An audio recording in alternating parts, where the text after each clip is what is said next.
You are listening to 48 Hours a Day by Little Bleary Zhao. Novels from Novel Fire. Thanks for listening. Hope you enjoy the story. Chapter 701, Alien. And could that be fake? Am I blind? What the hell is wrong with the player's score who ranked first on the official website? Posted by Madrid is incredible, 1475 points? Holy shit. A mistake made by the system? The one in second place has only 360 points. This is only the first day of proxy war. The powerful players of the three major guilds may not have finished their games yet. But his score insane. Posted by, can you introduce your sister to me? It is said that the proxy war quest's difficulty is much greater than that of the ordinary quest. Many people failed their first game, as far as I know. Of course, they're the kind of agents that are not that strong. Their score should be around 70. But 1,475. Who the hell is this player with the name Simon? Posted by Fruit Egg Tart. Simon is a newcomer. We met at the auction at the end of last year. At that time, he didn't even know that he could team up with others to complete the game. Posted by Professor, is that supposed to be a joke? How can a newcomer become so strong in less than half a year? This can no longer be considered growth. This is mutation. Posted by Carousel, I want to know more about him too. Posted by Professor, maybe someone else has the same name as him. I have seen 3 players with the name Ash. Anyway, we can come up with all kinds of random names for ourselves. Posted by Pikachu. After the start of the proxy war, this had been the hottest topic of discussion on most player forums. The player with the name Simon had become the most discussed topic. Having obtained an unbelievable score in his first game, some people even suspected that he must have completed 3 games in a day. The mechanics of the Proxy Wars dungeon differed from that of an ordinary game. Players were required to clear 3 games within 45 days. In theory, as long as the players did not need rest or recuperation, they could complete all 3 in one go. Even if the score that Simon acquired was divided among 3 games, the figures garnered were still ghastly. And if this score had been obtained from a single quest, it would be even more mind-blowing. Simply put, even if this player called Simon did not participate in the second and third games, and he would still qualify for the next round of Proxy War. Less than a day later, another player who went by the handle of Beta scored over 1,000 points. And this time, someone happened to have just refreshed the list, indicating that just a few minutes ago, Beta's score was, in fact, 0. In other words, Beta's score had been acquired from a single game. This individual now placed second with a score of 1,007. The third player on the leaderboard was not as mysterious as the first 2. Pegasus was the current president of Silver Wing Guild and holder of 3 Grade B game items. He scored 872 points in the first game, and if it were not for the mysterious Simon and Beta, he should have topped the leaderboard by now. It could be seen from this list that the gap in strength between the agents might be larger than most of the people imagined. For a game of the same difficulty, the few people at the top of the leaderboard and the other ordinary players were not on the same level. Zhang Heng did not care too much about his ranking. On the contrary, Rabbit sent a text to Zhang Heng through WeChat and asked if he was Simon. After Zhang Heng admitted that he was, she stopped asking anymore. Perhaps it was because she witnessed how Zhang Heng fought with the Sphinx and saved her. To her, Zhang Heng was the best player, and she wouldn't be surprised even if he scored more than 1,000 points. After she got the answer she wanted, she happily proceeded to her homework. After that, Zhang Heng also ran into Shun Cici at school. It seemed Rabbit had told her that Zhang Heng was Simon, and she congratulated him when they met. On the other hand, Shun Cici did not have the time to do the quest yet. When she saw Zhang Heng, she hesitated and asked, "Do you remember them in 1810? Yes. 1810 was the Flathead Man's code name. He and his team participated in the previous Sphinx hunt. As agreed, they took away the stunned Sphinx with them. Their team had an accident on their way back," Shun Cici sighed. "What do you mean by accident? Someone attacked them. Who?" A strange look flashed across Shun Cici's face. "Dumbledore," she said. "Who?" Zhang Heng wondered if he had misheard. "Albus Dumbledore, Hogwarts principal in Harry Potter." I know who Dumbledore is, said Zhang Hong. The question is, why did Dumbledore attack them? It must have something to do with that Sphinx. 1810 said that Dumbledore used a stun spell on them when they crossed paths. That's the spell from Harry Potter and the Goblet of Fire. The movie was still clear in Zhang Heng's mind. Did they become unconscious or frozen after the spell was put on them? 1810 said that the feeling was more like the kind of coma that followed an electric shock.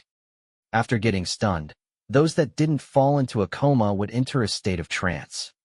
They would lose the ability to move around and could only watch Dumbledore rescue the Sphinx from the trunk. That shouldn't be a big deal, replied Zhang Hong. At most, the Sphinx would only carry a grade E or F game item. That should be the case. However, after Dumbledore saved the Sphinx, he walked a few steps but suddenly stopped and turned back. Did he forget his wallet? Unfortunately, that wasn't what happened. After Dumbledore walked towards them, he carried the unconscious Yogurt with him. Oh, Yogurt is one of the two girls in their team. She was the smaller girl. She named herself with such a cute name because she likes yogurt. Dumbledore kidnapped her? Yes. This incident angered 1810 and his team. They could not do anything to stop him. For the past week, they have been looking for Dumbledore's and Sphinx's whereabouts. However, they never showed up afterward. This experience is really magical, Zhang Heng shrugged after listening. I know you, and 1810 started off on the wrong foot. Shen Sisi said. 1810 is willing to apologize for his impolite behavior, and they hope that you can help them. Why me? They saw your abilities that night, and your score in this proxy war is outrageous. They consider themselves as independent players, and they are quite skillful. However, they are still rather ordinary, building no rapport with any of the major guilds. As for me, I do know a couple of elite players, but they have been quite busy with the proxy war. I think you are one of those rare ones who completed the first game so quickly. By the way, they are willing to pay you with game items and game points if you help to rescue Yogurt. Chapter 702. Argument in Dong Lai Shun Restaurant's private room. Other than Yogurt, 1810 and the rest of his team were all there, sitting at the table together. However, worry and exhaustion filled everyone's faces, with 1810 having bloodshot eyes as well. Dishes of all manner were served on the table. Whether it was mutton, fish balls, shrimp, or beef tripe, none, however, could arouse the appetites of those present. 1810 had been staring at the copper pot in the center as if waiting for a flower to bloom. On the other hand, Black Swan was distraught as well. She subconsciously took out the cigarettes from her pocket. Just when she took out a lighter and wanted to light the cigarette, 1810 stretched out his hand and snatched it before pinching the cigarette with his thumb and index finger and then returning it to Black Swan. The latter rolled her eyes, took back the crushed stick, and threw it into the trash can. It's 7. Is he even coming? Wonder Woman promised to come over and meet us, 1810 said. Didn't the hospital say anything? You haven't been to work for so long, Black Swan said. The director from the theater has been calling nonstop. I don't really care about the old drama, but the new one premieres tomorrow night. I took funeral leave from the hospital, 1810 said coldly. Who passed away? My mother. Isn't your mother still alive? Let's hang on until this tough period is over. We have to focus on rescuing Yogurt. Don't blame me for not reminding you that she has been missing for more than a week, Black Swan said. We don't even know if she is still alive. Is it worth the effort to look for a corpse? This also means that all the hard work for the past 6 months has gone down the drain. 1810 moved his gaze away from the copper pot and looked at Black Swan. If someone kidnaps you, we will do the same. That's sweet. However, if I'm dead, it doesn't matter what you do for me. Black Swan opened the cigarette box again while he was talking.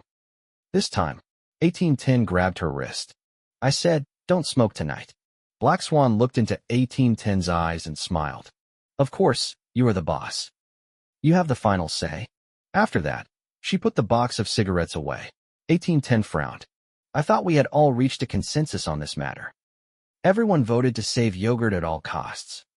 I remember you voted for it too at that time. Voting is meaningless. You are the boss. And you have already stated that you will not give up any one of us.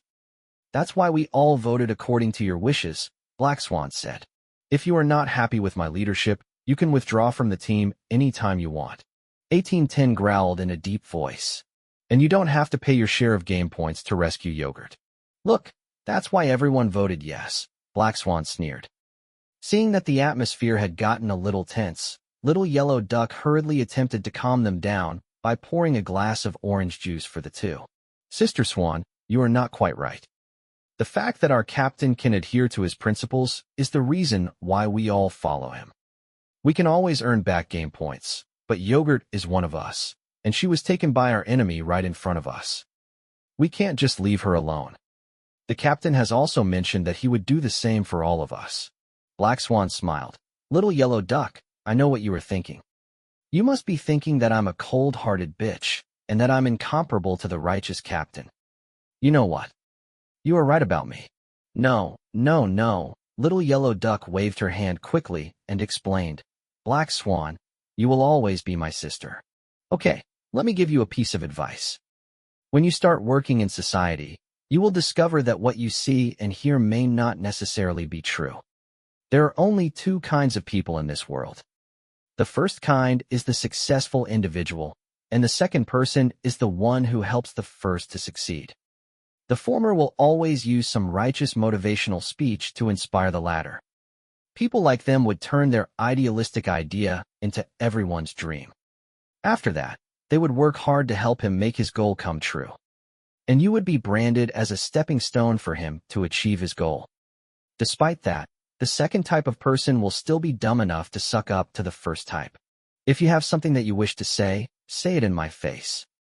Don't have to beat around the bush, snapped a dispassionate 1810. Do you really think that we are the second type? Black Swan turned her head and asked. Yogurt was the last to join the team, and she had the least strength among us. I'm more than happy to say that she is suspicious. 2 months ago, you said you need someone meticulous to take care of the team's logistical issues. But the truth was what we lacked at the time was a good attacker. Oh, I see. You're angry because I rejected the person that you recommended to join the team. Actually, not really. Black Swan said. You have been trying to convince everyone that you are a fair, responsible, and righteous team leader, but when you are with Wonder Woman, both of becoming completely different people. Black Swan paused. Are you going to tell the truth, or are you going to let me reveal your little secret? Since you like Wonder Woman so much, why don't you go join her team? 1810 asked rhetorically. I appreciate people with a sense of justice because they are rarer than diamonds amid our society. Humans are inherently selfish by nature. I don't want to go the extra mile for the sake of some pointless justice, Black Swan went on. I accepted your invitation because we are the same. Admit it, the reason why you want to rescue Yogurt is not that she is your team member. What's the reason then? I'm old enough to become her father. 1810 smirked. Yes, she is your daughter. Black Swan took a sip of orange juice and said casually, she was born into this world with your first love. However, you married the former dean's daughter for the sake of your future. Deep down in your heart, you are filled with the guilt of abandoning them. Out of coincidence, after you discovered that your illegitimate daughter is also a player, you recruited her into your team. You dug my background without my consent. 1810's face had literally become black, his lips turning downward, his jaw clenched and quivering. As I said, your team is not only made up of the second type of people, Black Swan said. Just when everyone was feeling extremely tense, the private room's door was pushed open. Zhang Heng and Shin Sisi walked in. Sorry, I had to attend a class in the afternoon. It just ended, Zhang Heng said as he quickly looked around the room, observing the expressions on everyone's face. Should I go out first to give you some time to prepare for the meeting? Chapter 703, Reward. Welcome. 1810 got up first and tried to squeeze a smile on his gloomy face. We might have set off on the wrong foot the last time we met. I had to perform 2 surgeries right after that incident. I was in a rush. That was why my attitude was not pleasant on that day. Don't worry about it. It's understandable since you are a surgeon. Besides, we didn't know each other that time. Zhang Heng then shook hands with 1810. Frankly, the conflict between the both of them was not that serious to begin with. When they first met, Zhang Heng turned up late, and 1810 had to wait for him. Hence, 1810 thought that Zhang Heng was arrogant and irresponsible. If Shin Sisi hadn't reminded him, Zhang Heng would have completely forgotten about it after completing a quest. After that, Black Swan and others also stood up and greeted Zhang Heng with a smile. Except for Little Yellow Duck's expression, experienced players like 1810 and Black Swan had their expressions return to normal. No one could see that they just had a big quarrel. No matter the conflict, they were all on the same team. After all, and they needed to work together to rescue Yogurt at a critical time like this. Black Swan pulled up a chair for Zhang Heng, and after thanking her, he sat down with Shin Sisi. 1810 was relieved. He was worried that Zhang Heng would hold a grudge against him and make him pay for what he did. If Zhang Heng were that kind of person, though, this meeting would most likely end badly. However, according to Shin Sisi's description of Zhang Heng and the brief contact between the two, 1810 felt that Zhang Heng was an easygoing person to communicate freely and easily with him. As long as one did not interfere with his principles or had any conflict of interest, he would not hold a grudge. But on the other hand, it also meant that he would not be triggered and manipulated easily like other youths. When facing these types, 1810 would find it best to be honest with every word said. 1810 did not sit down with the others. Instead, he called the waiter in and asked her to open the 2 bottles of Feitian Matai that he had brought along. At the same time, he was sorting out his thoughts in his mind. To his surprise, Zhang Heng took the initiative to speak first. Since you are very worried about your allies' safety, let's get down to business first. Besides, I still need to drive later. I shouldn't be consuming alcohol. 1810 nodded and signaled the waitress to leave the room. This is embarrassing. When we fought against the mechanical sphinx that night, you contributed the most, but we reaped the reward in the end. Oh, about that. Since you have discussed with Shun Sisi beforehand, it is correct that you stuck to the agreement. I was just there to help, Zhang Heng said truthfully. Although he was in need of points to recast the katana, he did not mind missing out on a grade E or F item. We couldn't keep that thing with us in the end. 1810 smiled bitterly. Wonder Woman's told you that we got attacked, right? I heard that it was Dumbledore? Asked Zhang Heng with raised eyebrows. I was a fan of his, and I even bought the entire collection of books and movies that had him in it. Little Yellow Duck interrupted and complained. Not only did he paralyze us, but he also abducted Yogurt. He is out of character. On the adjacent side, Black Swan was able to analyze this incident more thoroughly. According to the behavioral pattern of mechanical creation, they would not hesitate, nor would they change their mind all of a sudden. So you think that it came back after receiving a set of instructions? Yes, Black Swan nodded. The Sphinx that we dealt with before has a behavioral pattern typical to machines. It would force the person that it met to guess the riddle, and the person would be given only 3 opportunities to guess the right answer. No matter what we say, as long as it is not the correct answer, we would waste a chance. If we got the right answer, it would leave. If we use up our chances and guess the wrong answer, it will punish us. There is no middle ground. As for the Dumbledore that attacked us, his goal was to rescue the Sphinx. However, it looked like someone was manipulating him. Is that the last time you saw Dumbledore? Yes, 1810 said. I could easily recognize him, especially that big beard of his. If he walks on the street, he is hard not to notice unless he used some kind of invisibility spell on himself. We thought that he would have surely some kind of trace behind, so we have been retrieving nearby surveillance tapes nearby for the past week. As a result, although Dumbledore's whereabouts have not been found yet, we have discovered something new. 1810 hesitated. We saw the Teenage Mutant Ninja Turtles and Master Yoda. Huh?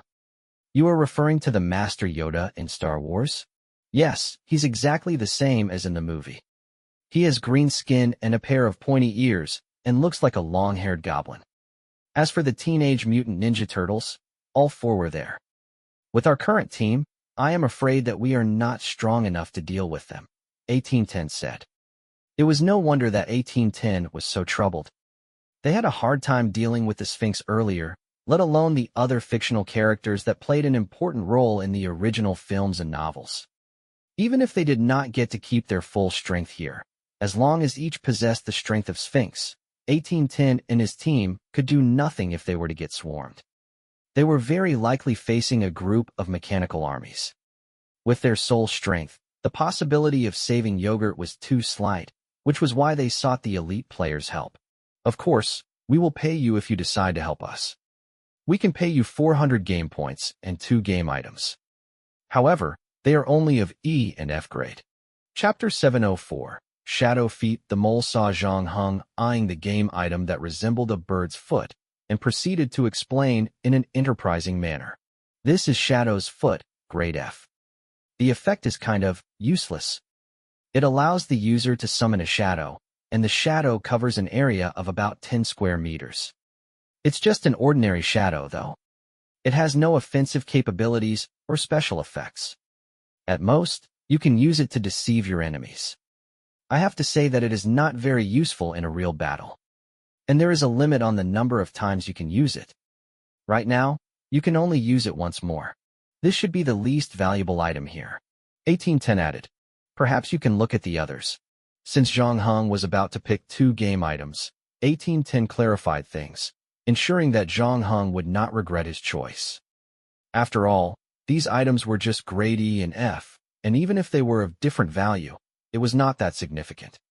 Hence, there was no need to sweat over the minute differences. That's fine. I just need this grade F, Zhang Heng said. Ever since he learned that he needed to collect every single piece of item to complete the shadow set, Zhang Heng had been paying attention to the whereabouts of the remaining ones. Earlier, he even entrusted Fulu to help him find the rest, but he had not heard back from them ever since. This time, Zhang Heng was lucky enough to encounter one. The name of this shadow set item was easy to recognize. The Shadow Feat's effect was similar to his Shadow Moment and Shadow Key. Even without the 400 game points, this trip was worth it.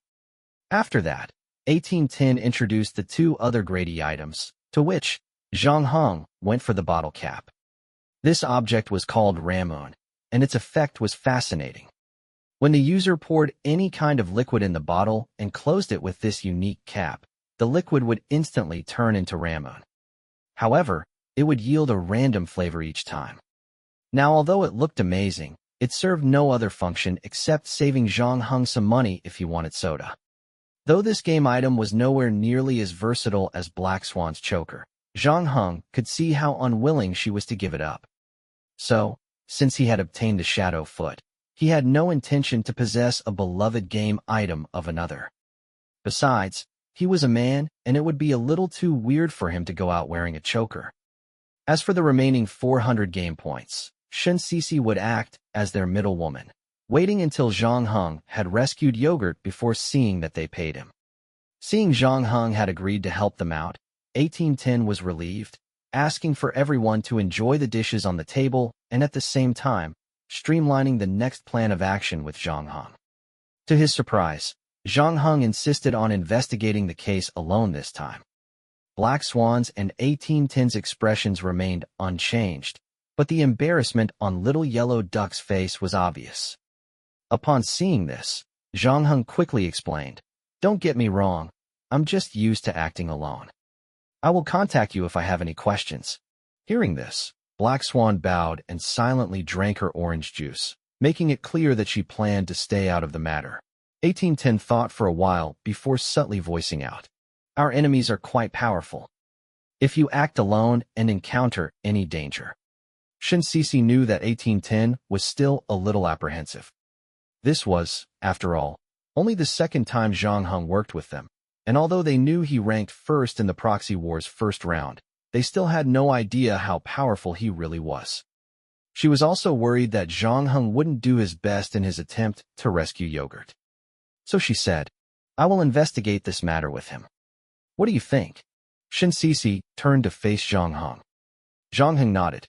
Okay, he had a lot of secrets, and he did not want his secrets to be known by outsiders. It would be hard using his full strength when there were others around him. Fortunately, Shen Sisi was one of those allies that he could fully trust. Besides, he could simply wait until midnight to act independently after finding out where Yogurt had been held. As they all began to devour the food on the table, Zhang Heng inquired about the details of their latest investigation and even took notes of key points worthy of attention. The meeting ended in less than an hour. After the meal, Black Swan took the initiative to exchange phone numbers with Zhang Hong. She dug up 2 tickets from her bag and handed them to Zhang Hong. I'm playing in this musical theater. If you are interested, you can come and watch with your friends. Sorry, I have to deal with things here first. I know. I'm not giving you the ticket for the premiere tomorrow night. These tickets are for next week's show. Black Swan smiled. She then whispered into Zhang Heng's ear. Thank you for not choosing the choker. Maybe when you are free next time, we can discuss how I can repay you. You're welcome. It just happened that I had no use for it. Black Swan winked at Zhang Heng and got into her car. Meanwhile, Shin Sisi, who had been left behind, walked over after talking with 1810. What did she tell you just now? She asked curiously. She gave me 2 tickets to a musical theater, Zhang Heng explained. Oh, Shin Sisi responded with a playful look on his face. You performed so well in the first round of the Proxy Wars quest.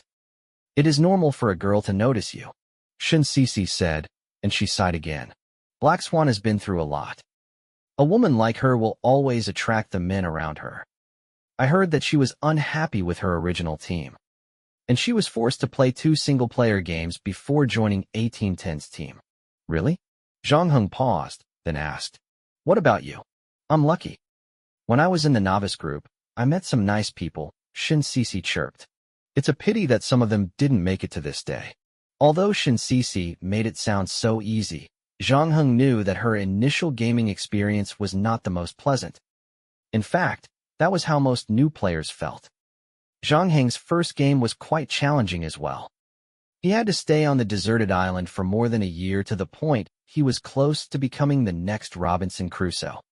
Shin Sisi opened the Polo's door and naturally sat in the co-driver's seat, just like when she came. After thinking for a while, she decided to ask Zhang Heng, Do you know why 1810 wants to rescue Yogurt so desperately? I know. Yogurt is his daughter, Zhang Heng nodded. Huh. When did he tell you? Shin Sisi was stunned. It is actually quite obvious. All I did was observe them. They were probably arguing about this matter before we came. Chapter 705, Emperor. You can even tell that they had a quarrel? Shin Sisi asked with raised eyebrows. Well, I spent quite some time with Holmes in one of my previous quests. Zhang Heng explained as he started the car. How long? 2 months? And that's enough for you to learn his deductive reasoning skill? Shin Sisi asked. Actually, slightly longer than 2 months. That's amazing, Shin Sisi complimented. It seems that 1810 has found the right person this time. I'll do my best, Zhang Heng said, and drove his car out of the parking lot. He then continued, We still have some time. Do you want to go back to school? No need. Shin Sisi shook her head. I have nothing to do when I go back. Yogurt has been missing for more than a week. The sooner I can find her, the better. How about you? Detective, do you have any clues? We need to find the mastermind. First, we need to play by his rules. Do you remember the Sphinx that attacked us earlier? Of course. Although the Sphinx is a fake, its behavior was a direct copy of the Greek mythological Sphinx. In the surveillance video that 1810 showed me, the 4 teenage mutant ninja turtles got into the sewer after passing the intersection. Except for Dumbledore, who acted out of character, the others tried their best to stick to their roles. That shows that no matter who their creator is, they tend to imitate their original characters. Indeed. We can use this pattern to find them, she said after thinking for a second. To be precise, we'll let them come to us. Zhang Heng said. Although they change locations constantly, we know the place that they always go to and their behavioral pattern. Maybe we can lure them out. So, we're going to go into the sewer next? No. I mean, we can pretend to be the Emperor. Who? Sheev Palpatine, the Galactic Republic's former speaker, later launched the Clone War, declared the Jedi Order's treason, and single-handedly established the Galactic Empire. He is regarded as the #1 enemy of the Jedi Order. Zhang Heng briefly introduced the Emperor's background to Shin Sisi. If Master Yoda sees the Emperor, he will definitely show up. Okay, I understand your plan now. Where should we start next? Let's figure out a way to get the Emperor's costume first. Know where we can get it. Zhang Heng actually knew how to procure it, but doing so would be very troublesome.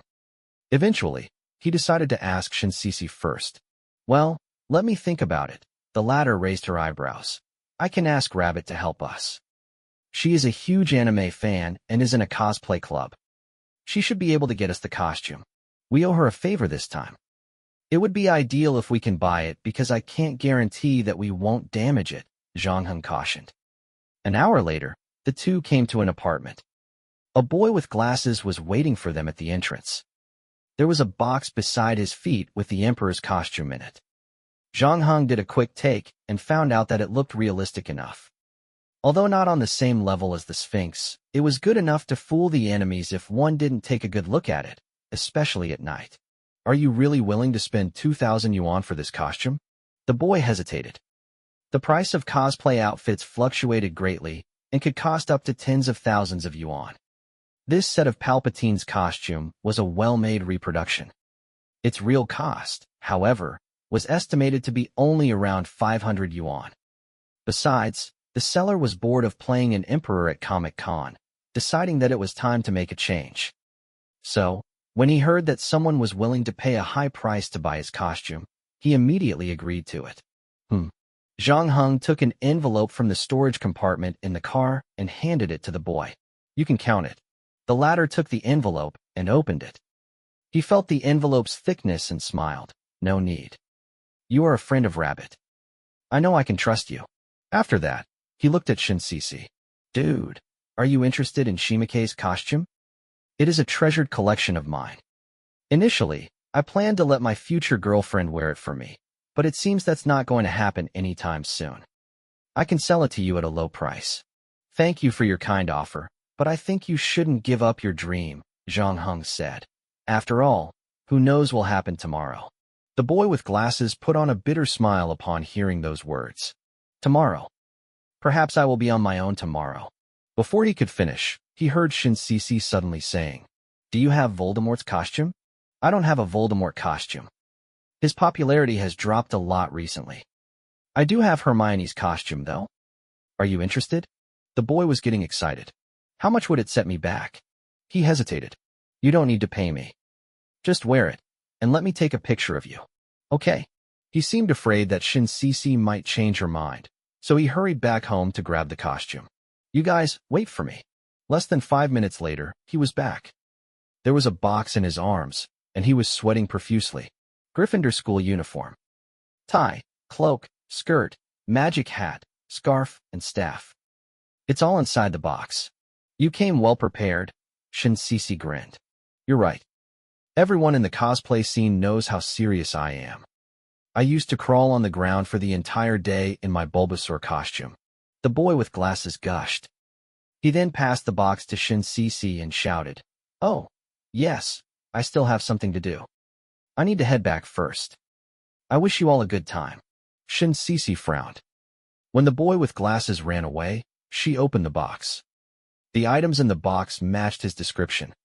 When she noticed the size of the shirt and skirt, however, she became a little unhappy about it. But soon after, her anger dissipated, seemingly amused by the boy. The guy said he wanted my photos, but he didn't even add my WeChat account. Forget it. Let's just consider this a gift from him to us. On the other hand, Zhang Heng had changed into the emperor's costume. Compared to other more complicated designs, this one was rather simple to wear. All he needed to do was to put on the black robe and a special skin mask. The boy with glasses was not bragging when he told them that this set was his masterpiece. He had even fashioned a pair of wrinkled hands gloves. Upon donning on the costume, Zhang Heng felt like he had transformed into a Star Wars major villain. Chapter 706. Busybody. The next thing that they needed to do was to head to where their targets would typically appear. Zhang Heng drove to the spot where the aliens had been accidentally captured in the surveillance video. This was a rather vast area, and they could only pray that they were lucky enough to encounter them. It made no difference where Zhang Heng parked, so he looked for a random lot and parked there. After he turned off the engine, he opened the trunk and grabbed all the equipment and game items needed for tonight's operation. You forgot your weapon. Shinsisi got out of the car and stretched out and threw the lightsaber to Zhang Heng. Shinsisi appeared to be in a good mood tonight. Even she did not know why she felt like this. She knew that she could always relax when she was with Zhang Hong, and at the same time, take a break from her hectic lifestyle. As a team leader, she had to always keep her mind clear and provide fair judgment. Since the union's establishment, there were many new things for her to consider and deal with. Just not too long ago, she was in a state of confusion. Initially, she had established the consortium with the goal of uniting players to protect ordinary people from the threat of supernatural forces. But when the union was established, things became more complicated. Whether it was the conflicts between the internal groups or friction between the major guilds, they continued to snowball. As a result, she had to spend most of her days dealing with these matters that had nothing to do with her original intention. Therefore, when the consortium was really disbanded, she was not as disappointed as others had imagined. On the contrary, she felt relieved that she was free to do whatever she wanted to do again. Shin Sisi realized that she was lost in her thought. So, she turned around and asked Zhang Hong, "Are you going to open it?" "Yes." Anyway, he had to use it eventually, and it was pointless dragging it along. With no hesitation, Zhang Hong pushed the bottom switch, and a red glowing beam shot up from the handle, just like how it was in the films. The lightsaber also came with some cool sound effects. Wow, is this what a major villain should look like? Shin Sisi stepped back and admired. "I'm sorry, can I take a photo?" "Do as you wish." "No one can tell it is me anyway." Zhang Hong sighed helplessly behind the mask. Shin Sisi took out the phone, stood next to Zhang Hong, tilted her body slightly, and pressed the shutter. "If you remember correctly, this should be our first photo," Shin Sisi said while examining the picture she just took. "I think you were right. The good news is that your lightsaber is pretty photogenic." "Okay, let's get to work." When Shin Sisi said work, she meant that Zhang Hong and her would wander around the streets. They were supposed to wait for Master Yoda, representing the light side, to fight with the Dark Emperor. Admittedly, this plan did sound like a fantasy, but considering that the Teenage Mutant Ninja Turtles had left the sewers to roam the streets, it seemed nothing was impossible now. The two talked while walking along the river next to the parking lot. Most of the things they talked about still revolved around this matter. Shin Sisi stepped on the stone bricks in the grass and lifted her forehead's hair. "I have watched the surveillance tape as well, and I agree with you. No matter who the mastermind is, he is a childish guy. And I figure that there is a high chance that the mastermind is a player like us." After witnessing the Sphinx's strength that night, it was more than capable of killing the people who failed to answer the riddles, much like the real Sphinx in the myth. However, instead of doing that, it adopted a relatively light punishment, making the whole thing look more like a prank. Maybe he's trying to avoid the scrutiny of the authorities, or maybe he has the habit of obeying society's rules, making him less destructive. Yeah, Zhang Hong adjusted the mask on his face. "But Dumbledore lost control that time," Shin Sisi said. "According to 1810's description, I believe he was struggling with a decision at the time, but in the end, Dumbledore still turned around to grab yogurt. This is the part I'm most concerned with. I have dealt with supernatural events before, some of which are caused by monsters, creatures that can control a wall that we have dealt with together. Most of these events, however, are actually caused by players. I don't know how the committee selects the players, but there is no doubt that the composition of the player base is very complicated." "This is true." Zhang Heng nodded as he recalled the players he had met before. Whether the game items or the abilities given to the agents, these are powers that defy the law of nature. Like you and me, many players fail to practice self-control. Take a look at this incident. Many of them started out as pranks. When they began to receive some kind of pleasure or satisfaction from it, they would begin to deteriorate. You are worried that the Dumbledore incident would cause the mastermind to realize that he can do more with these robots? "Yes," replied Shin Sisi. "I want to find the mastermind as soon as possible. I want to save Yogurt, and I also want to stop him from going down the evil path before it is too late." Shin Sisi looked at Zhang Heng again. "Do you think that I am a little too nosy? Many seem to think that I should mind my own business." "No," Zhang Heng shook his head. "It's a good thing to have faith. Just do what you think you should do. Ignore what others think about you." "What about you? What is your belief?" Shin Sisi asked curiously. "You are calm, meticulous, clear-headed, and powerful, yet I never knew who or what you stood for. And I am a little curious about the person who hired you. Is this some kind of compliment? Zhang Heng asked.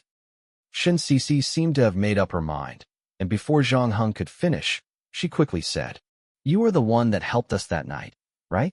The mysterious sniper who appeared on the night where the Union fought Arc of Light. I always had a premonition that that person was you. I don't remember displaying my marksmanship in front of you. It's just a guess of mine. I don't have any evidence to prove you are the sniper, and I can't do anything if you don't want to admit to it. It doesn't matter. Anyway, I owe you a ton of favors. I don't mind owing you another. Shin Sisi stopped and looked at Zhang Heng's eyes behind the mask. Hey, did you know that someone reminded me to be wary of you? Uh-huh. Zhang Heng harumphed. What do you mean by uh-huh? What do you think? If one day you are really lost in the dark, no matter how far you are lost, and no matter what great evil you have done, I will never give up on you. Shin Sisi said solemnly under the starry sky. Because I'm a nosy girl. Chapter 707. Enemy behind you. Zhang Heng and Shin Sisi walked around the riverside, and despite feeding the multitudinous mosquitoes that hounded them like hungry wolves, they did not manage to bring out Master Yoda as hoped.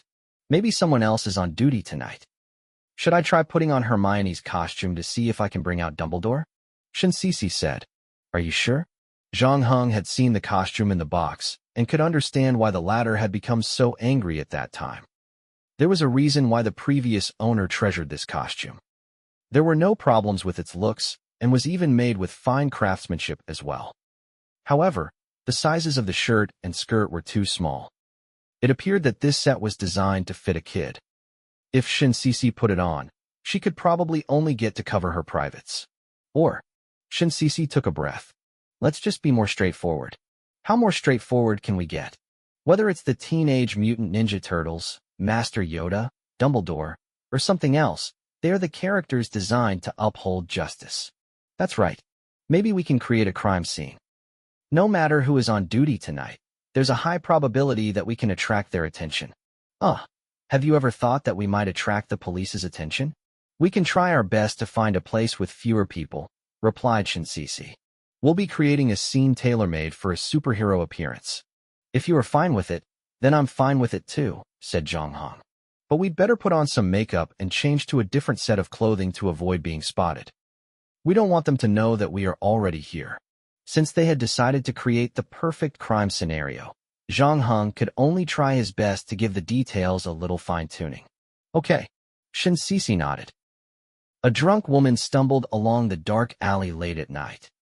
When she walked past a trash can, she was unable to hold it in and started retching her guts for a good half-minute. However, she did not get better after vomiting. She was so drunk that she had to sit down beside the trash can and lean against the wall. Her head drooped to the side, and she fell asleep after that. Her chest was heaving slightly beneath her suspenders, and it looked like her guard was completely down. She even put on a smile, as if she saw the Prince Charming of her dreams. For a split second there, she appeared to have forgotten that she lived in a chaotic and dangerous world. Just like what they planned, the bad guy appeared.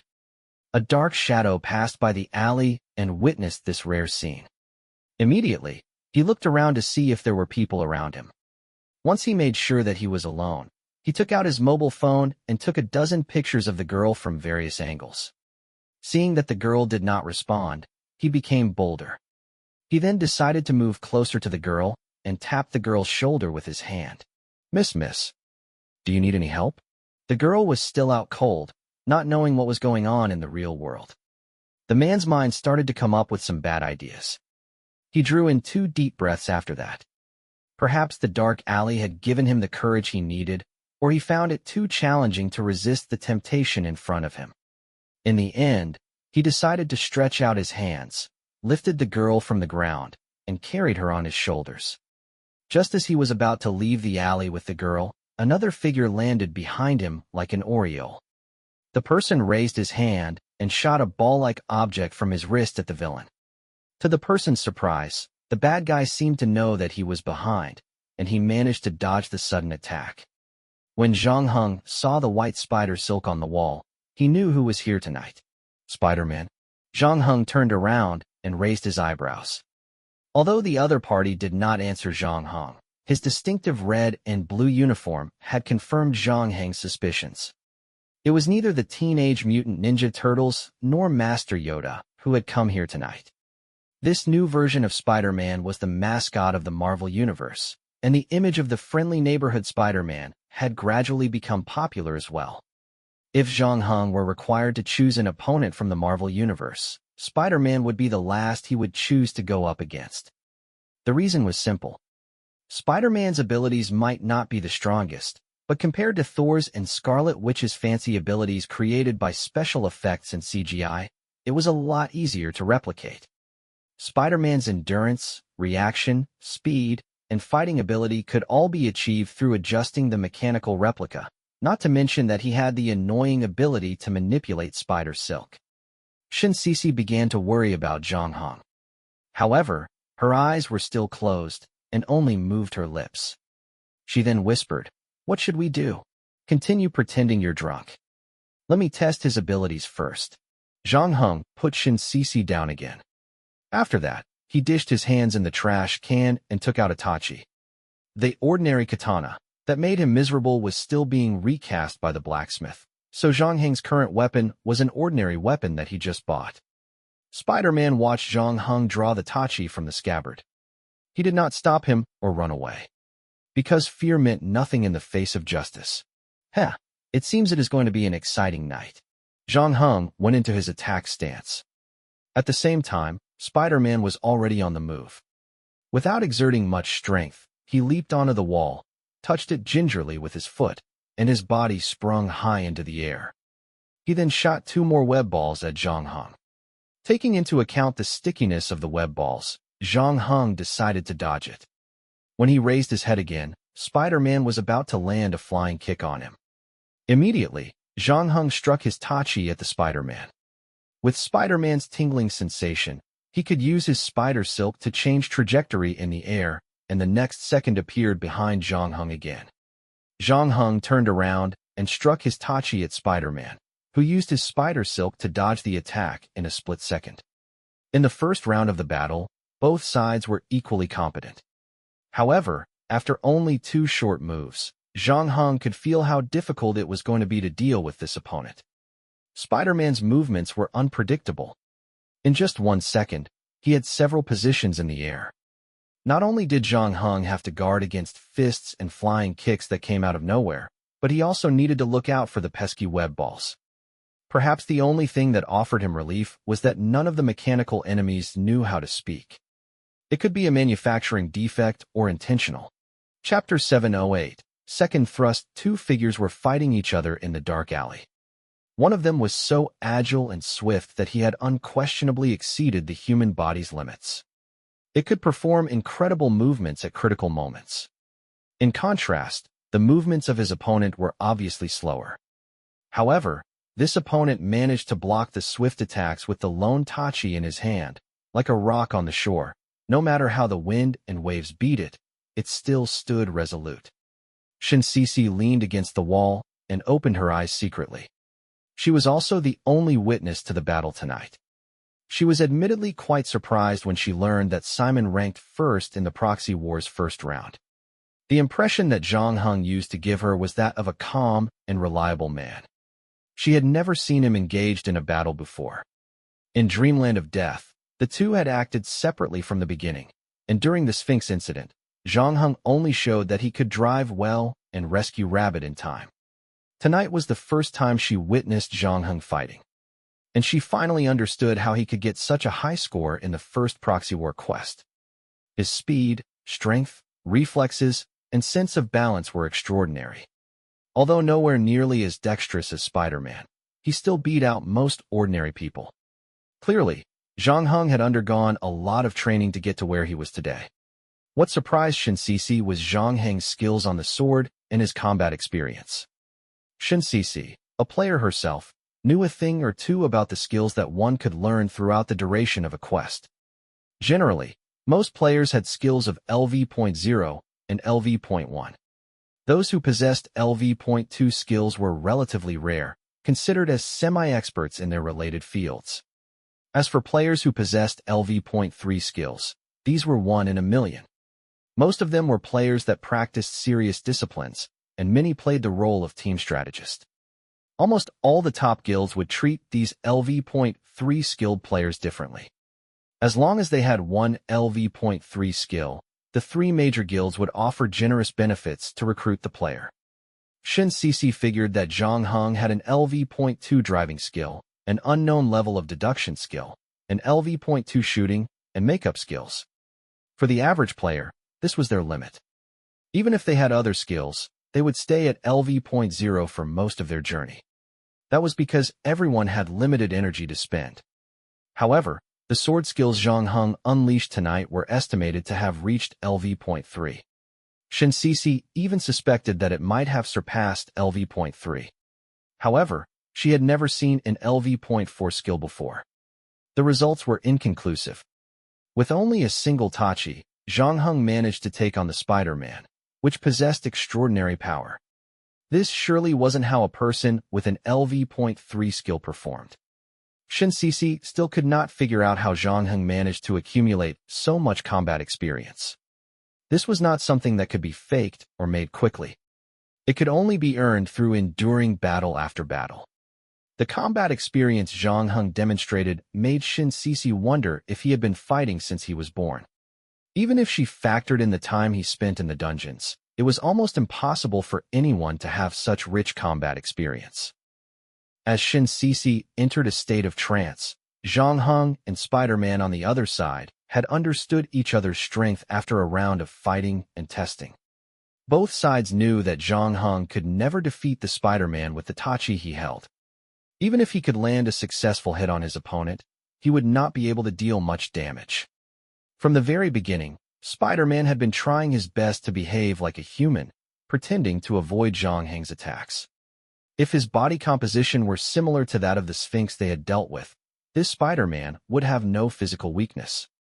Other than that, the trick Zhang Heng used to deal with the Sphinx earlier was estimated to be useless on Spider-Man. It seemed the enemy had learned lessons from previous battles. This Iron Spider suit looked like it was made of some kind of insulating material where an electric shock would not affect or destroy the components inside his body. Fortunately, Zhang Heng was well prepared for such a situation. He no longer focused on defending this time, and in a jiffy, changed to an offensive fighting style. His attacks got faster, and after a while, he managed to back Spider-Man up against the wall. Zhang Heng then leaped and threw away the Tachi in his hand. Spider-Man tilted his head, seemingly puzzled by Zhang Heng's actions. But then he noticed that Shin Cece was no longer standing there. At some point, Shin Cece had snapped back to reality, ran back to the trash can, took out a large travel bag from it, and passed the anti-material rifle to Zhang Heng. This was the first time Spider-Man witnessed a criminal working together with the victim. He was left startled for a while. Zhang Heng did not waste this precious opportunity, and he instantly got down on the ground and aimed at the nearby Spider-Man with the anti-material rifle. The previous battle with the Sphinx confirmed that ordinary bullets were useless against these things. However, the anti-material rifle's explosive bullets would explode when they landed on the target. It would then produce 2 times the force of the explosion to penetrate the armor. When Spider-Man saw the anti-material rifle, he realized that his situation was turning for the worse. Immediately, he tried to make a run for it. Just when he raised his hand and was about to shoot a web to the wall, he was hit on his wrist. If this shot hit an ordinary person, the entire hand would have been blown off. With this mechanical body, however, Spider-Man's defense might simply be better than the original. The shot had destroyed his web shooter, though, rendering him unable to shoot out webs. Afterward, Zhang Heng fired a second shot, hitting the spider mark on Spider-Man's chest, sending him flying. The creature finally stopped moving when he landed on the ground. "Did you kill it?" Shin Cece asked. "It looks dead," Zhang Heng replied. After that, the two walked up to get a closer look at Spider-Man's corpse. However, just as Zhang Heng turned it over, Spider-Man opened his eyes again. He was about to land a kick on Zhang Heng's chest, but Zhang Heng managed to step back to avoid the attack. When Zhang Heng turned around again, Spider-Man had already jumped onto the wall, quickly disappearing into the darkness. Zhang Heng didn't panic. He deliberately missed the target's vital spots because his target was neither Spider-Man nor Master Yoda. He wanted to know who the mastermind was. After the injured Spider-Man had gone for a while, Zhang Heng took out his mobile phone from his pocket. Is the tracker installed? Well, let's get back in the car. Let's see where he takes us. Chapter 709. Hoax. Zhang Heng drove his Polo, following the target from a good distance. It was said that injured beasts would always find a way to return to their lair to lick their wounds. If that were true, then the injured little spider should also find his way home, returning to his owner. But to Zhang Heng's surprise, the tracker stopped at an ordinary community. This was no evil manufacturing factory nor a mysterious laboratory. It was just a normal residential area. Zhang Heng and Shin Sisi got out of the car and took a good look around. This residential area looked a little old. Some of the outer walls beside the staircase had begun to peel off. However, the location was good, mainly because the land price hadn't risen yet at the time community was built. At times, the accumulation of personal wealth was inseparable from an era's background. Zhang Heng then looked at his mobile phone again and saw that his target was less than 100 meters away from him. It should be right here. This place seems a little quiet. Shin Sisi frowned. Zhang Heng knew what Shin Sisi meant. It might be an excellent place to live, but was not a good spot to imprison people. Yogurt had been missing for more than a week, and if she was here for such a long time, the small community here would have instantly noticed her. In other words, the possibility that Yogurt was dead was very high. Let's act according to the situation later, Zhang Heng said. Suddenly, Zhang Heng noticed that his mobile phone's tracker signal had disappeared. It could only mean that Spider-Man must have spotted the tracker that had been planted on him. In other words, their enemies were anticipating their arrival. Do you need any weapons? Zhang Heng asked Shin Sisi, who was beside him. No, I have my equipment with me, Shin Sisi replied, taking out a small scale from her backpack. This was the first time Zhang Heng caught the eye of Shin Sisi's weapon. Also a game item, this weighing scale was a tad smaller than the ordinary one, hence easily carried in her hand. It was made of unknown materials, and it looked sacred. Just by taking a look, Zhang Heng could feel that all the evil in this world would have to bow before it. Zhang Heng suspected that this small scale once belonged to Justitia of the ancient Roman myths, which proved that the one who fought him that night was indeed the goddess of justice herself. This is a gift from an elder. Shin Sisi saw Zhang Heng's gaze falling on the scale in her hand, and explained vigorously. Having no intention to pry into Shin Sisi's secrets, Zhang Heng merely nodded and said no more. He then said, "We now know which building our enemy lives in, but we don't know which floor he is at. You stay downstairs. I'll go up and have a look first." "Go up? How are you going to do that?" Shin Sisi was a little puzzled. Zhang Heng then pointed to a window not far away. "I'm going up from outside the building." After witnessing Zhang Heng's various skills, she had developed a certain immunity to these feats. When Zhang Heng told her that he could scale the wall, Shin Sisi felt a little numb, notably a little less surprised as she used to be. So, she simply reminded Zhang Heng to pay attention to his safety. After that, Zhang Heng began to climb onto the rack of the air conditioner's compressor on the wall. His destinations were the two households with their lights still on. At this time, most people should have fallen asleep. The ones who had not turned off the lights were either night owls or the mastermind he had been looking for. As soon as Zhang Heng climbed to the third floor, he found that one of the houses had turned off its lights. Since he had just lost the tracker's signal, something didn't seem right with that particular unit. So, he climbed toward the unit that had just gone dark. To his surprise, the windows were still open. Zhang Heng jumped in from the window without much hesitation. The enemy had just discovered that someone was after him, and there was no time to set up any traps. Soon after he entered the house, he could feel someone jumping on him from behind. He swiftly tilted his body to dodge the heavy blow. When he turned around, he saw his old acquaintance, the Spider-Man who had fought so fiercely earlier. It seemed he had stayed back in this house to buy someone time. At the same time, the door on the other side was opened. Zhang Heng could hear a woman whisper, "Go." In that split second, Zhang Heng paid the price for not focusing on the enemy in front of him.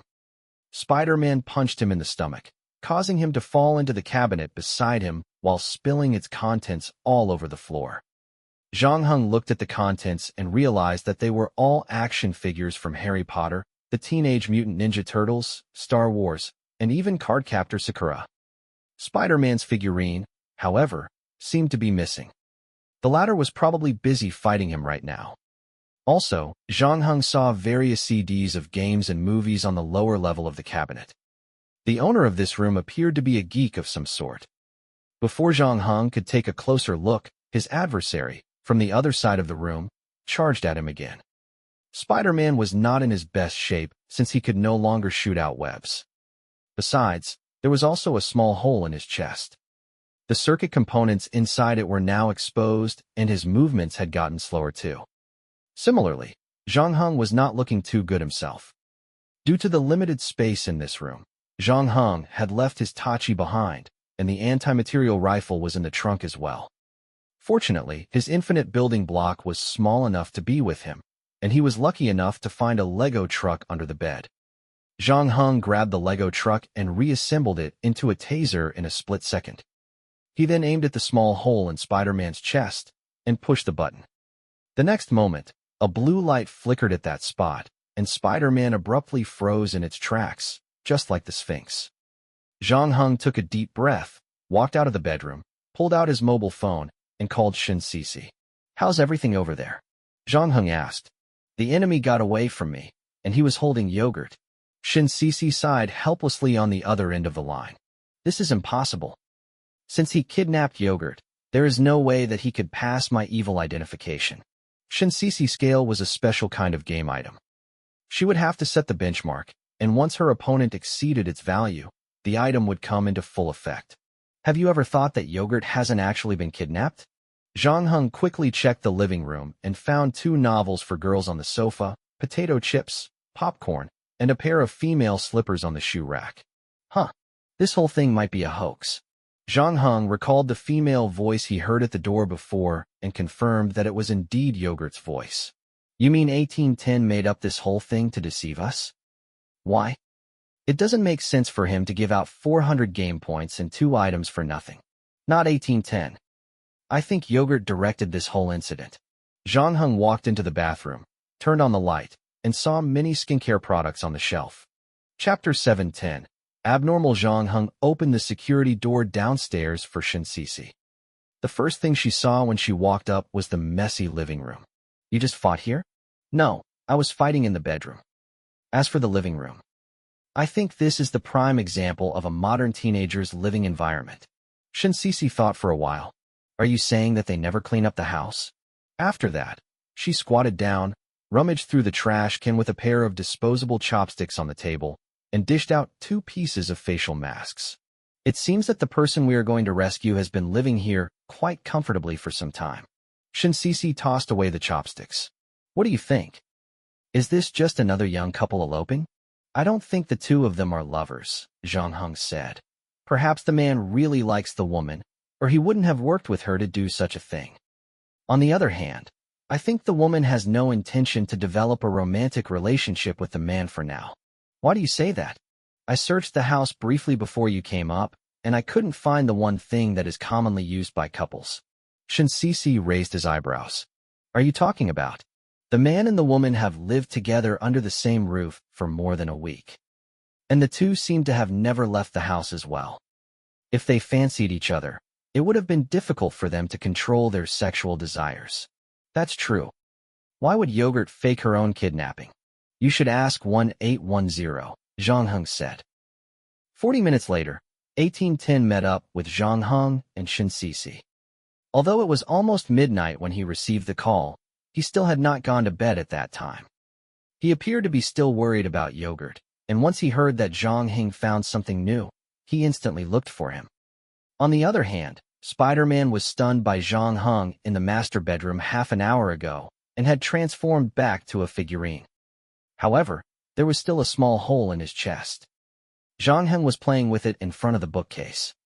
While 1810 was on the way to meet them, Shin Sisi had told him everything that happened tonight. His face remained dry and expressionless. After a long silence, he asked Shin Sisi, "What is the name of the person you saw downstairs?" "Shin Dongxing," Zhang Heng said. "His name is on the parcel." "You saw the guy named Shin Dongxing kidnapping Yogurt? Doesn't this prove that Yogurt has nothing to do with this matter? That means she's just a victim." But Simon heard Yogurt asking Shin Dongxing to escape the place with her. Shin Sisi said, "If you saw the situation in the house, you should know that Yogurt is not the victim here. Her voice can be faked, and the fact that she was not imprisoned is not enough to prove that the man didn't kidnap her. He may have some other way to make Yogurt stay in the house. According to what you said, the kid is also a player, and he may possess some unique game items," 1810 said. "It's possible." Before Shin Sisi could say anything, she saw Zhang Heng nodding. He put down the Spider-Man figurine and said, "So you want us to continue investigating until we find Yogurt?" "Yes, wasn't that the agreement?" "Once you find Yogurt, I will pay you the balance," 1810 said. He still behaved politely, getting up to shake hands with Zhang Heng. "Both of your investigation abilities are truly amazing. You guys have made so much progress in less than one night. I hope you two can keep up the good work and rescue Yogurt sooner." Shin Sisi frowned and wanted to say something, but 1810 had readied himself to leave. "Sorry, I left the house secretly just now. I can't stay outside for too long. Otherwise, my wife will start to ask me questions. Please see if you can find more useful clues here." Shin Sisi stood in front of the windowsill while watching 1810 hastily leaving the apartment and returning to his car. "What do you think? He is acting weird tonight. The whole thing is so damn obvious. No one kidnapped Yogurt. Every evidence we presented him is enough to prove that he was wrong about this whole thing. However, he still insisted that he was in the right. If he cares so much about Yogurt, why would he leave as soon as we finished talking to him? He didn't even take a good look at the house." "I agree with you. And one more thing.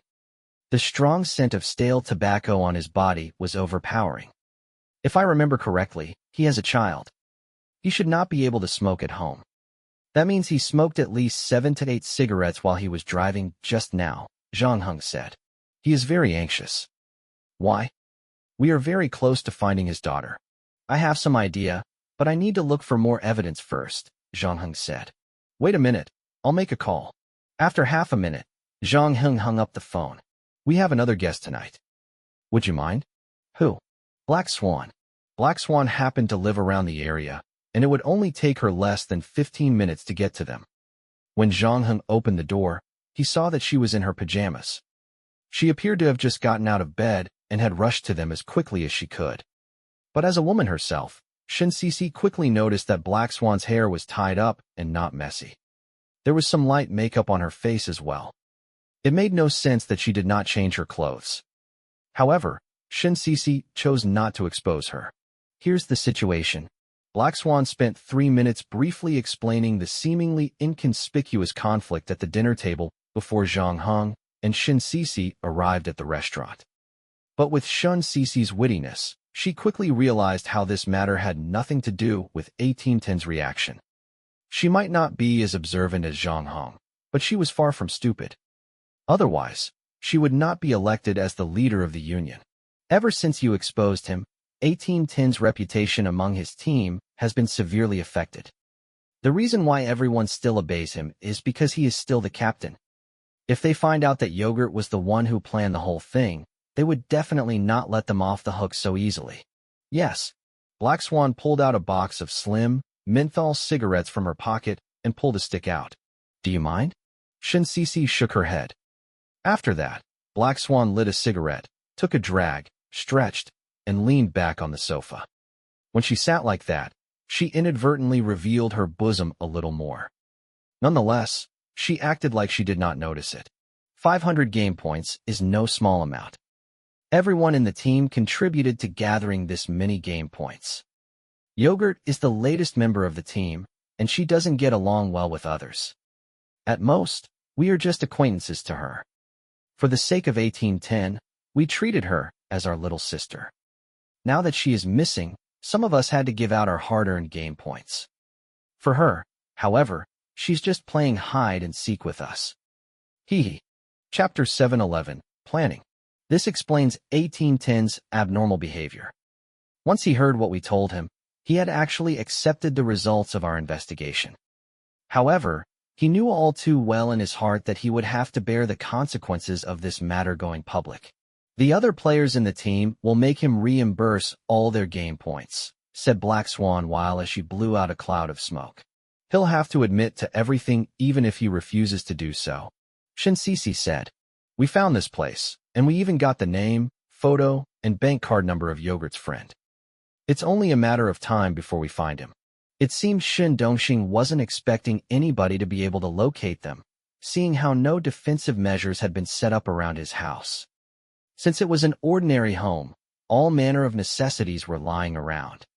Although Yogurt and Dongxing managed to escape tonight, they brought nothing with them since they left in such a rush. Zhang Heng even found Shin Dongxing's ID card in the drawer. It depends. How far is a father willing to go for his daughter? Zhang Heng asked gingerly. Didn't you send all the information about Shin Dongxing to 1810? Yes. Shin Sisi seemed lost in thought for a moment. He deliberately pretended not to remember Shin Dongxing's name to confuse us. And when he finally left, was he in a mighty hurry.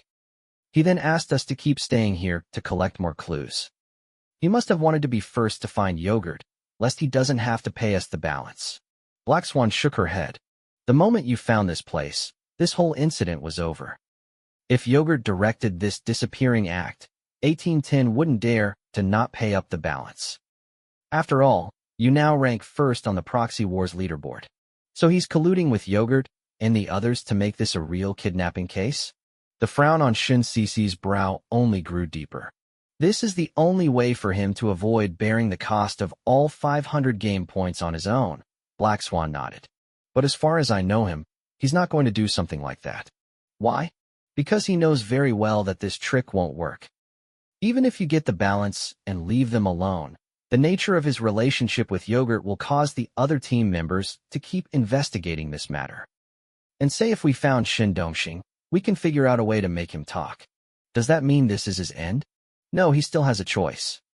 He will need to kill Shin Dongxing before you guys locate him. If Shin Dongxing is dead, he can twist the truth into however he likes, Black Swan went on.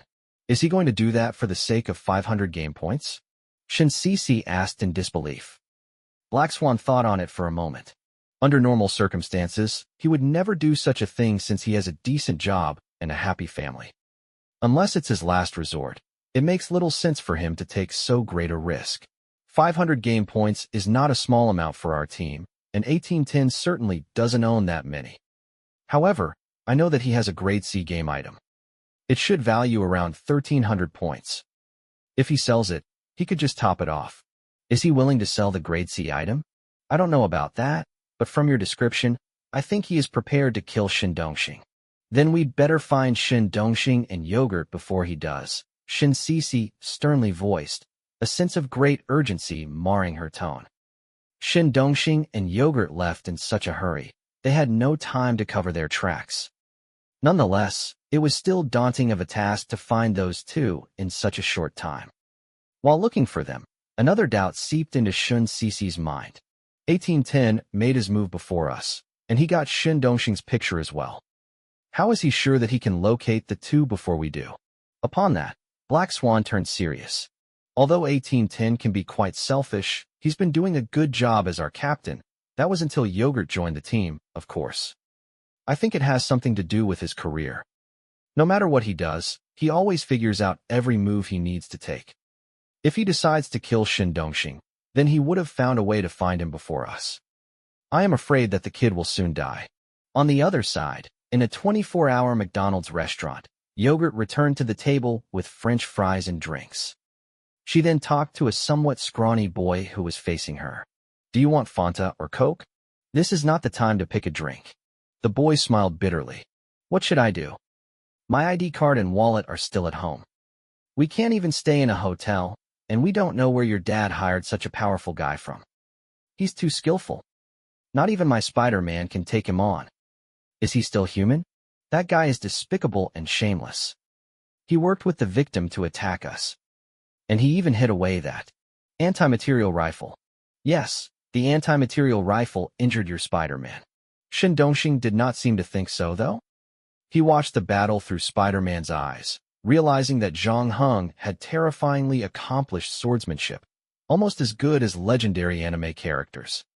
Soon, Shin Dongxing began to hesitate. Maybe. You should go back first. When Yogurt heard that, she threw the tray on the table. Shin Dongxing. What do you mean? Are you trying to get rid of me? No, I'm not trying to get rid of you. We talked about getting revenge from your dad, but I never knew when this matter would truly end. Shin Dongxing cautiously continued. We've already taken his grade C item. Don't you think we should stop here? Stop here? Yogurt snorted coldly. It's too early to stop. He needs to pay for abandoning my mother. My mother got pregnant before she graduated university and was forced to return to her hometown alone. On the other hand, that bastard was flirting with the dean's daughter.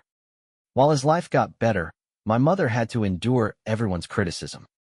Her family had their backs turned on her, and she had a hard time looking for a job as well. In the end, she had to toil in a factory and eventually married a foreman. That asshole would go bonkers whenever he got drunk, and he would start beating the life out of my mother. Her whole life was ruined. Can a grade C game item make up for it? No. I need to ruin his life. An eye for an eye. Yogurt tore open a packet of ketchup as she talked. But I think your dad's been treating you well. He actually gave us the game item when I threatened him. He still cares about you. He doesn't care about me.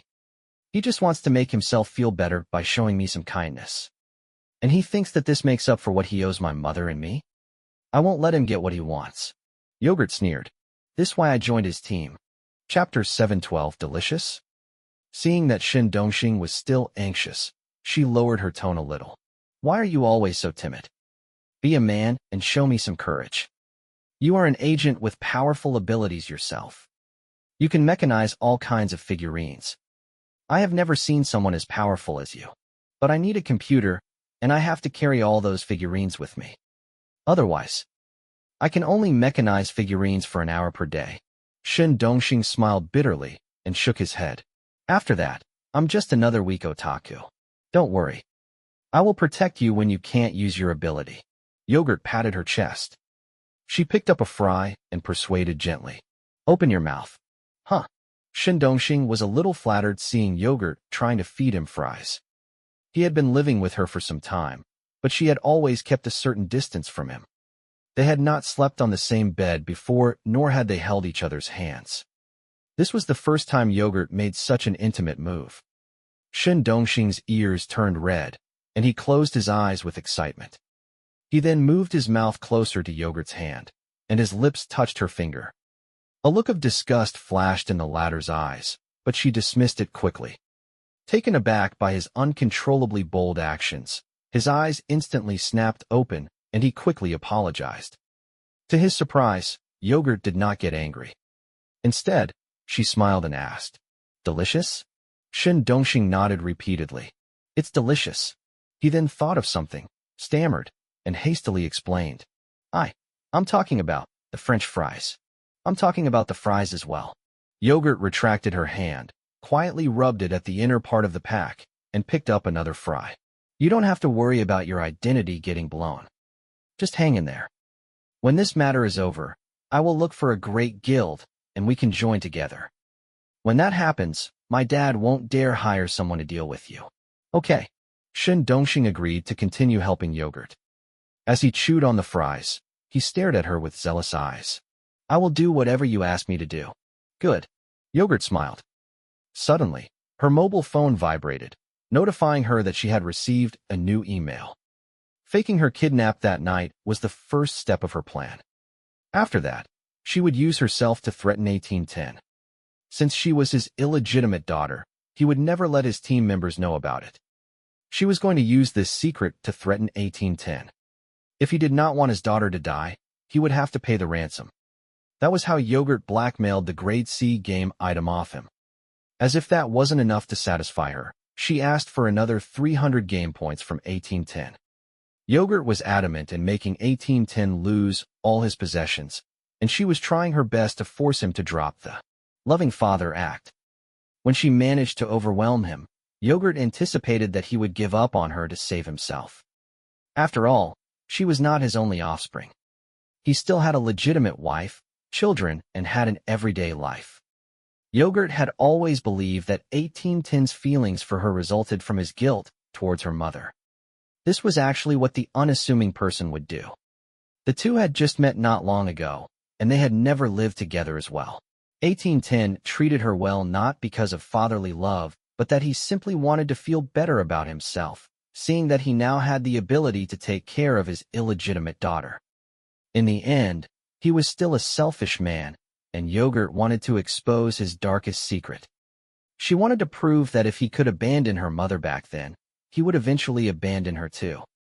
Yogurt could live with the analysis of her relationship with 1810, but she did make a few mistakes. The first was that she did not expect Black Swan to investigate her relationship with her father. Their secret was then exposed in front of other team members. As for the second mistake, she did not expect 1810 to spend 500 game points to hire Zhang Heng to rescue her. From there, her plan started to crumble.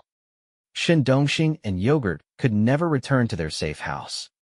But among these, the gravest mistake she could have made was to underestimate how dangerous 1810 was.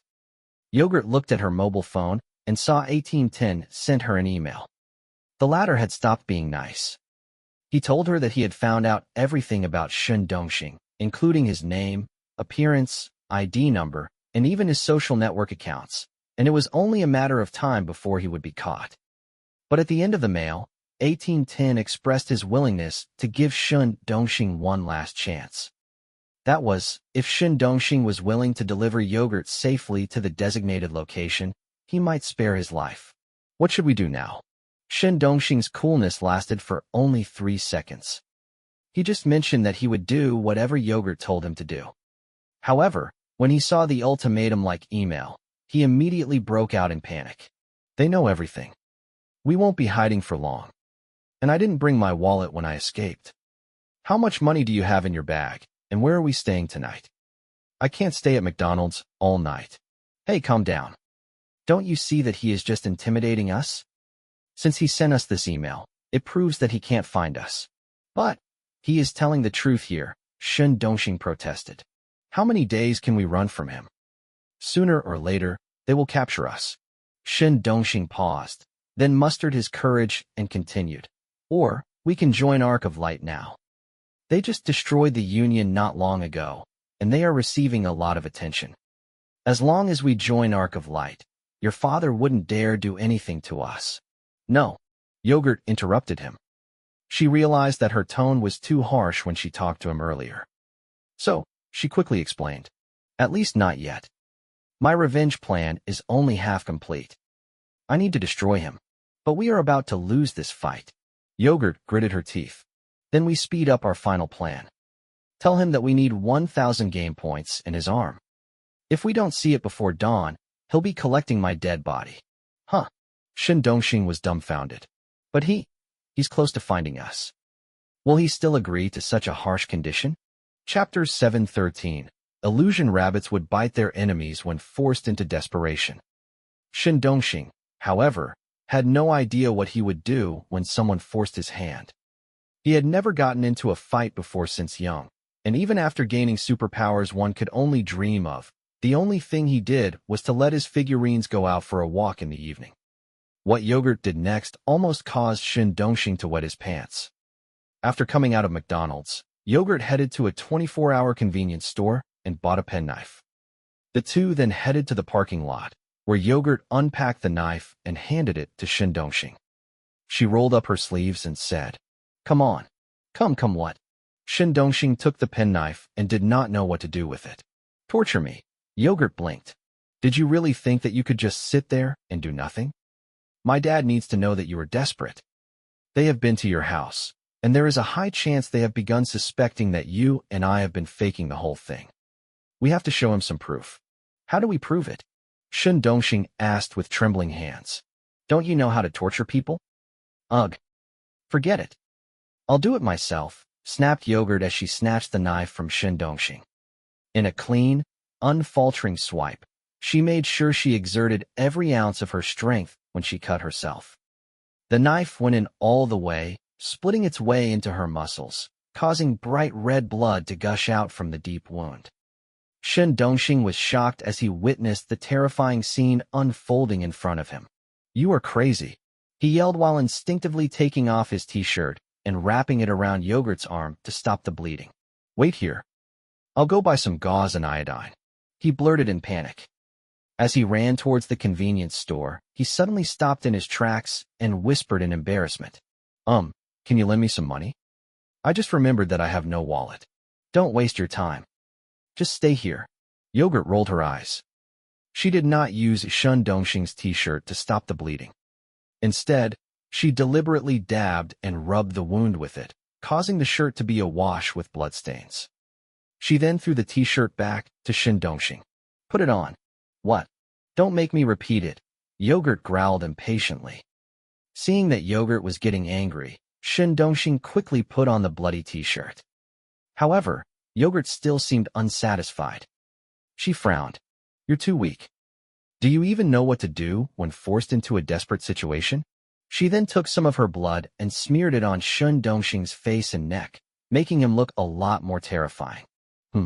Yogurt took 2 steps back, cocked her head, and took a better look at Shen Dongxing. This time, though, she seemed satisfied. After that, she stabbed her arm twice without so much as a twitch on her face. We can fake the wounds and blood. I know a friend who does a great job." Shen Dongxing's lips quivered as he spoke, and his forehead was sweating profusely. "Don't be stupid," Yogurt snorted. "My dad is just bad, not stupid. You can't possibly fool him. Then you can't keep hurting yourself either." Shen Dongxing was almost crying. Yogurt's expressions remained stoic. She as inflicted cut after deep cut on her arm. After a while, gaping wounds were very visible. At the same time, she said lightly, "Compared to the suffering my mother had to endure over the years, this is nothing. Rest assured, I will make him pay for what he's done to us." After that, Yogurt made another 16 cuts on the same arm. Fortunately, the last 10 cuts were not as deep as the ones before. With all that blood and slashes on her, she looked appalling. Even the keenest skeptic who saw her would not doubt that she had been severely tortured. Yogurt then threw her mobile phone to Shen Dongxing and said, "Record a video of me. Keep the first part of the video at around 10 seconds long." Shen Dongxing shakily pressed the record button with his trembling hand. After that, she saw Yogurt crawling on the ground in horror, crying and begging for mercy. Her blood began to stain the green grass of the parking lot. After that, Shen Dongxing recorded a 4-second video of him chasing Yogurt, then took a few more photos for good measure. "It's done. You can go buy the gauze and iodine now," Yogurt said and took out 50 yuan from her wallet.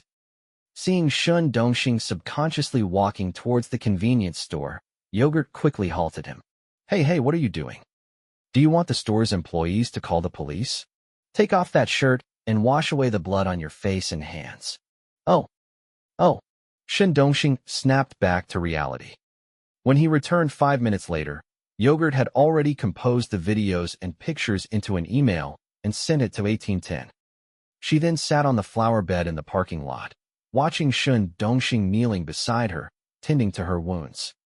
In the quiet and dark, their breathing was audible to each other.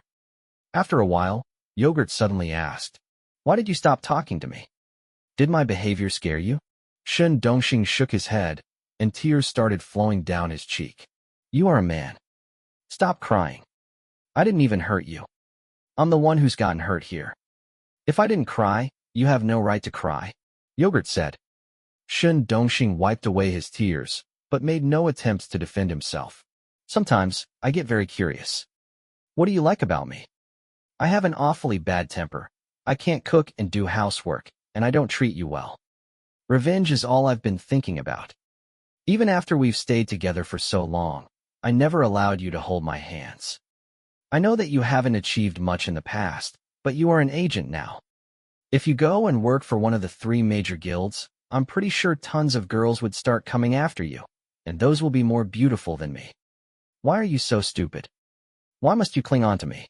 After running here and there for the entire day, fatigue was beginning to plague Shen Dongxing. After helping Yogurt bandage her wounds, he slumped to the ground in exhaustion. He did not immediately answer, but instead, he asked, "Do you remember what happened when we first met?" "I remember what happened to you.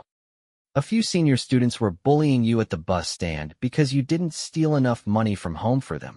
Yogurt nodded. "At the time, everyone pretended not to see me.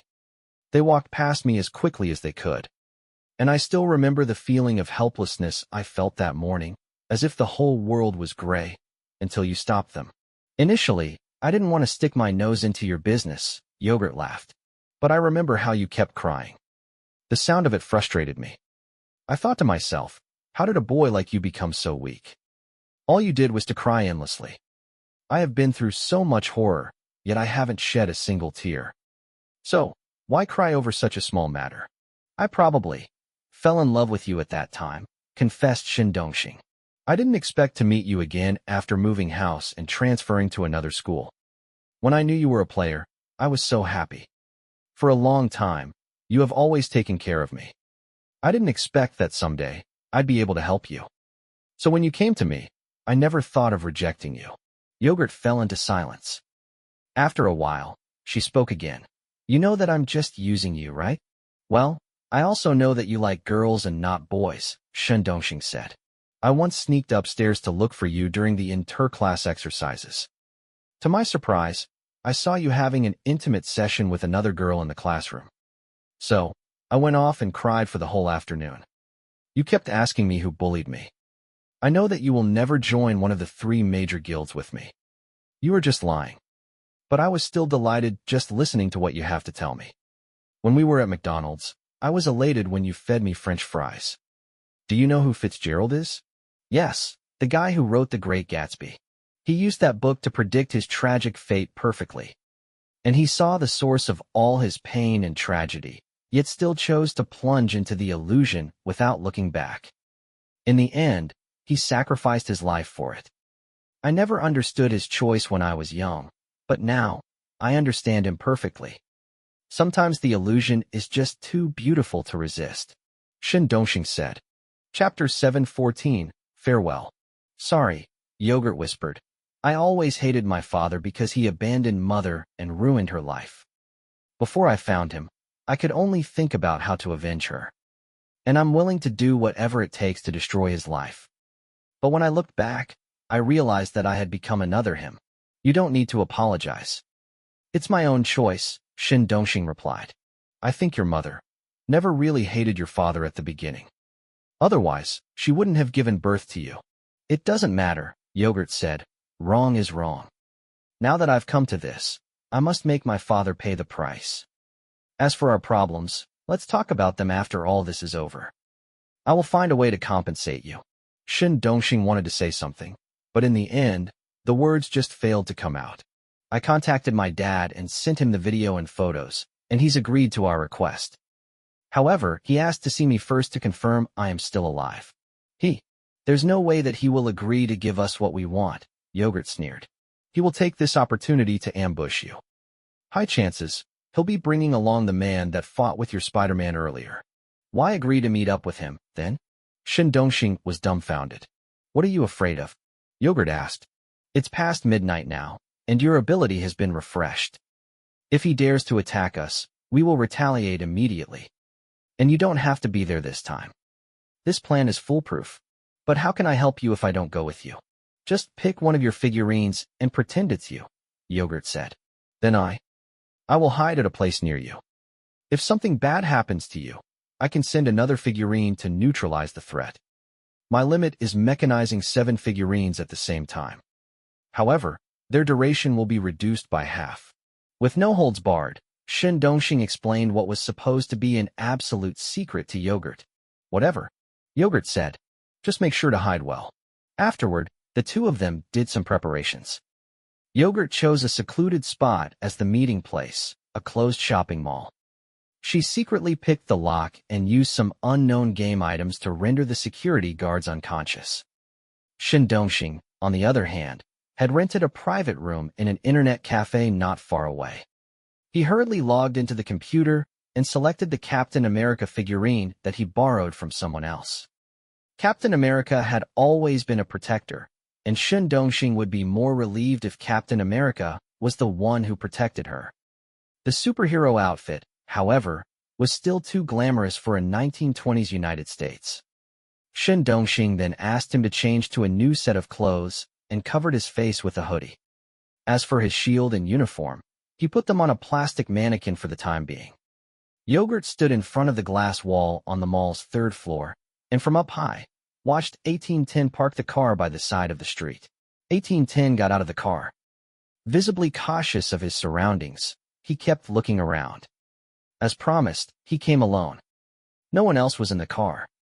That, however, meant in no way that he did not bring anybody with him. Yogurt had studied 1810 for a long time, and she knew he would never fight a battle he could not win. Nonetheless, those thoughts bothered Yogurt little since there would only be one winner tonight. While there was still some time, Yogurt turned around and looked at Captain America beside her. The latter stood quietly in the dark and kept an eye on his surroundings. Yogurt said, "I wanted to tell you something. However, it would be best if you didn't hear them. So, this is the best time to say it. I hope this incident also helps you learn something new. You are not that young anymore. Stop trusting others so easily. Never invest all your feeling and emotions in someone who doesn't love you back. Now that you have the ability others can only dream of, you should learn to protect yourself. You can't expect someone to be always there to help you." Yogurt paused for a while and continued. "Consider that grade C game item as your compensation. Initially, I wanted to get you more game points, but now, it seems impossible. So that's it. I hope you will find a girl truly worthy of your love and will never be let down by her. Well, that's all I want to say. Take good care of yourself." After she finished speaking, she moved her head to the other side and looked at the elevator. In the internet cafe's private room, Shin Dongxing was dumbfounded. He could see what Captain America saw through the computer, but he could not hear any sound. All he saw was Yogurt moving her lips.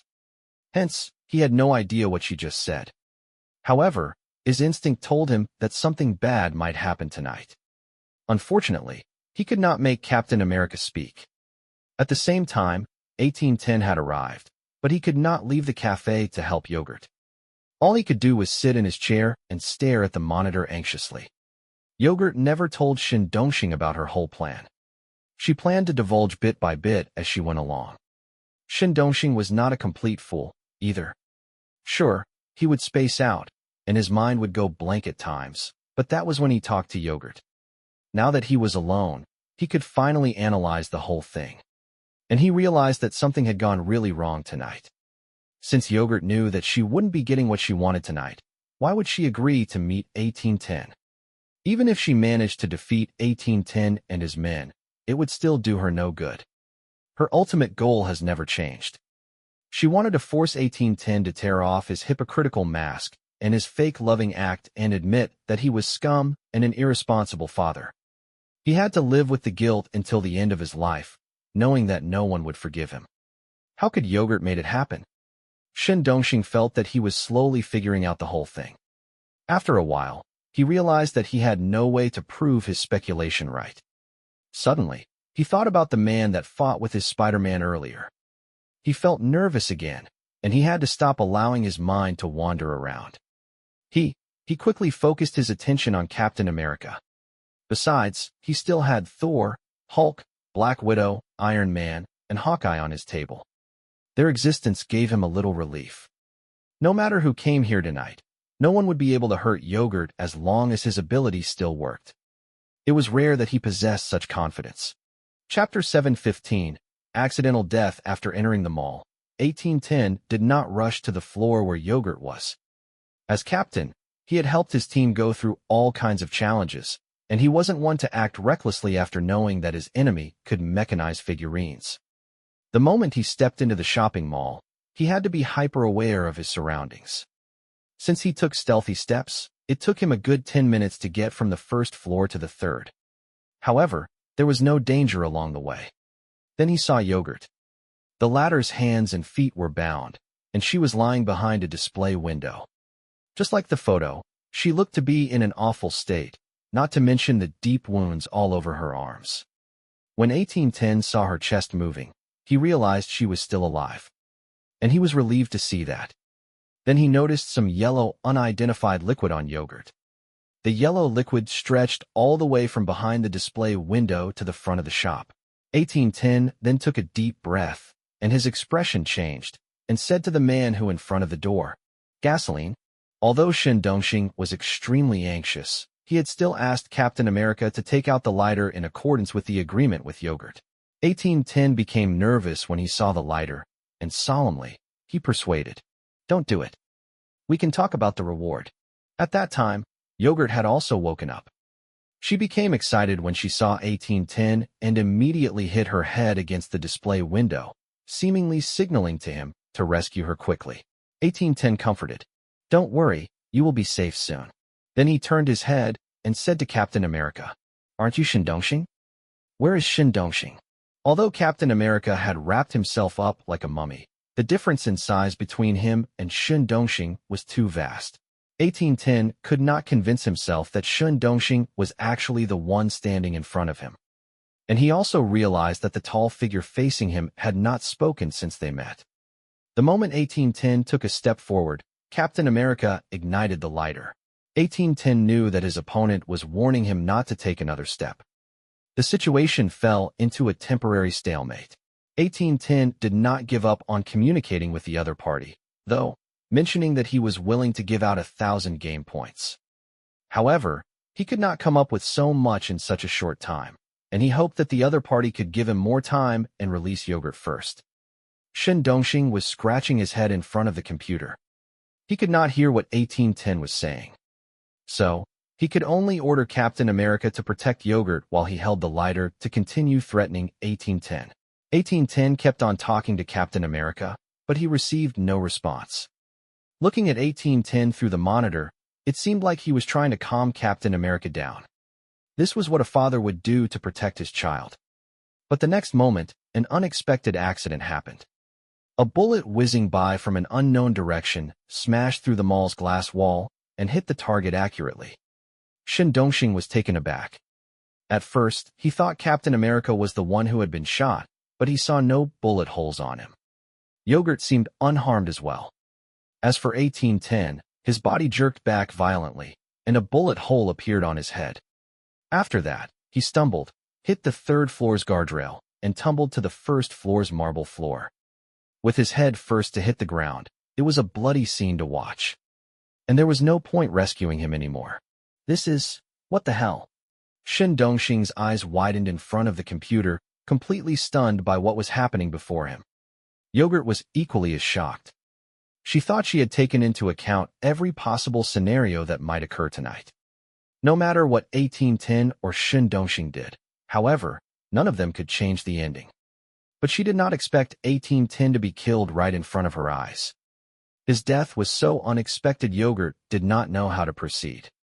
Since her target was now dead, everything that she had done so far was all but pointless. The death of 1810 had messed up Yogurt's plan completely, causing her mind to go blank for a few seconds.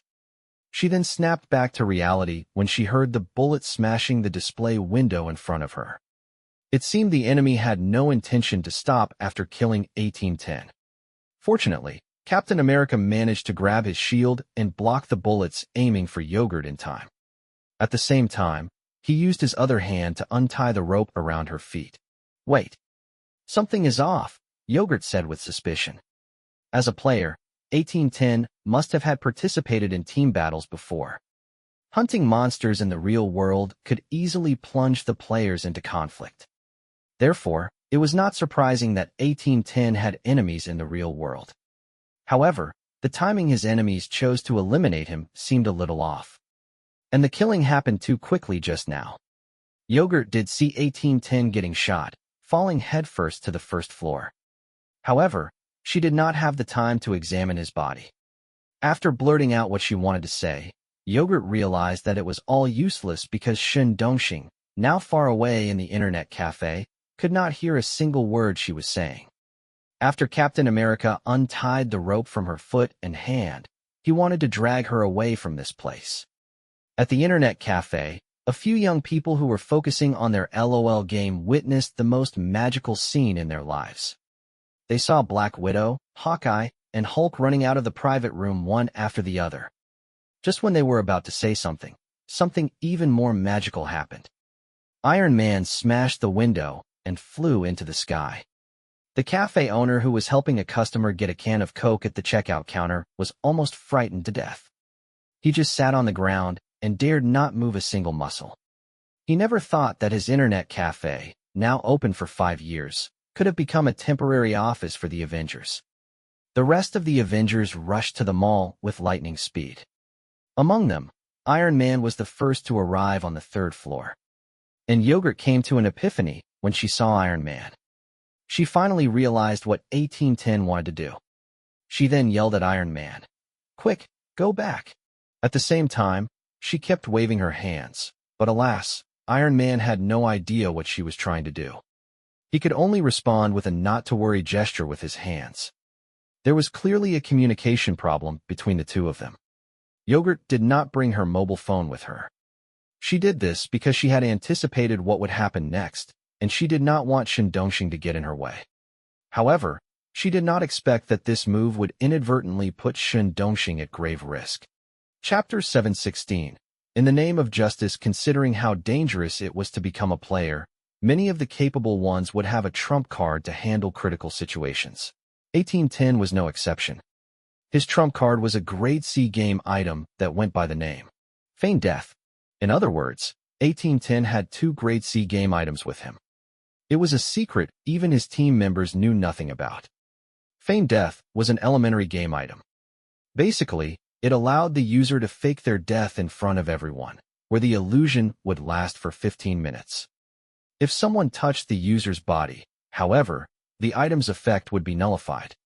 While 1810 took his time walking from the 1st floor to the 3rd, he was actually watching out for Shin Dongxing's ambush and looking for a spot where he could use his feigned death. Whether Yogurt or Shin Dongxing, none of the two realized that 1810 had sneaked out of the mall after he faked his death. Since 1810 now knew that Yogurt had orchestrated the whole thing from the beginning, he was no longer concerned about her safety. Hence, he only had one thing to do tonight, and that was to kill Shin Dongxing. The latter's absence in the mall surprised 1810. However, he strongly believed that Shin Dongxing had to be somewhere nearby. After reading the information that Shin Cece provided him, he now knew the nature of the relationship between them both. Yogurt had never developed romantic feelings for Shin Dongxing, who, however, was completely obsessed with Yogurt. 1810 was a man too, and he was once a young lad. He knew exactly what a boy that age was thinking about. When the girl he liked was in danger, no matter how strong or weak he was, he couldn't just watch and do nothing from a distance. The person who shot 1810 was 1810 himself. He killed his own illusion to create chaos and to disrupt Yogurt's plan. After he killed his illusion, he turned his gun and fired at Yogurt. This was to prevent her from checking his dead body downstairs. The second reason he did that was to force Shin Dongxing's hand when he saw Yogurt getting attacked. As expected, Shin Dongxing went all out to save Yogurt. He mechanized the remaining figurines he had and rushed them to the mall. When he did that, his location was immediately exposed. He was about to pay a huge price for his actions.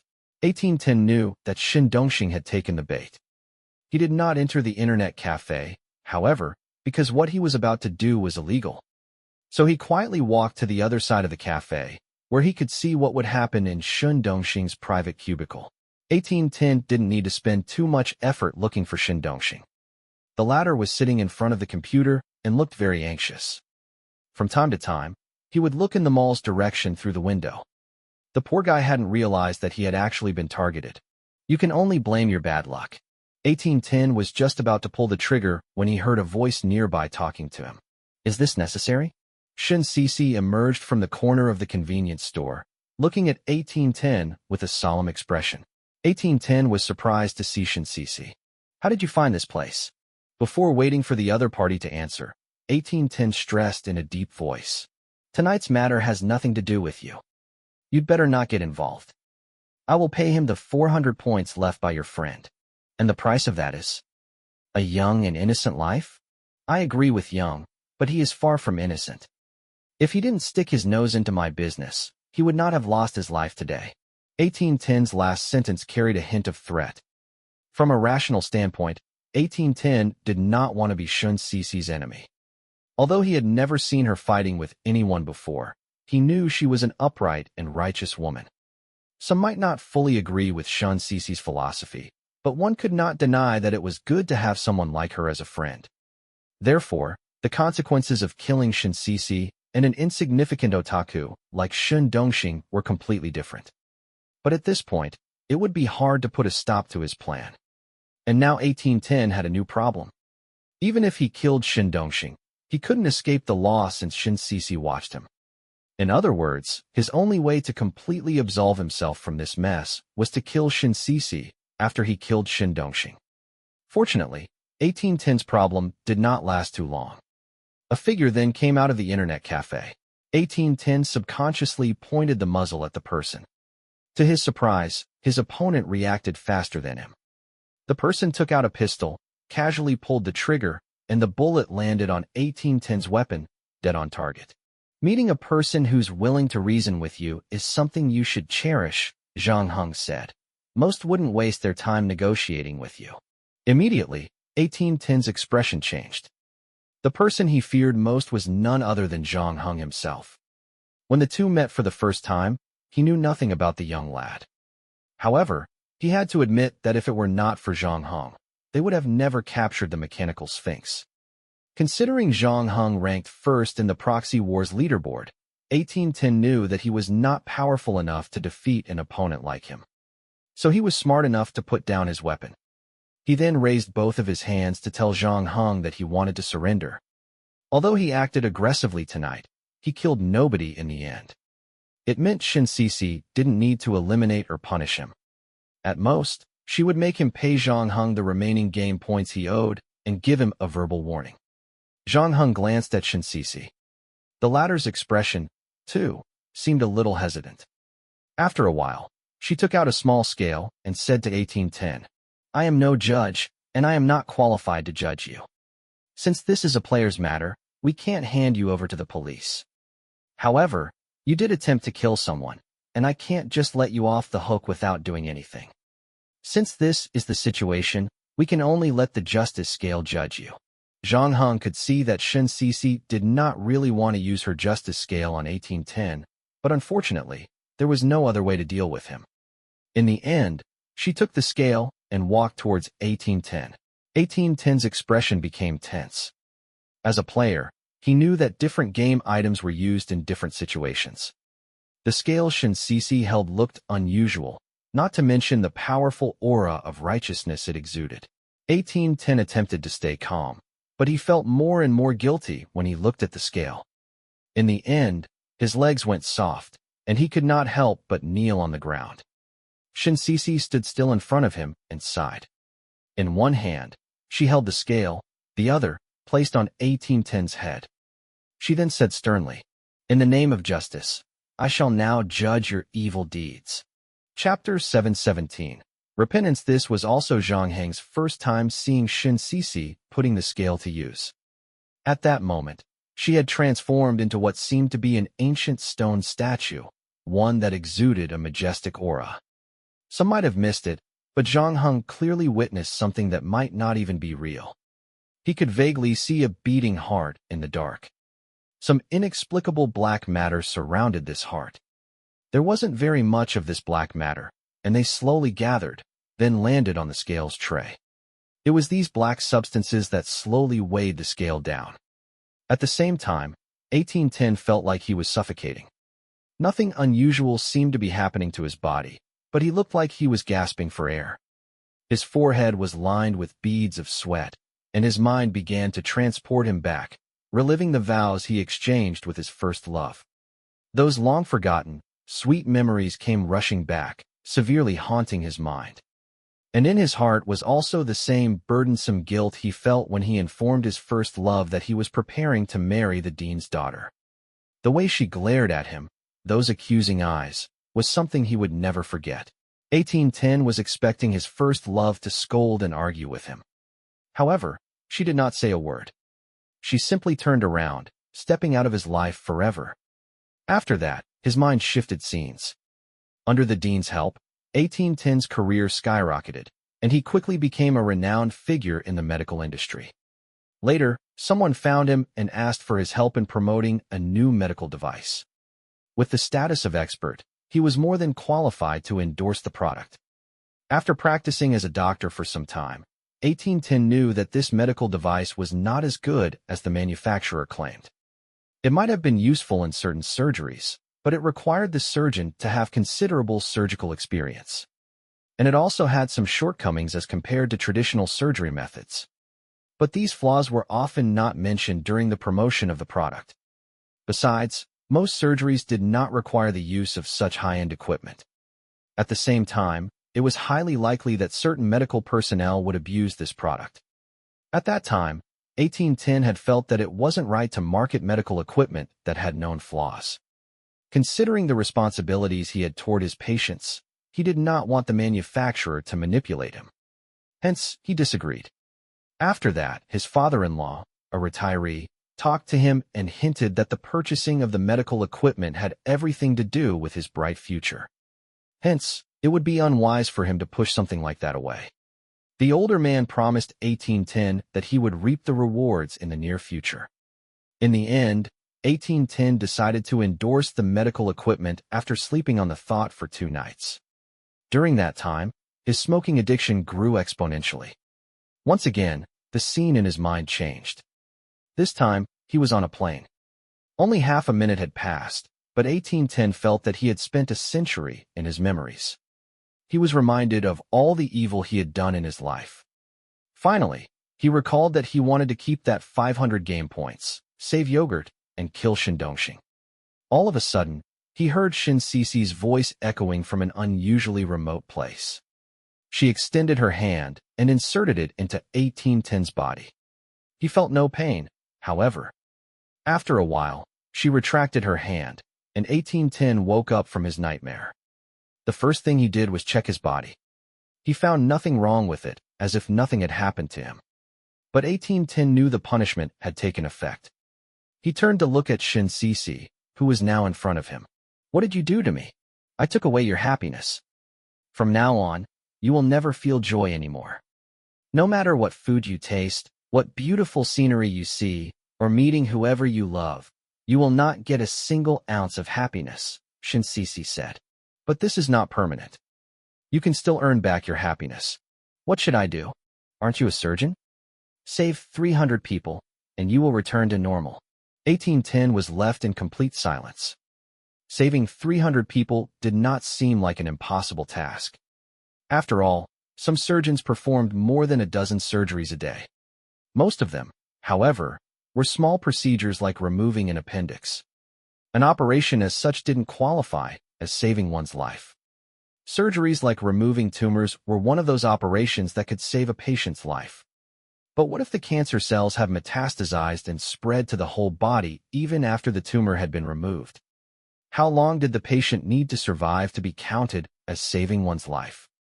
The difficulty of this matter depended entirely on the definition of saving one's life.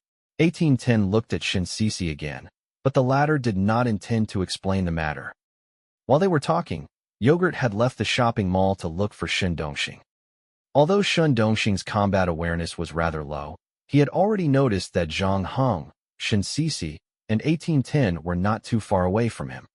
He was so frightened that he hid under the table since he could find no weapon to defend himself. After that, he saw a woman with a choker on her neck coming into the cafe. She sat on the sofa and looked at him with a smile. Shin Dongxing recognized the woman as a member of 1810's team. He realized that this might be the end for him. "I want you to pay the price for stunning me." "Seriously, that was the first time I was stunned by a man since I was born, literally," gushed Black Swan. Shin Dongxing sneered. "But you were lucky. I happen to be in a good mood tonight, and I don't want to pursue the matter anymore." "Really?" Shin Dongxing was overjoyed. "I'm just kidding. I am thinking how to trick you out of the table, then slaughter you. Shin Dongxing's face turned pale again after hearing what she said. You are so gullible. No wonder the girls around you could manipulate you so easily. Yogurt didn't lie to me. Shin Dongxing defended her in a low voice. Black Swan harumphed and seemed like she wanted to say something. She thought for a while before shrugging him off. Forget it. Young people should do the stupid things only young people would do. Self-protection is something only older people would think about. Learn to reserve your feelings from your failed relationships. Learn to calculate your gains and losses. With that, you will not get hurt easily. However, after experiencing a failed relationship, you won't be able to give as much for the next person you fall in love with. Is that a good thing?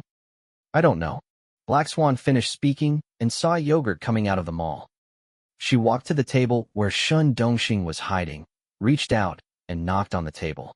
Go ahead. At least stop her from doing something suicidal. Chapter 718. Unraveling the secrets of set items. Everyone had secrets. Zhang Heng never asked how Shin Cici acquired the justice scale and what sort of agreement she had made with the goddess of justice, Justitia. Shin Cici, too, did not ask Zhang Heng how he came to know about the location where Yogurt and 1810 would meet.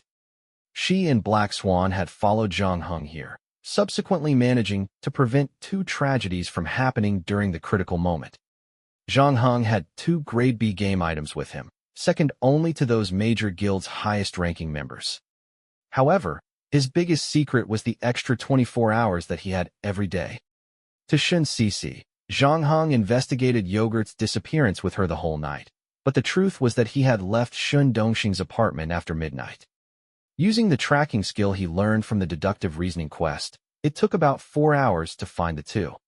Instead of tying them up, Zhang Heng implanted Trojan horse malware in their mobile phones to monitor and pinpoint their locations. If 1810 had arrived here to accept the result, the investigation of this matter would end here. If 1810 refused to accept the outcome, Zhang Heng could locate Yogurt and Shin Dongxing faster than him. Anyway, this matter was resolved peacefully in the end. 1810, however, had to pay the price of his team getting disbanded.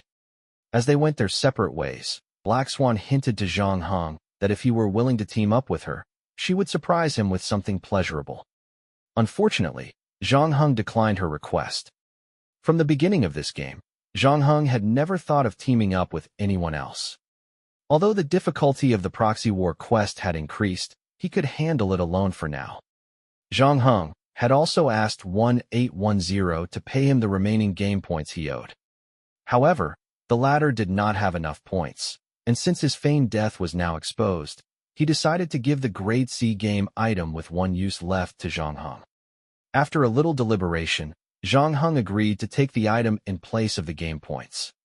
Feigned death was a unique game item, a perfect trump card he could put to good use. However, it had its shortcomings. If his enemies found out about the item, using it would be pointless. Zhang Heng wasn't too bothered, as long as it could be used in the quest. In the real world, however, he would never think of using feigned death to help him to save his life. In total, Zhang Heng received 3 game items in just 1 night. After bidding Black Swan and Shin Cici farewell, he headed to the game's checkpoint to look for Miss Bartender since he had acquired the last shadow set piece. Interesting. You actually managed to complete the entire shadow set. That's efficient of you, commended the bartender lady after seeing the 4 items on the table. You said that when I find them all, I can inherit part of the original owner's power? Yes, that's right. But I also mentioned that you'd need to go through some form of test. The bartender lady picked up Shadow Key. You can only use this item once more. Once you decide to inherit its power, whether succeed or fail, you won't be able to use it anymore. I know, but it doesn't matter. Shadow Key and Shadow Foot were both Grade E and Grade F game items. Their values were limited, and they had been used before. Shadow Key had only 1 last use left in it. So after giving it a little thought, Zhang Heng decided he wouldn't wait any longer to go through the test. After all, he had a ton of items with him, and he would not be able to use them all. Whenever he entered a dungeon, he would need to consider which item he should bring with him. This was as painful as thinking about what to eat and what to wear every morning. It was better if the game items were converted into an ability. Since you are fine with it, when do you want to be tested? The bartender lady shrugged and asked, do we need to complete any rituals? Of course, but it is a very simple ritual. You can complete it now if you want. Let's begin, Zhang Heng said. It took less than 15 minutes for the bartender to complete all the preparations. Zhang Heng watched on simultaneously, and he felt that she was just doing what she usually did. Except this time, she used some weird ingredients like lizard tails and mouse skulls. She then put all of them into a blender to grind them and made a homemade cigar filled with some suspicious tobacco. Zhang Heng raised his eyebrows. Yes, I know it looks very old-fashioned, but there's nothing I can do about it. Those old-timers like it a lot. As early as the BCE era, the Mayans and Indians had started smoking tobacco, believing that it allowed them to communicate with their gods. The Mayans left behind this blend's recipe. Miss Bartender said, don't underestimate this thing. It's not easy to get these materials in the modern world. So you'll have to pay me whether you fail or succeed. It will cost you 50 game points. What should I do? Zhang Heng asked and grabbed the cigar. Just bring those 4 game items with you. It's best to allow all of them to contact your body. Once you've made sure of that, go ahead and light the cigar. By the way, do you have any other game items with you now? Pass them to me first, or they might interfere with the communication, especially the more powerful ones. The original owner of this shadow set has passed away for some time. Hence, not much power is left in them. You better not expect too much. Okay. Miss Bartender thought for a while and decided to explain more. If the original owner of this set item is still alive, it'd be nearly impossible for you to gather them all. After all, if not for special reasons, no one would want to divide their power to others. Giving out part of their power would speed up the owner's deterioration process. As an agent, you should know about this. This set of items should belong to some very ancient existence. Zhang Heng nodded and temporarily stored all his game items at the game point. After that, he sat cross-legged on the deck and put the 4 shadow set items on his lap. Once that was done, he lit the cigar and took a deep breath. The taste was not as disgusting and strange as he initially thought.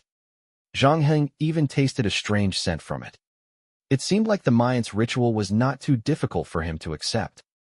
Zhang Heng took a small puff first, and then 2 long drags after that.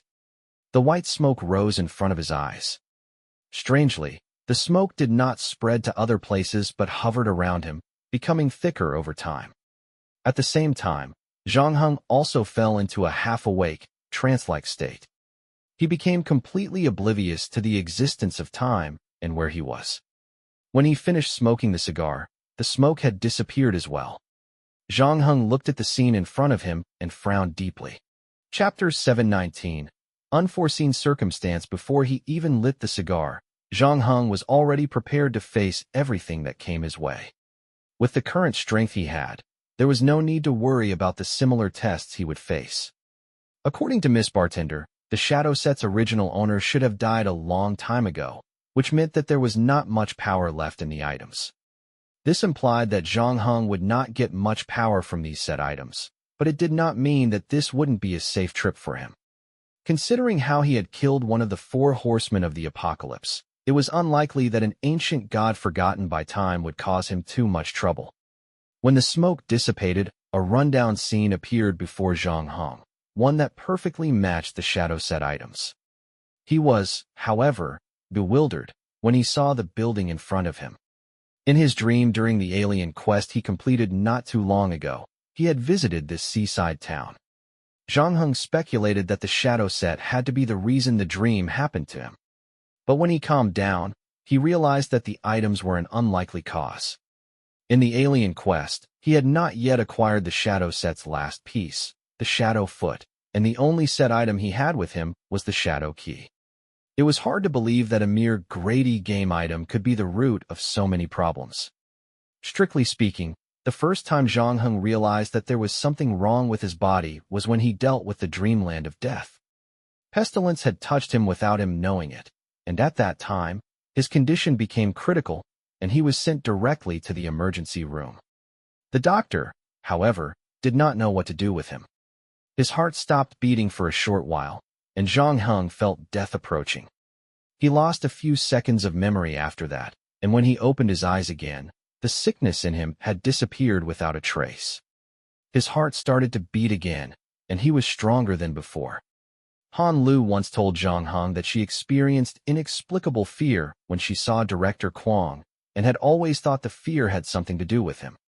During that time, Zhang Heng happened to lose his memory for a few seconds. After connecting what happened on the roof, Zhang Heng realized that the fear Han Lu had felt might have not come from pestilence, but from him. Perhaps he should be considering his current situation from another angle. It seemed that his body hid secrets he had no idea about. And Miss Bartender told him that the tobacco recipe that she prepared came from the Mayans, used to communicate with the gods. Zhang Heng had deposited all of his game items at the checkpoint. Right now, he only had the 4 shadow set items with him. Hence, it stood to reason that the original owner of these 4 items should communicate with Zhang Heng when he inhaled the smoke. To his surprise, the tobacco did not get him in touch with the original owner. On the contrary, the smoke unlocked a seal somewhere in his body, allowing him to return to the weird dream that he experienced before. Zhang Heng did not know what the cause of this glitch was. Maybe the power left by the shadow set's original owner was too weak compared to the secrets in his body. Maybe something happened to his body again after the incident on the roof. However, for some unknown reason, he had failed to notice the changes. All in all, his circumstances were not that bad. Between inheriting a small part of the shadow set's power and the secrets his body held, the latter was clearly more important. He could always attempt to extract the power from the shadow set items later. As for the weird dream, he would not get to encounter it as he wished. And Zhang Heng also noticed that this time, although he had returned to this bizarre dream, the shadow set items were still with him. They did not disappear with other game items, and it made him wonder if he was in the test realm or the weird dream. It took him only half a minute to sort out his situation. Whatever that came later would have to be settled later. Right now, he wanted to explore this dilapidated town. This place probably had something to do with his life. As he walked down the street, a strong stench of fish wafted into his nose. A large number of dilapidated houses could be seen on both sides of the street, where some had even collapsed. Everything here seemed to be decaying slowly. Zhang Heng noticed a difference, though. There were obviously more people on the street this time. Although there were very few functioning houses here, at least he was no longer the only person around. Those people, however, might not have improved Zhang Heng's situation. Some of the residents looked no different from ordinary people. However, there were only a small part of the population here, and most of them were youngsters. It seemed like the elderly in this place were cursed. All of their faces were deformed, just like the old man Zhang Heng met before. He had a narrow forehead, flat nose, convex eyes, and crusted skin. And at the same time, the old man appeared slimy and slippery, much like the offspring of a fish and frog. However, their gloomy and terrifying faces now had a smile on them. They were coming out of the broken houses at the side of the streets. Some were cleaning their signs, some were busy delivering the fish they had caught, sending them to the fish shops to be processed, and some even put the carpets on the floor. It looked like a banquet would be held that night. Besides, some strange noise could be heard from the nearby sealed buildings from time to time. It was as if something was walking across the wooden floor, emitting a low and hoarse hiss. Zhang Heng walked for a while and saw a Gothic stone church in front of him. It was far older than the other town buildings. As the bells tolled, the townsfolk knew that it was 6 in the evening. The sun was about to set into the sea, and the only glimmer of light in this town was about to disappear. Walking into the church to take a look, a voice suddenly came from behind him. "It's already late. Don't you need to find a place to stay?" Zhang Heng turned and recognized that the person speaking was the old man he saw when he first came to this town. The latter had come from the other side of the street. Although he was trying his best to act like an old man who had trouble walking, Zhang Heng could tell that he was better than what was presented. "Any idea what's going on here?" Zhang Heng asked. The old man did not answer his question, but repeated what he said. "It's already late. Don't you need a place to stay?" Chapter 720, Gilman Hostel. "Any recommendations?" Zhang Heng did not dwell on the previous question, and decided to answer the old man directly. Gilman Hostel. They serve delicious food and provide soft beds, the old man replied. I can take you there. Upon saying that, he turned around and walked away, as though beckoning Zhang Heng to follow him. Zhang Heng took another good look at the church that stood before him. It did not look like a real church since he could sense the evil and insanity oozing out of it, just like the town itself. A man in a black robe and golden crown walked past the church, but Zhang Heng could not see what he looked like under the robe. Since Zhang Heng was not close to the mysterious man that just passed the church, he stopped walking and glared at Zhang Heng with his protruding eyes, like a toad. After a short deliberation, Zhang Heng decided to follow the old man since the latter was the only person in this town who took an initiative to talk to him. However, he was still not willing to answer any of his questions. Do you know me? Zhang Heng asked after catching up with the old man. What day is today? July 15th, 1927. The old man finally answered one of his questions. It was almost similar to the date Zhang Heng estimated when he first came into this dream. Zhang Heng then looked at the watch on his right hand subconsciously. However, he discovered that the watch that had been with him all the time was not on his wrist. Zhang Heng had been wearing that watch for a long time. Previously, when he arrived in this dream, he forgot to check whether his watch was with him. That didn't bother him too much, though. It was past midnight when he came into this world, which meant there was still plenty of time before the next midnight came. Besides, his extra 24 hours might not work here. Second, he was no longer an ordinary person when he entered his first dungeon. The long list of high-level skills that he acquired had become a part of him, and even if he did not rely on his game items, he was more than capable of protecting himself. He technically still had those shadow set items with him. His shadow moment should have depleted its uses by now, but it seemed that got refreshed when he came to this place. For now, there was no time to give it a look. While following the old man, Zhang Heng attempted to gather some more information. I see that you are preparing for some celebration. What are you guys celebrating? Oh, it's just an ordinary traditional ritual. Don't mind us. Is that so? Do you know how to get out of here? The old man suddenly stopped in his tracks. The train is no longer in service. It will take a very long time to leave this place on foot. If you insist, you can take the bus that leaves at 8 every night, but what? But not tonight. The driver himself is preparing for the celebration. So, the bus will not be in service tonight. What about a horse? There are no horses in the town, the old man replied in a hoarse voice. Someone attempted to raise them once, but those animals didn't seem to like this place. They were restless at night, so we had to sell them. Then he turned his head. Do you want to leave this place? Leave? No. I'm just asking, Zhang Heng said. The old man was not lying. For some reason, he hoped that Zhang Heng could stay in the Gilman hostel tonight. Always wanting to investigate the place from the beginning, Zhang Heng himself wanted to know what would happen if he stayed in there tonight.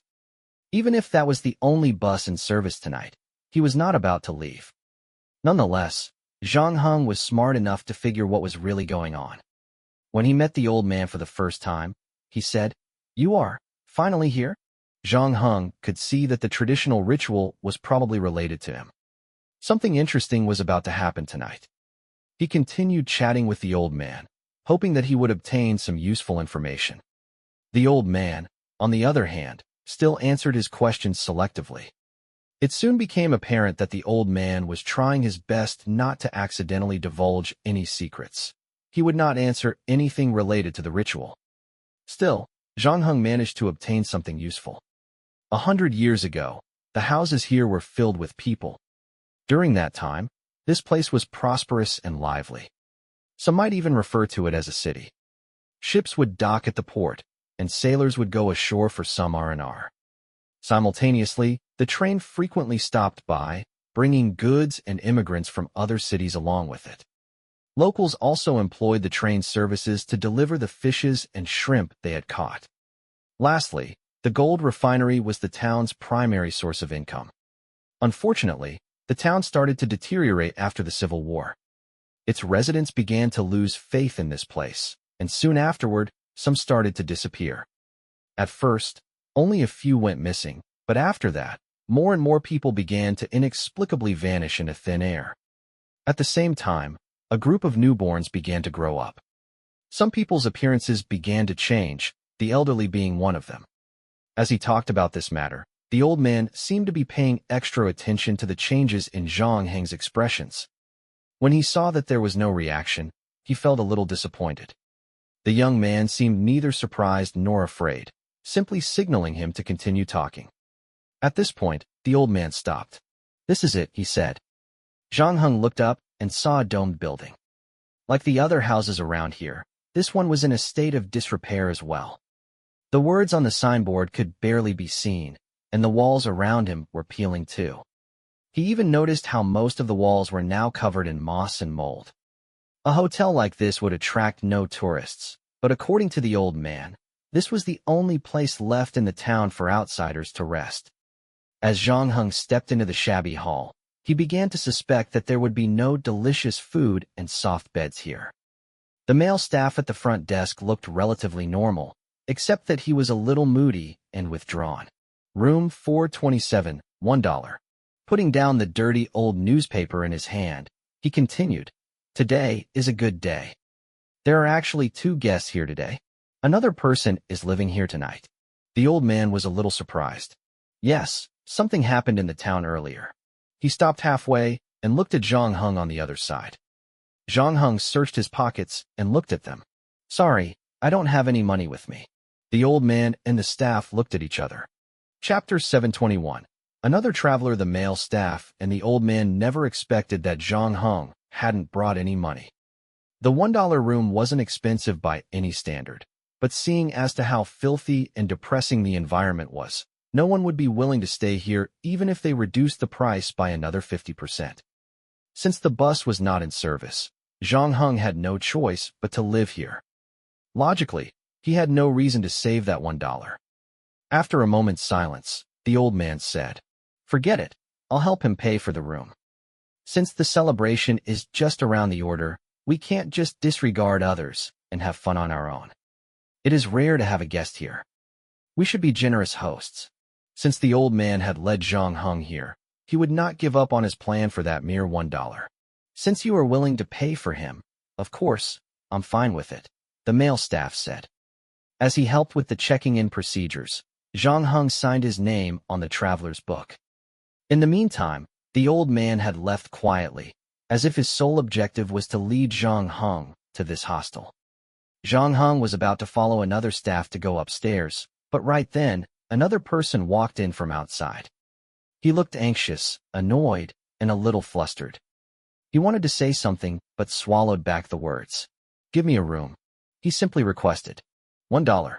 Expressionless, the male staff repeated the price. Zhang Heng knew that this was the other guest of the Gilman hostel. The male staff mentioned it earlier.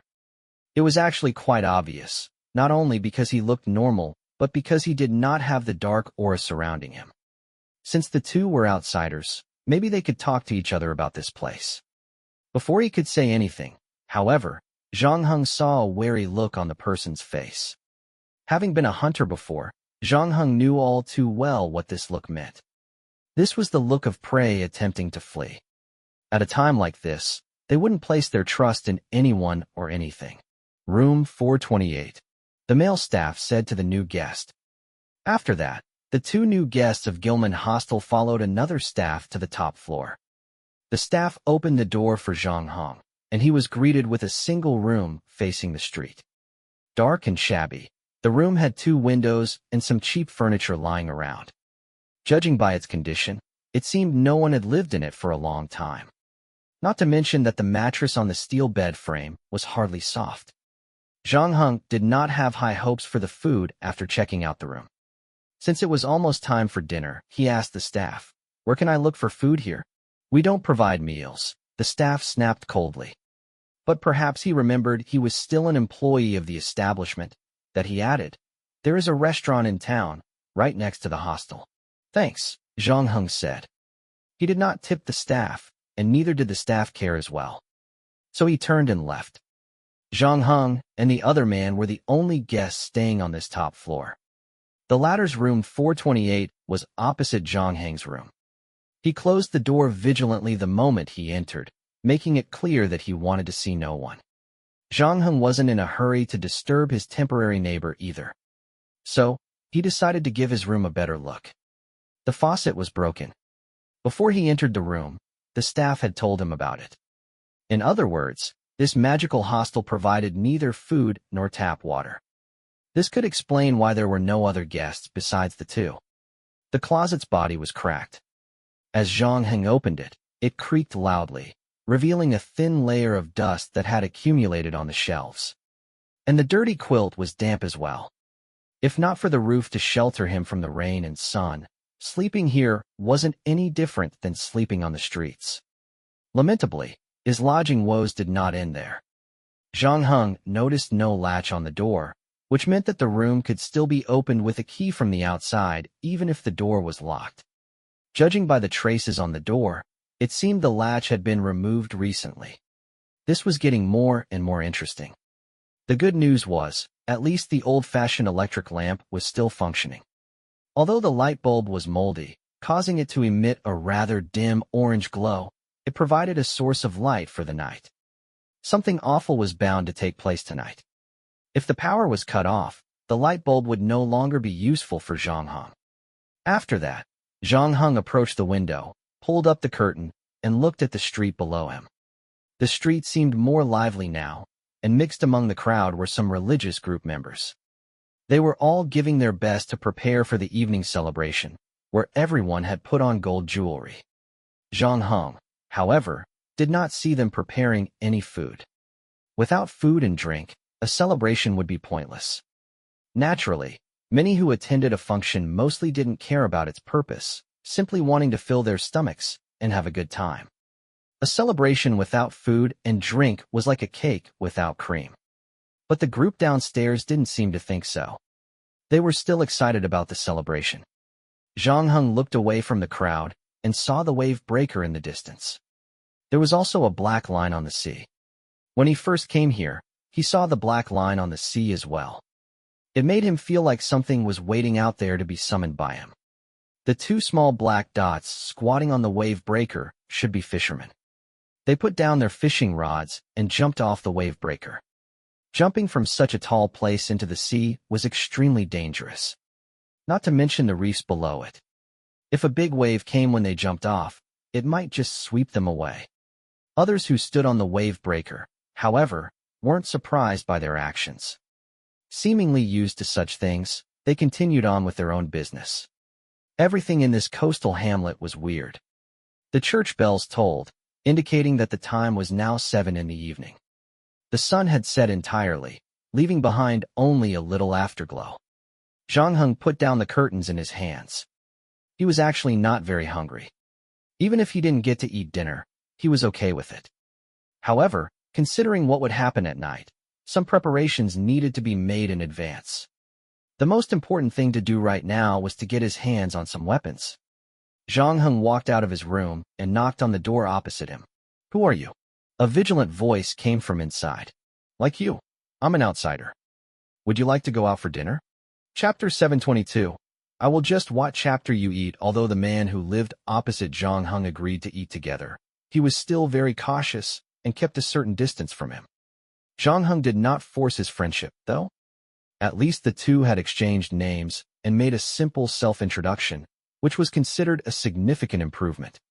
His name was Fabricot, and he was only 17 years old. According to him, he was traveling around New England to explore its natural scenery, historical sites, and a deeper understanding of his family genealogy. Initially, he planned to take the train directly from Newburyport to Arkham, but the conductor in Newburyport had provided him with a more economical travel plan. He was supposed to get on the bus and transit here, not expecting the night bus to Arkham would be canceled. So he could only stay here tonight. As they chatted, Zhang Heng also learned that Fabricot had arrived much earlier than him. He had departed Newburyport at 10 in the morning, meaning he had spent at least half a day here. He should have collected a lot of information about this place by now. Maybe that could explain his heightened wariness and apprehension. Something must have had probably traumatized him, seeing as to how he immediately closed his mouth and stopped talking the moment Zhang Heng inquired about the matter. The two had just met, though, and Zhang Heng realized that perhaps sufficient trust hadn't yet been established between them. Although the town was drowning in gloominess and oddities, Zhang Heng did not feel too much repression or fear. On the contrary, Fabricat beside him seemed exponentially disgusted and disturbed by this small town. In his own words, he did not want to stay here a second longer, wishing that he had a pair of wings to fly away as far as he could from this place. After a while, the two walked out of the hostel. Although the nearby buildings still looked dirty, these were in better condition than the town's dilapidated structures. There were grocery stores, pharmacies, wholesale fish markets, refineries, and restaurants. A river even ran in the middle of all these buildings. Perhaps it was time for the residents to get off from their work, or perhaps they were preparing for the celebration that most of the shops were closed. Fortunately for the two weary travelers, the restaurant was still open. Two people were already inside the restaurant, a man and a woman. Among them, the man had a thin face, hunched back, and his eyes looked very dull. Zhang Heng stared at him for a while and found that he had not blinked for a long time. If one encountered him as an SCP-173, there was nothing the person could do but cry in the corner. On the other side, the flat-nosed woman, wearing a rustic dress, was bending over and wiping the table. Although she was about to experience a wardrobe malfunction, no man would look at her when they saw her face. Zhang Heng also noticed that Fabricat, beside him, had become uneasy again. Although neither of them had apparent deformities, they both looked somewhat similar to the old man that Zhang Heng met earlier. According to the old man's previous statement, their faces would start to deform as they grew older. If Fabricat had a choice, he would never want to walk into this restaurant. Eventually, though, hunger overcame his fear. He tried not to look at the two other people in the restaurant and focused on the menu at the counter. After discovering they mainly served canned food and ham, he was not disappointed but relieved. He did not trust the people in this town very much. Hence, he was quite skeptical about the food they served. A portion of canned food with biscuits and a bowl of vegetable soup were more than enough. After that, he made way for Zhang Heng and asked, "What are you eating?" The latter replied, "I have no money with me, and I am not very hungry. I will just watch you eat." Fabricat stood there for a moment and blinked. "Forget it. Let me buy you your meal," he relented. Zhang Heng then said to the dull-eyed man, "I'll have one more of what he ordered." After Fabricat paid for the food, the woman with a flat nose headed into the kitchen. Zhang Heng and Fabricat found a place away from the counter and sat down. Fabricat could not help but ask, "You knocked on my door and asked me out for a meal, yet you don't have any money?" Zhang Heng nodded at Fabricat. After that, he started to check out the restaurant. Decorations had been hung for the celebration later. Fabricat frowned, growling in a melancholic tone. "Do you take me for a fool? I told you that I'm not hungry. You should have just eaten without me." Zhang Heng turned to him, continuing, "You are the one who insisted on buying me a meal. I was just being polite. It's still not too late to tell the chef to cancel my order. This is too embarrassing." "Wait, did you just say that because you know I won't do it?" "If you feel embarrassed, I can do it myself," said Zhang Heng while standing up. "Are you bluffing?" Zhang Heng did not answer him. He just smiled, turned, and walked towards the kitchen. When he was about to walk to the door, Fabricat spoke again. "Okay, you can stop there. The meal doesn't cost much anyway." Despite Fabricat's persuasion, Zhang Heng kept on walking. At this time, Fabricat felt terrible. After all, he was taught since childhood to help those who were in difficulty. As long as it was within his capability, he should not say no to the person who needed his help. Just like what he said, this meal did not cost much anyway. Even for a young man who traveled with very little cash on him, the least he could do was to buy Zhang Heng the meal. So he got up from his seat and rushed into the kitchen. The dull-eyed man sat there and watched the two of them walking into the kitchen. He did not stop them or talk to them. The kitchen's cleanliness was not nearly as unsanitary as Fabricat imagined. Although the fishy smell still lingered in the air and the walls were covered with mold, at least there were no rats and cockroaches. When he walked into the kitchen, Zhang Heng was talking to the woman with a flat nose. Immediately, Fabricat stretched out 2 of his fingers and shouted, "2. We are getting 2 sets." At that moment, he noticed that Zhang Heng, who was standing at the side, took the 2 chef knives that were hanging on the wall. He then hid them in his clothes and made a silent gesture to Fabricat. Fabricat was shocked by it, and he immediately realized that Zhang Heng did not go into the kitchen to cancel his meal. He had gone in to steal the knives for self-protection. This was not the kind of behavior one should be endorsing. Fabricat hesitated for a while before deciding not to tell anyone about it. His heart was thumping in his chest, however. After that, he followed Zhang Heng out of the kitchen. Chapter 723. Don't worry. Fabricat waited for the flat-nosed woman to leave after bringing the food before speaking to Zhang Heng in a hushed tone. "What are you doing?" "I took 2 chef's knives. Didn't you see it?" Zhang Heng slowly gnawed on the canned food that had just been served. "I know you stole the knives. The question is, why are you stealing them?" Fabricat looked nervous, covertly giving the dull-eyed man and flat-nosed woman a glance. He then said to Zhang Heng, "Hey, I think you better put the knife back before they find out about it. I don't want to cause any trouble here. I just want to spend the night peacefully and leave this place as soon as possible." "Is that so? What do you mean? Do you think you can spend the night peacefully here?" Fabricat immediately became alert again. "What do you know about this place?" "What do you know?" Zhang Heng asked rhetorically. "I have an idea. Let's exchange what we know." "I don't know anything," Fabricat said immediately. He then added, "I'm just a traveler who's passing by. It's up to you then. Anyway, I don't think you should blame me for not warning you. Something bad will happen here tonight. You'd better be prepared." "What should I prepare? Do you know how to use a knife?" "No. I don't want to sneak into the kitchen and steal a knife like you." "It's okay. We'll look for another weapon." Zhang Heng had already finished his canned food. However, he didn't intend to continue elaborating on his plan. He then asked Fabricat, "How long do you need to finish your food?" Fabricat looked at the vegetable soup and canned food that he had barely touched.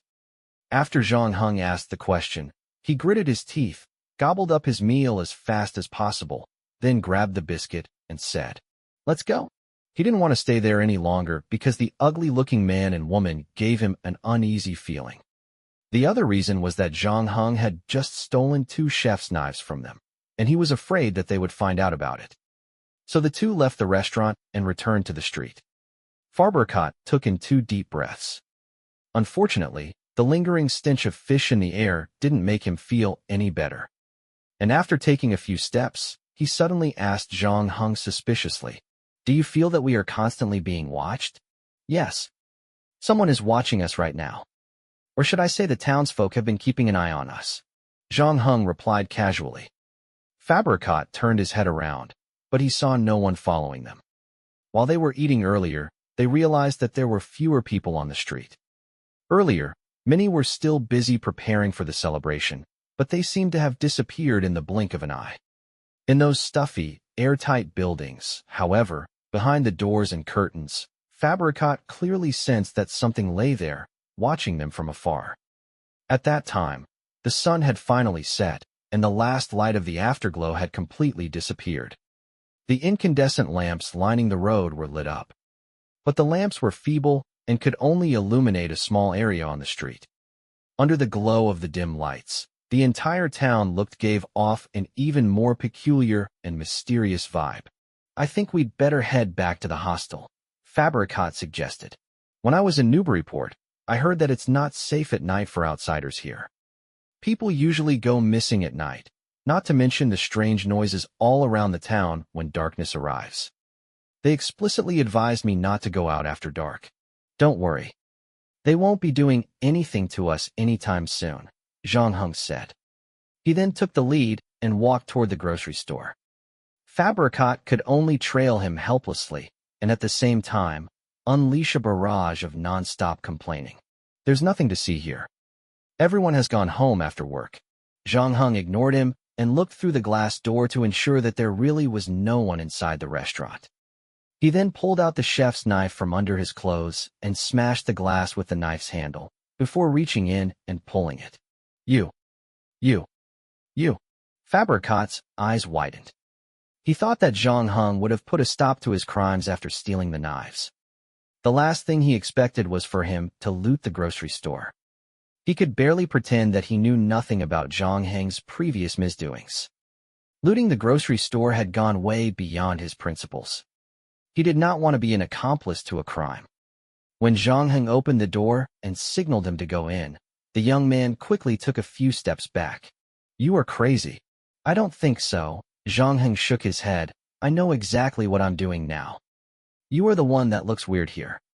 Ever since I met you, you've constantly been looking over your shoulder, as if you've witnessed something terrible but refused to believe what you saw.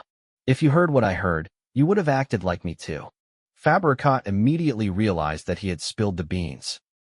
This statement was tantamount to acknowledging that he did hear something. He then hastily attempted an escape. "That's it. Time to go our separate ways. Whether you want to steal a knife or rob the grocery store, it's all your business. I want to have nothing to do with you." Turning around, he quickly walked away. After a few steps, though, he stopped. "If you are caught by the townsfolk, you have to tell them that it has nothing to do with me." Zhang Heng blinked a few times. "The people in the town have been watching us in secret, but no one has come out to confront us until now. Do you think they'll care that we have committed a crime?" Fabricat was startled when he heard Zhang Heng's reply. "I don't know. That's just your speculation. I really don't want to get into any trouble. If you want that to come true, you'll have to first make sure that you are not in any trouble. I don't know what you are talking about. I'm heading back. I suggest you don't stay outside for too long." Fabricat did not want to argue with Zhang Heng anymore. With that, he ended the conversation and headed straight back to the hostel.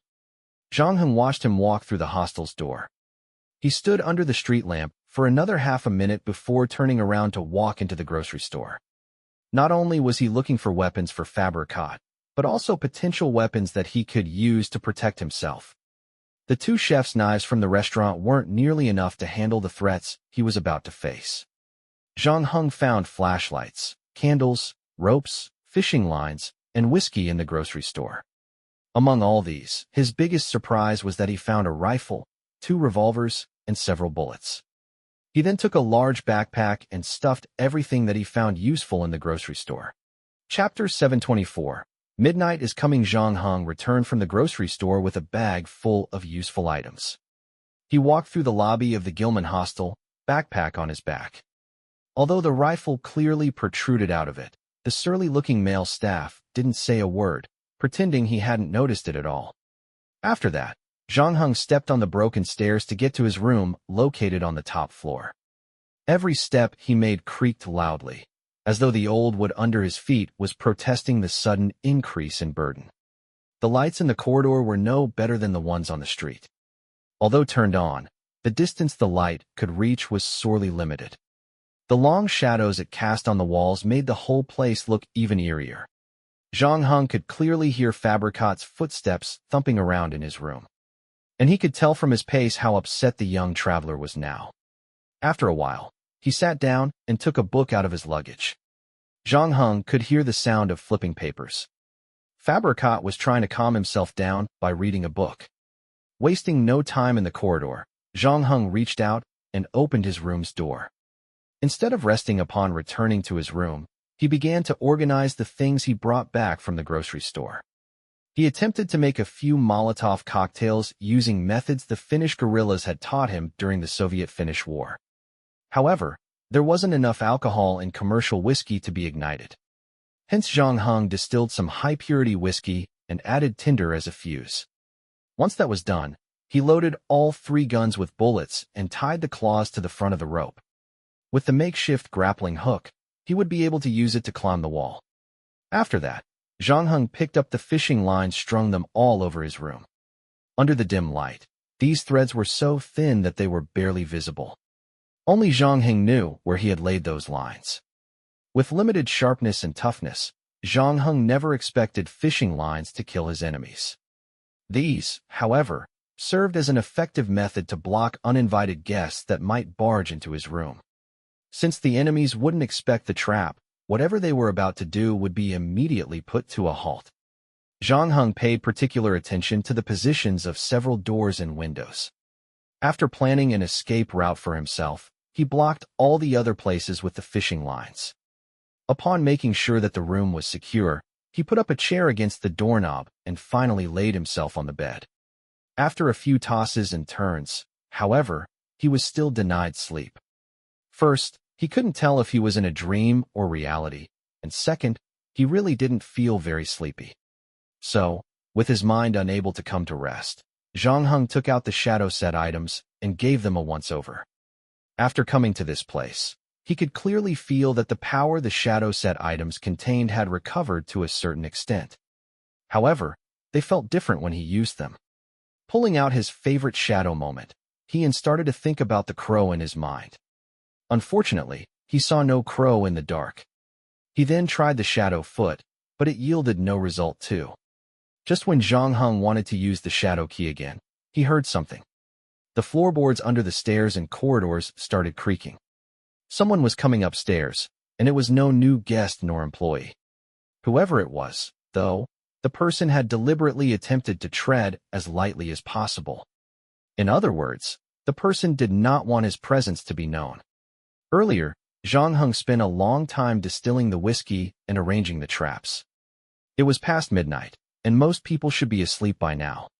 Suddenly, the only source of light in the room cut off, as if proving his speculations right. The room instantly plunged into complete darkness. Of course, it wasn't because the light bulb had exhausted its lifespan. Someone had cut off the power on purpose. Zhang Heng knew that the show was about to begin. The townsfolk kept mentioning a celebration in the evening, but the streets were still empty until now, and nobody was outside their houses. The residents had been so busy preparing for the celebration for such a long time, but instead of proceeding with it when the time came, they had all gone home to sleep. But Zhang Heng was not in a hurry.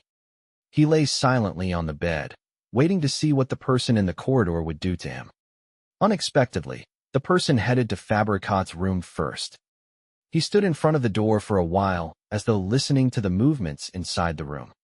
After that, Zhang Heng heard the sound of a key being inserted into a keyhole. Fabricat was not ready to face a circumstance like this. His increasing bouts of anxiety had forced him to do something about his safety. Although he disagreed with Zhang Heng's plan to arm himself, he appeared to have made some preparations after returning to his room. To Zhang Heng's surprise, the intruder failed to unlock Fabricat's room with the key. So, he went to the next room. The rooms of Gilman Hostel were fascinating. Zhang Heng's room, a single room, for instance, had a front door and two side doors. Fabricat's room should have a similar layout. The intruder wanted to find another way to enter Fabricat's room after discovering that he could not open his room's door. In the end, after spending a long time trying to unlock both of the side doors, his attempts were all but fruitless, and he still failed to find a way to enter room 428. Initially, Zhang Heng thought that the intruder would give up entering room 428 for now and try his room instead. To his surprise, the sound in the hallway disappeared, and the person appeared to have retreated downstairs. After that, Zhang Heng heard footsteps in room 428. Fabricat was not asleep either. At this point, he should be terrified. He did not allow himself to be immersed in fear for too long, though. He knew that this was a rare opportunity. Since the other party was determined to harm him somehow, they would definitely not give up so quickly. Staying in the room any longer would prove unwise. This was the time to take advantage of the situation and attempt escape. Fabricat did not dare to open the door and run down the stairs. The intruder would be able to capture him if he did so. So the other thing that crossed his mind was to escape through the windows. Unlike Zhang Heng's unit, there was a dilapidated impluvium outside the windows, and there were some short and abandoned masonry buildings surrounding it. Then, to the west was a swamp. The window was too high from the ground. Fabricat thought about jumping to the masonry building's roof beneath his room, but after a visual inspection, he figured a successful jump from this distance wouldn't be possible. It would work if he entered the room 2 rooms away from him. So he first tried the door on the south, but found something was stuck behind it. In the end, he could only try to open the door on the north side. Suddenly, the creepy footsteps sound came from the stairs again. Goosebumps sprouted all over Fabricat's skin. Soon after that, the person began banging violently on his door. It seemed the intruder had given on concealing his presence. As Fabricat trembled in fear, a strange look appeared across Zhang Heng's face. Because no one had come to him until now. It looked like they had forgotten about him. Chapter 725. The beginning of the celebration in the corridor outside the room. Fabricat was experiencing the most bizarre and terrifying thing in his life, while Zhang Heng, on the other side, remained undisturbed. The footsteps outside the room became louder, accompanied by a conversation. Zhang Heng had mastered many foreign languages, but he still could not understand what they were talking about. He realized that their language was made up of only a few syllables, and they repeated those syllables constantly. After a while, more and more movement could be heard outside his door. It seemed like they were hitting the door with a heavy object. And some of them wanted to surround Fabricat from the side door. Zhang Heng could only imagine the fear he experienced at that moment. This was especially the case when he heard the door to his room getting hit by a heavy object. When he wanted to leave from the side door, he heard someone trying to insert their keys into the keyhole. It was then that he knew his enemies had surrounded him. Soon, he fell into despair, but the sheer will to survive had coerced him to tackle one of the side doors. Fortunately, this one was unlocked, and he managed to open it without much effort, right before the enemy opened the front door with the key. Seconds later, Fabricat heard someone barging into the room. If he were still there was an 80% chance that he would have been captured. Even so, he didn't have much time to linger around. As he poked his head out of the window, he saw the roof ridge under the moonlight. The slope, however, seemed a bit steep. Fabricat knew he had no other choice but to jump out. He mustered enough courage and prepared himself for the dangerous feat. When he was halfway out, however, he saw something that sent a chill down his spine. Black shadows had suddenly appeared from the abandoned masonry buildings below. Fabricat finally knew why there were so few people in town. If the two people he saw in the restaurant were hideous, then the creatures below him could be classified as monsters. They had gray-green skin and white bellies. There was not a single strand of hair on their skin. Fish-like scales had replaced these. And the thing that terrified him the most was their heads. They possessed massive, never-closing eyes, protruding eye sockets, and both sides of the neck bulged with gills.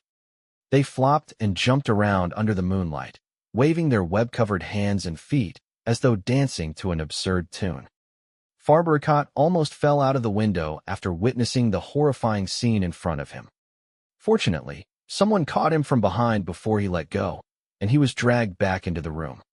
Not only was Fabricat unhappy, but the level of fear in his heart had also risen to the top. He turned his head and saw that the person that dragged him back into the room was the hostel's male staff. He stared at the escapee with cold, ruthless eyes. But at the next moment, Fabricat heard the sound of the door opening in the distance. The familiar boom of a Winchester rifle somewhat neutralized the horrifying atmosphere for Fabricat. Screams could be heard outside the room when the rifle was fired, but the commotion soon died down. Fabricat's heart sank. Just when he thought that the guy at the door must be under the townsfolk's control, the door opened. Zhang Heng hit the head of the staff, charging at him with the butt of the rifle, managing to silence the latter completely. After that, he walked toward Fabricat. When he saw Zhang Heng approaching, Fabricat subconsciously backed off until his back came against the wall. "We are greatly outnumbered. Even if I stay here, I can't save you," Zhang Heng warned. Fabricat snapped back to reality, swiftly getting up to his feet. Where did your gun come from?" he asked, pleasantly surprised. "I borrowed it from the grocery store," replied Zhang Heng. "Can we leave this place through the window?" "No, there are monsters outside." Now, Fabricat began to regret that he didn't loot the grocery store with Zhang Heng earlier. "How about the street?" he asked, moving himself a little further from the window. "What do you think?" Zhang Heng asked rhetorically. Although the small town's residents did not knock on his door, Zhang Heng did not continue lying on the bed, allowing them to take Fabricat away. Other than the fact that the two of them were the only outsiders in this town, Fabricat was also the only one who could tell him what had really happened here. and Zhang Heng wasn't that naive to think that they would never come looking for him. After all, the old man that he met earlier did everything possible to make him stay at the Gilman hostel. He even paid for Zhang Heng's accommodation fees. There was no way that they would allow him to be the bystander here. What should we do, then? Fabrikat was lost. For starters, they could no longer stay here. Although Zhang Heng had a rifle in his hand, they were only a two-man team. A two-man team that was about to go against an entire town. Other than the deformed residents, the monsters that usually stayed hidden in their houses during the day were also out roaming the streets now. Go south, Zhang Heng said. Before they walked out of the hostel, they quickly checked the street. There were not many people, and the building nearby could help them cover their tracks.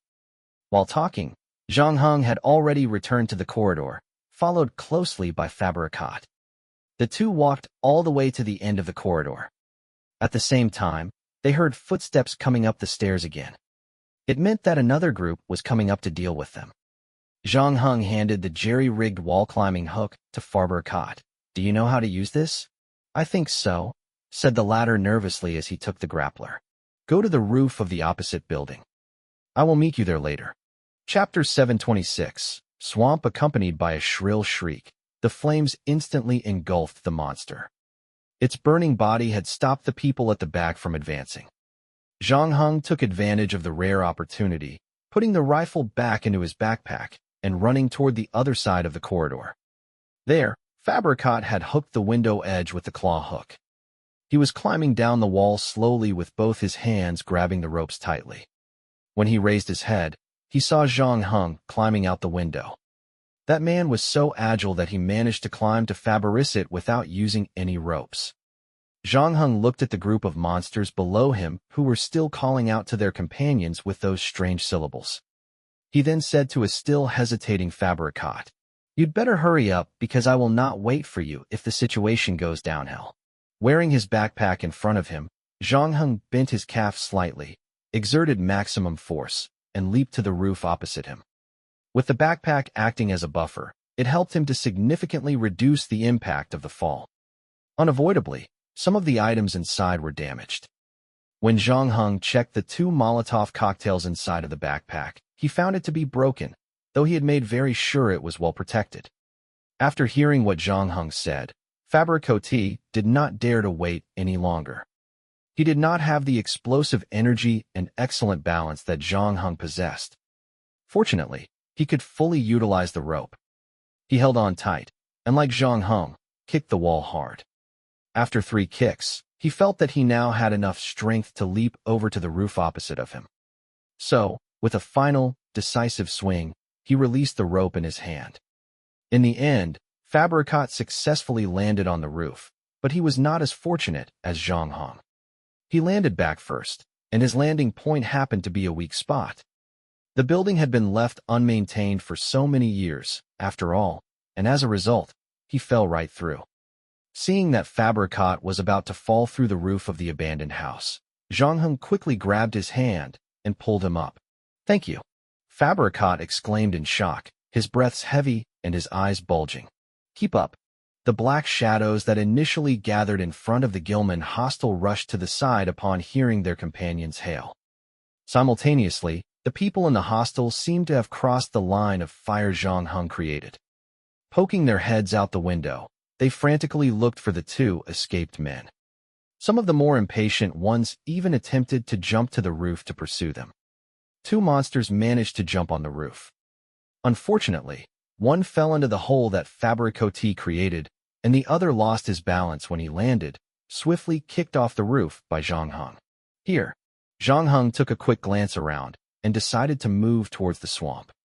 Other than the fact that there were fewer people there, it had a more complicated terrain. To get there, they had to pass through a small area of buildings first. More and more seemed to be coming after us. Fabrikat yelled in panic as he ran. He also saw a figure with a golden crown in the crowd. That one had emerged from the church. Immediately, an indescribable sensation of intense discomfort emerged in Fabrikat's heart. He looked away as fast as he could and followed Zhang Heng to the next roof, unable to help himself from spotting those hideous beings whenever he ran. Unfortunately, They could not stay on the roof all the time. With the increasing gap between buildings, they couldn't keep making more leaps. Fabricot then saw Zhang Heng changing direction and jumping off the roof. It happened that 5 half-human, half-fish monsters were blocking them. The moment he saw them, his heart started thumping violently. After that, he saw Zhang Heng fell on one of the monsters, stabbing its head with the chef's knife in his hand. It was a clean kill. The 4 other monsters began giving chase as Zhang Heng pulled out the rifle from his backpack. Immediately, he drew 2 revolvers from his waist. Having a greatly enhanced shooting and drawing speed thanks to the western dungeon he was in, it now took him less than a second to draw the gun and pull the trigger. And like their companion, the 4 monsters soon ended up dead. If it were not for the enemies nearby, Fabricot would have screamed his lungs out. When he first saw the hostiles' monsters, he had a strong premonition that he was no match for them. He just wanted to turn around and escape, and he had never thought that there would be someone mighty enough to go against these creatures. For Zhang Heng, on the other hand, he seemed to have exerted little strength, although he had just killed 5 monsters. Come down. Zhang Heng put away the revolvers, walked to the first monster that he killed, pulled out the chef's knife, and wiped the blood on the monster's body. What next? Fabricot asked as he climbed down the roof. Unbeknownst to him, his apprehension and distrust of Zhang Heng had now switched to seeking his opinion no matter what he did. Fabricot himself did not realize that he had now become dependent on Zhang Heng. As long as it wasn't something insane, he would follow and do whatever he suggested. It was a shame that there was no time to ask him about the town now. Hence, the 2 continued running towards the swamp. Admittedly, Zhang Heng's chosen route was very strategic. They did not encounter any large group of monsters along the way, where the scattered ones were quickly killed off by Zhang Heng as soon as they were in his sights. On the other hand, Fabricot ran as fast as his legs could keep up. Due to his passion for travel and adventure, he was a rather fit man than his peers. However, he realized that he failed to outrun those half-fish and frog monsters. Fabricot could feel that more and more enemies were chasing after him. They were speaking in a language that did not belong to any race on this earth, and the fishy smell was getting more pungent as well. As the slapping and splotting of their webbed feet got louder and louder, it reminded him that the enemies were getting closer. But the good news was that they were about to leave this area and arrive at the swamp. Zhang Heng then lit his last homemade Molotov cocktail in his hand, managing to delay the enemy's pursuit once again. The weeds and shrubs of the swamp provided a good cover. After Fabricot ran into the swamp, he saw Zhang Heng in a crouching position, attempting to hide behind the tall grass. He quickly did the same too. Before they could run far, however, they heard the strange sound again, accompanied by crunching and rustling from stepping on the weeds. This also meant that those monsters hadn't yet given up on searching for them. In fact, they had followed them into the swamp. The worst part was that the 2 parties were getting closer a lot faster than when they were in the city. Chapter 7:27, Necklace. Go in this direction. Don't look back. Hide if you manage to find a perfect spot. Zhang Heng said to Fabricot. What about you? Asked Fabricot. I will draw them away, and I will come back for you later. Zhang Heng hadn't been suddenly possessed by Bethune, where his soul would get upgraded, and he wasn't about to sacrifice himself to keep Fabricot alive either. He had only done that because he underestimated the monster's tracking abilities in the swamp. If the 2 continued running together, sooner or later, the enemies would be able to capture them. Also, if Zhang Heng ditched Fabricot aside, there was a good chance he would be able to get out of this predicament alone. Getting out of trouble wasn't his purpose tonight, though. He wanted to investigate what was happening to him, which also meant that he first needed to understand what was really going on with this town. If it were not his last resort, he would have tried his best to protect Fabricot. Zhang Heng then handed Fabricot a revolver. Use this gun to defend yourself. If the circumstance is not dire, try your best not to fire. Otherwise, I may not be able to save you in time. Fabricot was no fool, and he immediately understood what Zhang Heng meant. Although the revolver could protect him to a certain extent, the loud gunshot would almost certainly reveal his position. If a large number of monsters did surround him, Zhang Heng definitely wouldn't be risking his life to get him out of that. That being said, the revolver still gave Fabricat a sense of security. When fear went beyond human understanding, at least the technological advancements of civilization could bring him some comfort, especially under the knowledge that he would surely die without a gun if those monsters surrounded him. With that piece of crude technology, he could at least fight for his life. The footsteps behind him were getting closer and closer. Zhang Heng and Fabricat quickly went through the action plan and went on their separate ways. Fabricat kept moving forward, while Zhang Heng chose another direction to advance. And he deliberately made more noise by touching the weeds around him as he moved. Almost immediately, the monsters who were searching for them noticed the rustling. Like a torch burning brightly in the dark, he was attracting the nearby moths to pounce at him. Of course, there was good news. After ditching cumbersome, Zhang Heng had become a lot more agile. He quickened his pace and ran toward the paddy field in front of him, where 2 residential houses were located. It would be idiotic to block those monsters with a thin door and wall made of soil. Since he was on high ground, it was perfect for him to carry out a blockade. Although Zhang Heng's ultimate goal was to run away, he did not want to just run. It was never his style to stay silent after getting forced into a corner. If he did not teach them a lesson, they would never stop coming after him. As Zhang Heng ran, he reached into his backpack, taking out a box of bullets and reloading his rifle. He was less than 200 yards from the 2 small houses at that time, where its broken windows that had been stuffed with clothes could be clearly seen. The front doors were open, and there was a pile of garbage in the courtyard. The mess of broken oyster shells scattered all over the floor indicated that this place must have been uninhabited for a long time. He was about to approach one of the houses after crossing a small bog. Suddenly, something unexpected happened. A shadowy figure emerged from the grass on his left-hand side. It seemed the person had been waiting for some time to ambush Zhang Heng. Considering how close the two were to each other, the monster's huge, protruding eyeballs almost touched Zhang Heng's cheeks. Zhang Heng, on the other hand, had no time to mount an ambush.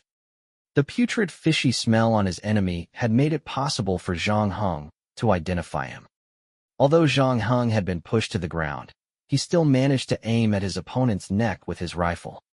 As he started examining the creature, he realized that its physiology completely differed from that of an ordinary person. It breathed via the gills on both sides of its neck. The rifle hadn't affected it too much, simply making it feel a little uncomfortable. With its feet, the creature kicked the rifle away. Zhang Heng also noticed that a piece of gold jewelry engraved with a strange pattern had fallen from the enemy's neck to the ground amid the struggle. Before Zhang Heng could take a closer look at the necklace, he saw other figures rushing out of the abandoned house. They looked like the nearby farmers, but weren't yet fully transformed into the monsters he met earlier. At most, they looked like the man and woman that worked in the restaurant. If they managed to get to him, Zhang Heng would need more time to get rid of them. So he decisively pulled the trigger while wrestling the enemy in front of him. He managed to aim at the farmer's leg when he grabbed his rifle. The bullet firing out of its chamber embedded itself into the target's thigh. Although not fatal, it was more than enough to stop him from getting into his way. After firing the shot, Zhang Heng dropped the rifle, drew the chef's knife from his backpack, and inserted it into the eye socket of the monster when it turned its head. The latter grinned and exerted the last of its strength to squeeze out few vague syllables from his throat. Save it. I don't understand what you were talking about. Chapter 728. Meet up. Zhang Heng's 2 shots impacted them somewhat. At least it slowed their advance. They were clearly not used to losing their commanders, and although they were still charging at Zhang Heng, they could not help but slow down. This was a logical thing for them to do. Although monsters, these were no brainless zombies. They witnessed the way Zhang Heng had massacred their companions. With the bodies of the sacrifices lying beside them, hearing the farmers wailing on the ground, they would naturally worry about their safety. As for the monsters led by the 3rd sacrifice, Zhang Heng was not too bothered because they were still far away. After firing at his target, he put the rifle back into his backpack and left the 2 farmhouses. Zhang Heng did not rendezvous with Fabricat immediately. Instead, he went around the area to make sure that he had gotten rid of all the monsters behind him before heading off. After such a long time, Zhang Heng had no idea where Fabricat went. He didn't even know if Fabricat had been apprehended. There was nothing he could do if he were that useless. After all, he had done everything he could to help him survive. Zhang Heng headed in the direction that Fabricat went in. At the same time, he noticed that the monsters behind him hadn't yet given up. He was quite a distance from them, though, not to mention that it was a large swamp as well. They couldn't be locating Zhang Heng in a short time. Considering how he had led the enemies in other directions, he had plenty of time to move around if he was careful. In other words, he finally had the time to listen to Fabricat's experiences.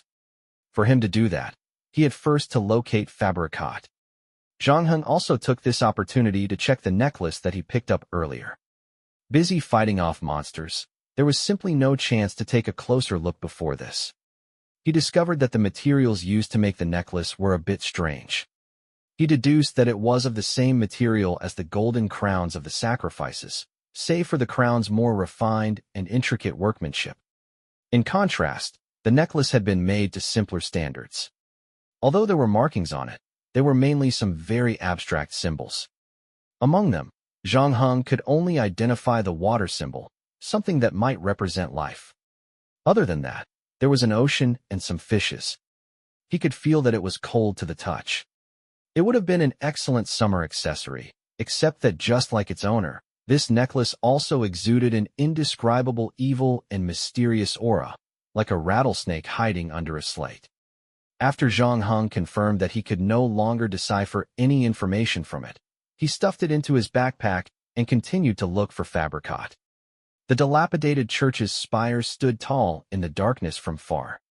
And on the other side, long shadows loomed over the wave breaker. It seemed some people were standing on top of it. At first, Zhang Heng thought they were looking for him and Fabricat, but after close inspection, he realized how wrong his initial speculations were. Their backs were facing Zhang Heng, and they were looking in the direction of the sea. Or, to be more precise, they were staring at the Black Reef. Zhang Heng could not figure out what they were waiting for. Simultaneously, the stench of rotten fish got stronger and stronger, more so when the sea breeze blew at him. At first, Zhang Heng mistakenly thought that another wave of enemies was approaching him, only to realize that it was the breeze that was actually responsible for carrying the disgusting smell to him. Zhang Heng had a hunch about what would happen to the Black Reef. And this might even have something to do with him. The most urgent thing, however, was finding Fabricat. He needed to figure out what was really happening in the town before deciding his next move. Crouching down, Zhang Heng tried to hide behind the weeds while paying attention to any movement from all sides. He spent about an hour trying to identify the types of footprints left on the soil with his pocket flashlight. He had deliberately chosen to walk on some muddy road when heading to dinner with Fabricat, and on those paths, he spotted Fabricat's shoe prints. In the end, Zhang Heng managed to locate him. He was hiding beside an abandoned railroad track. At first, Zhang Heng thought he was dead when he saw him, since he was completely motionless, looking very much like a corpse. As Zhang Heng approached him, he found Fabricat's breathing to be very stable. He was simply unconscious. Zhang Heng shook the young man and woke Fabricat from his nightmare. The latter almost screamed when he opened his eyes. Fortunately, Zhang Heng was quick enough to cover his mouth with his hand. Fabricat was surprised and delighted the moment he saw who was in front of him. "You are finally back," he gushed. "Well, why are you sleeping here?" Zhang Heng asked. "You even deviated from the route we agreed. After we are separated, I ran in the direction that we agreed. Unfortunately, I ran into a group of monsters. To avoid them, I had to change the route slightly. Initially, I wanted to head back in the right direction after a while. It was then that I saw another group of monsters.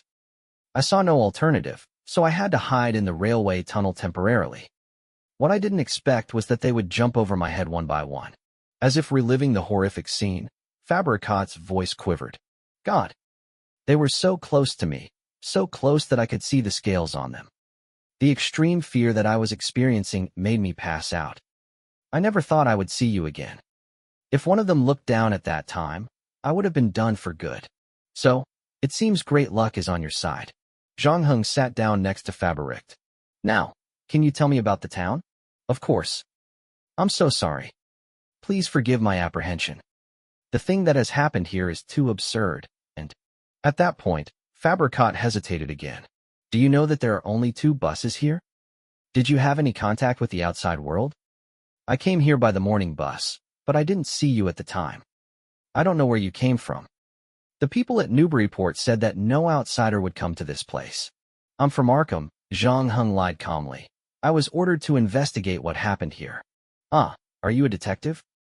No wonder you are so good at what you do. Fabricot came to a sudden realization. And soon, a look of regret flashed across his face. That means the government has realized that something is wrong with this place. There are a lot of legendary tales here. I didn't expect them to be true. I should have told you everything I know, Mr. Agent. Chapter 729, Fabricot's story. Fabricot calmed down a little after that. Although his common sense and logic were destroyed after seeing those monsters from such a close distance, he did not allow his mind to fall into confusion. He was able to describe to Zhang Heng what he saw and heard that day. According to him, he initially wanted to transit to Arkham from here by riding the bus at 8 p.m. Usually, no one would pick this route, hence the cheap fare. For a poor traveler like him, he chose that route without much hesitation. Besides that, he was curious about this place as well.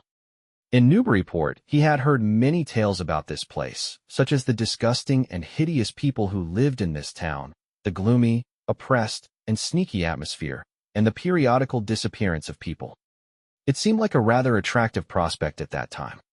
That was especially the case when Fabricot saw the golden crown in the museum. He became deeply fascinated by the evil aura beyond human imagination and its mysterious origin. Is the golden crown made of this material? Zhang Heng took out the necklace he found in his bag. Yes. That's it.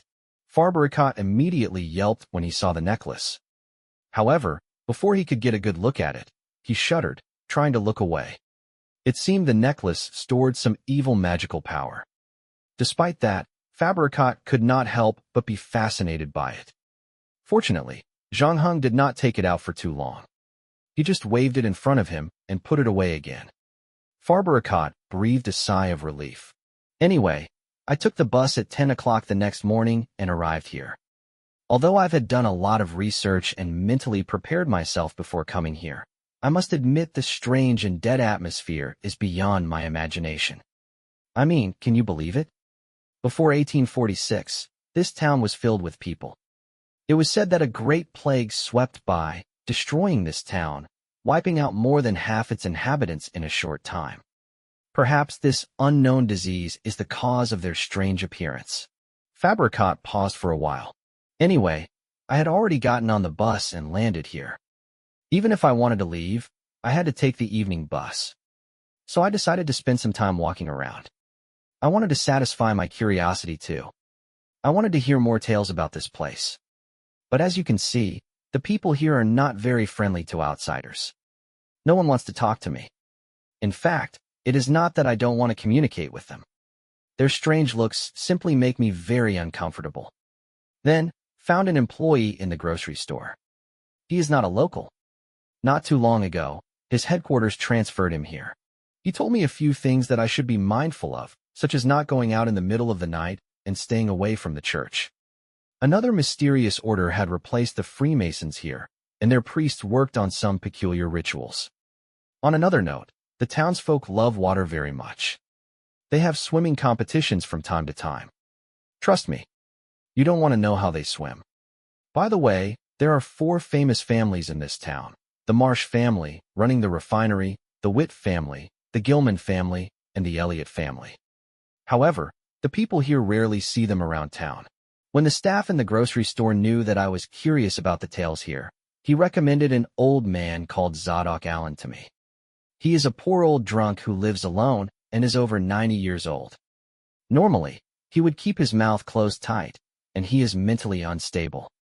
But as soon as he gets drunk, he would start spilling everything kept in his mind. It is said that he created most of the fables around here. Did you manage to find him? Zhang Heng asked. Yes, but it was not an easy task. I had to avoid as many people as possible. In fact, the staff told me that it would be best that nobody knew that I had met Zadok Allen. I used a bottle of wine to lure him to some ruins. That was where I acquired a precious opportunity to talk to him one-on-one. Farbercott suddenly displayed a look of horror and annoyance. But I now wished I never heard those horrible stories from him. What kind of stories? Everything traced back to a small island in the South Pacific. At that time, a series of unfortunate events took place one after another. A ship of fishermen was killed by pirates during the war in 1812. 3 of the Gilman's ships went missing, leaving only the Marsh's vessels still sailing. However, they didn't manage to fish for long. There was a man called Obed, one of the captains of the fleet. He had come to know about a small island where the indigenous wore gold like jewelry and fishes that were so abundant their boats would creak from the hull. Hence, Captain Obed led his people to find the small island. At first, he just tried to trade the gold-like pieces of jewelry with the natives. Not too long after that, Obed found the source of those gold from the tribal chief. The tribal chief told him that the people on the island would hold ceremonies from time to time. These creatures would ask the tribe to give up their young people as a sacrifice, and in return, they would give them gold and fishes. After that, those things attempted to persuade the island's natives to reproduce with them. When they gave birth, their offspring look exactly like humans, but as they mature, they would take on the likeness of those creatures. Eventually, they would live underwater forever. Are you referring to those half-human, half-fish, and frog creatures? Zhang Heng frowned. Yes, those creatures were the ones who did business with that tribe. But not all their children grew up that way. Besides that, different people had different mutation times. Some were born like this, and some could maintain their human appearance until they were 70 or 80. Some even looked human until the day they died. In short, Captain Obed figured out what happened on the island and brought back the gift the tribal chief gave him, a gadget made of lead or something, and a set of corresponding rituals. According to the chief, if they managed to find a place with fishes, all they had to do was throw the gadget into the water. In conjunction with the ritual, they would be able to find those creatures living underwater. Captain Obed did not use it at first. He just put it aside and continued to trade with the tribal people on the island to acquire their gold. Not long after that, he opened a refinery in the town to secretly process the gold and made a lot of money. On the 8th of March, when Obed took the people to the island, he discovered that the tribe had disappeared. Folks from other islands had wiped them out, and mysterious amulets were scattered everywhere on the island. For Captain Obed, that could only mean terrible news. Chapter 730, The Truth Revealed. The refinery's business took a sudden turn for the worse, and even the economy of the town began to deteriorate. Captain Obed thought of the lead object that he received from the tribal people. So he told the people in the town that he could bring in gold and fish again. At first, there were objections, especially one of the sailors who had gone to the island with him.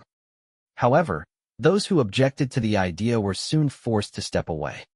At that time, Captain Alder started to restore his refinery business. But in 1846, things got out of hand. Too many people had gone missing in the town, and many inhabitants had seen the half-human, half-fish monsters crawling out of the water. That had caused some working in the city committee to go against him. They made contact and gathered a large number of people to force him to surrender. In the end, Obed and the 23 people who followed him were put in prison. Unfortunately, something terrible happened before their trial got to proceed. One night, countless creatures crawled out from the water to the shore. There were gunshots and screams in the square, churches, and fields. It continued until dawn. By that time, half of the town's people had disappeared. Obed and the 23 people came out of the prison. Leading the remaining half of the town's inhabitants, he declared that a plague had struck the settlement and was responsible for many deaths. The plague, however, was simply an excuse to cover up for their mistakes. And since then, they began to lose control before finally falling into the abyss of sin. Everything rotted away and died, especially when the first batch of children grew up, and they began showing a difference. More and more inhabitants started to mutate. Monsters crawl in the dark attics and basements. You could tell that the normal-looking people were getting lesser and lesser. I guess this is what we've come to. Farbaricoat's voice has been to tremble. I've been trying to comfort myself ever since I first heard these tales. I kept telling myself that these were the drunk talk of an old man. After he spoke, he suddenly grabbed my shoulder. He told me that it's coming. It's too late. It's too late. It's too late. He shouted. Then, I saw him run to the distant wave breaker and jumped off of it. Did anyone see him talking to you? Zhang Heng asked. I don't know. I was in too much of a panic. I should have saved him. A normal person would have saved him or at least checked if he was alive. I mean, after all, he committed suicide because of me. Initially, I thought he had a mental problem. After he jumped down from the wave breaker, I just stood there and felt something strangling me. When I realized that I couldn't save him anymore, I turned around and ran back to the square. I wanted to take the bus at 8 p.m. to get to Arkham, but the driver suddenly told me that some celebration would be held in the evening and the bus service would stop for one day. After that, I met you at the Gilman hostel. Then, do you have any idea what this thing that Alan mentioned was? No, I have completely no clue. I have told you everything I know so far, Fabricot said. If I hadn't seen it with my own eyes tonight, I would have never believed that such terrifying creatures exist. I swear that the excitement that I experienced here beats my entire life's experience of encountering strange happenings. If we are lucky enough to leave this place safely, I will never come back again. He looked at Zhang Heng with hopeful eyes. We can leave this place in one piece, right? Zhang Heng did not answer him right away. He turned to look in the direction of the wave breaker. The dark shadows were still standing there, motionless. After that, Zhang Heng turned around and said to Fabricot, You didn't tell me the truth. What do you mean? Fabricot was stunned. I wouldn't dare hide anything from you now. Otherwise, I'll be risking my life. Zhang Heng did not answer. Instead, he said, I'm just curious of why you guys would put so much effort into making up the whole thing. Is it just for me to see? Fabricot's face remained stunned. You didn't come here by bus, Zhang Heng said. In fact, the bus never left here. I checked its wheels and the dirt on it. Judging from its condition, I'd say it hasn't been driven for more than 10 hours. And the grocery store story has a big loophole as well. Considering the dust on the counter, I don't think it has been opened for the past week. However, you told me that you talked to the employee there in the afternoon. Oh, and those abandoned houses. Is there anything wrong with those? Fabricot asked. Some of them have collapsed because of disrepair, but as for the others, especially the ones by the sea, they had been destroyed by bombs. Their damage differs from the dilapidated houses. Somewhere in the town, I also saw traces of tank tracks. How did you find out so much after just staying for a while? Fabricot asked in surprise. My observational ability is a lot better than you think, Zhang Heng replied. So what day is today? When I first came here, the first person who talked to me told me that it is July 15th, 1927. The newspaper the staff at Gilman Hostel's front desk was reading had been published years ago. And the magazine on the table also shows me the date, July 15th. You guys have been using this method to tell me that today is July 15th. Why? What is so special about this day? No matter what date it is today, everything that you have experienced so far is real. Does it remind you of something? Fabricot asked rhetorically. Save the puzzle for someone else, Zhang Heng said. The young man in your story, did he escape here in the end? Did he escape? The young foreigner asked himself. Oh, I think he managed to escape. Otherwise, there would have been no military intervention. The tank marks on the ground and the old blown-up houses were what happened later. Fabricot finally stopped pretending and took off the surprised expression on his face. Your reasoning and keen observation are impressive. But you were wrong about one thing. Please advise. Zhang Heng raised his eyebrows. I am the young man, and that young man is indeed me. Or, to be more precise, that was the old me. Interesting, as you said before, people don't usually come back after experiencing those horrible things. It's true, but do you remember my introduction when we first met? I said that I came here to admire the natural scenery, look for historical sites, and study my family pedigree. You have family members here? Were you born here? Were you sent away after you were born into this world? Is that why you don't know much about this place? To be more precise, she is my great-grandmother. And she is a member of the Marsh family, Captain Obed Marsh. Chapter 731 Choice. Everything makes perfect sense now. Zhang Heng nodded. You still haven't answered my previous question. Why are you emphasizing this day to me? Fabricat did not answer.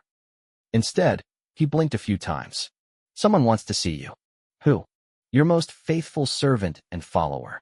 I don't remember having servants and followers, Zhang Heng said. There are many things you don't remember, but it doesn't matter. Take your time, and one day, you will remember them all. Fabricat said. We can help you. What's the price? What do you mean by that? In the story, you told me that all those who dealt with you had to pay the price. This applied to the indigenous people on that small South Pacific island and this small town's inhabitants. No, you are different from them. Fabricat shook his head. We don't want anything from you. It's our duty to assist you. You are very caring, just like Hadaleo's waiter, Zhang Heng said. After he was done talking, he ignored the puzzled expression on Fabricat's face and stood up from the ground. Although the fishy smell and the sea breeze was stronger than before, it still could not overpower the foul breaths of those half-human, half-fish, and frog monsters. Zhang Heng could sense many people approaching him. They came from 4 directions, which happened to block all escape routes. Drawing his Winchester, he pointed at Fabricat and warned, Since you like staying this hellhole, you better make sure to stay put this time. The latter stretched out his hand to signal that he would not move. Zhang Heng then looked at the wave breaker in the distance. He knew that the person Fabricat wanted him to meet was probably behind the wave breaker, or more precisely, on the Black Reef. He could not deny that he was tempted to meet the person as well. Although Fabricat had lied about the time before, he was still quite forthcoming about other issues. To know more about his life, Zhang Heng knew he needed to meet the person on the Black Reef. At the same time, a lot of vigilance was also needed. They were desperately hoping that he would remember who he was. Zhang Heng was certain that they weren't helping him out of kindness. Aside from memories before the age of 6, he could remember his childhood quite well. From elementary school to university, he had never experienced amnesia. Before getting involved in this game, his everyday life was similar to that of an ordinary person. Before he reached the age of 6, however, he was simply too young to do anything.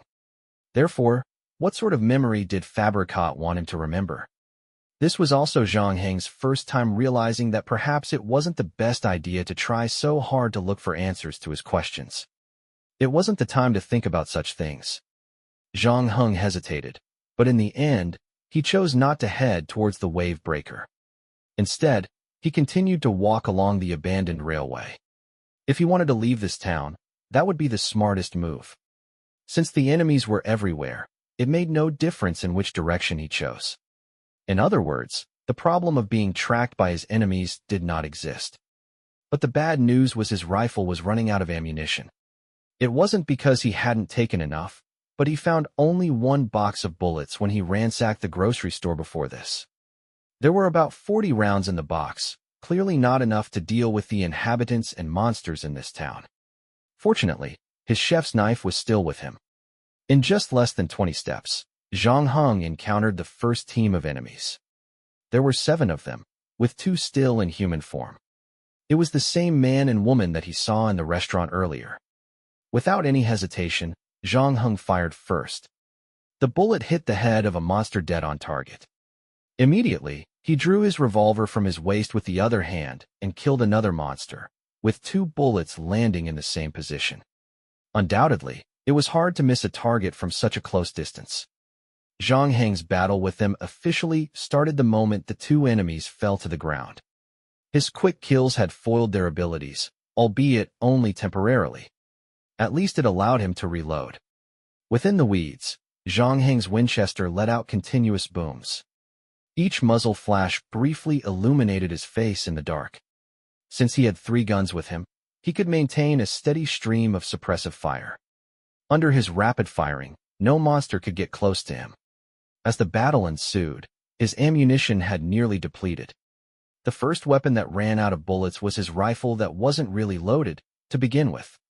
After that, his revolver began drying up as well. Although there were still some bullets left, he began to ration his usage. To control ammunition consumption, he drew his chef's knife and engaged in hand-to-hand combat. Unless it was his last resort, he would try his best to conserve ammunition. After some time, he barely broke through the densest and most hazardous monster encampment. Despite the rain of lead from Zhang Heng's guns, the threat still existed. There were just too many monsters. After the tragedy, this town was left with half its population. In the past few decades, however, they continued to multiply and grow. On a regular day, they would be hiding in the house in the dark. Now that each and every one of them had emerged, it seemed tonight would be more exciting than the tragedy 46 years ago. And they only had one goal tonight. Zhang Heng dumped the backpack that was slowing him down, the empty Winchester included. He had to make sure that he was light enough for better maneuverability. At the same time, his heart rate started rising as his movements intensified. As he faced such a dangerous environment, Zhang Heng noticed the 4 shadow set items on him behaving abnormally. There seemed to be a voice whispering in his ear, and though he couldn't understand the language, he could guess what it asked him to do. It wanted Zhang Heng to make a choice between the 4 shadow set items. Zhang Heng hesitated and finally chose the item Arc of Light's wingman gave him. As he grabbed the game item, it suddenly split into 2. Simultaneously, a black shadow seeped out of the crack and merged into the shadow behind Zhang Heng. He felt nothing abnormal in his body, but the moment he pictured the crow in his mind, a pair of black wings grew out from his back. More than 5 meters in length when fully stretched, they weren't tangible, seeming as if they were made out of pure shadows. It wasn't unlike the pair of wings he saw on the wingman when he fought him that night. Zhang Heng's wings looked darker and more prominent, however, making him look like a fallen angel from a horror movie. He, however, knew that he wasn't nearly as cool as those, where he could fly wherever and whenever he wanted. The moment he spread the wings out, he quickly learned how long they lasted, only 12 seconds, and he could only use them once a day. It was similar to Xin Dongxing's figurine mechanizing ability. Chapter 732, Wings. While those half-man half-fish and frog monsters looked at Zhang Heng in bewilderment, Zhang Heng's soared into the air. A massive pair of black wings spread out behind him. And at the same time, feather-like fine fragments of shadows were falling from the sky. This was Zhang Heng's first experience flying in the air. Of course, flying on a plane didn't count. This time, he was flying without the help of an external source. Differing from the birds that flew in the sky, he could feel the presence of the wings in his consciousness, but they were not controlled by his muscles. As of now, Zhang Heng was still discovering how to use his wings right. Zhang Heng looked a little clumsy as he tried to learn the reins of flight. Since it was his first time using such an ability, he did not dare to rise up too high, merely hovering high enough so the monsters could not reach him by jumping. After that, he flew out of the encirclement. Under the moonlight, a black shadow floated over the wasteland. Zhang Heng could see that all those monsters lifting their heads, staring at him from the ground. They had been preparing for this battle for a long time, and everything that they did was like a carefully rehearsed stage play. However, none of them foresaw that Zhang Heng would grow a pair of wings and fly away. 12 seconds was a short time. Zhang Heng silently counted the seconds in his heart. He managed to lower his altitude 1 second before his wings disappeared. Due to his inexperience in flying, he couldn't estimate the right speed and strength needed for landing. His arm landed first, and he rolled on the ground a few times before coming to a stop. He didn't even care about checking his injuries. After he got up from the ground, he continued to run forward. Although he had managed to avoid many enemies by flying, there were still many scattered nearby. Since he could not use his wings, for now, Zhang Heng was not entirely confident that he would be able to run away. After all, the residents who had lived here for decades or longer knew these grounds much better than him. Suddenly, he heard someone uttering a series of rapid syllables. The noise was coming from the priest with the gold crown. Zhang Heng wasn't sure if this priest was the one that survived the shootout earlier. Although there were more monsters than priests, he was certain there were more than just 3 priests. After a while, more and more monsters started to repeat the series of strange syllables and, at the same time, stopped advancing as well. It was as if they had just received an order from their commander. Although unaffected by the chants, he still looked back as he ran. For the time being, he did not see them coming after him. It seemed they were just going to stand there and watch him leave. After running for a while, Zhang Heng gradually slowed his pace. Right now, another sound permeated his ears. If the voices of those monsters made him feel uncomfortable, then these low-frequency hums filled with malicious intent would probably turn a sound-minded person utterly crazy. It was comparable to the sound that came from the deepest parts of hell. Since Zhang Heng was gradually losing his emotion, he showed little reaction to the sounds. He guessed that the sounds roughly originated from the Black Reef. It was a shame that the wave breaker blocked the person, and he couldn't see what was beyond it. All of a sudden, a cloud of white smoke reappeared beside Zhang Heng. Judging by its taste, it was the cigar that the bartender gave him. Zhang Heng knew that it was time to leave.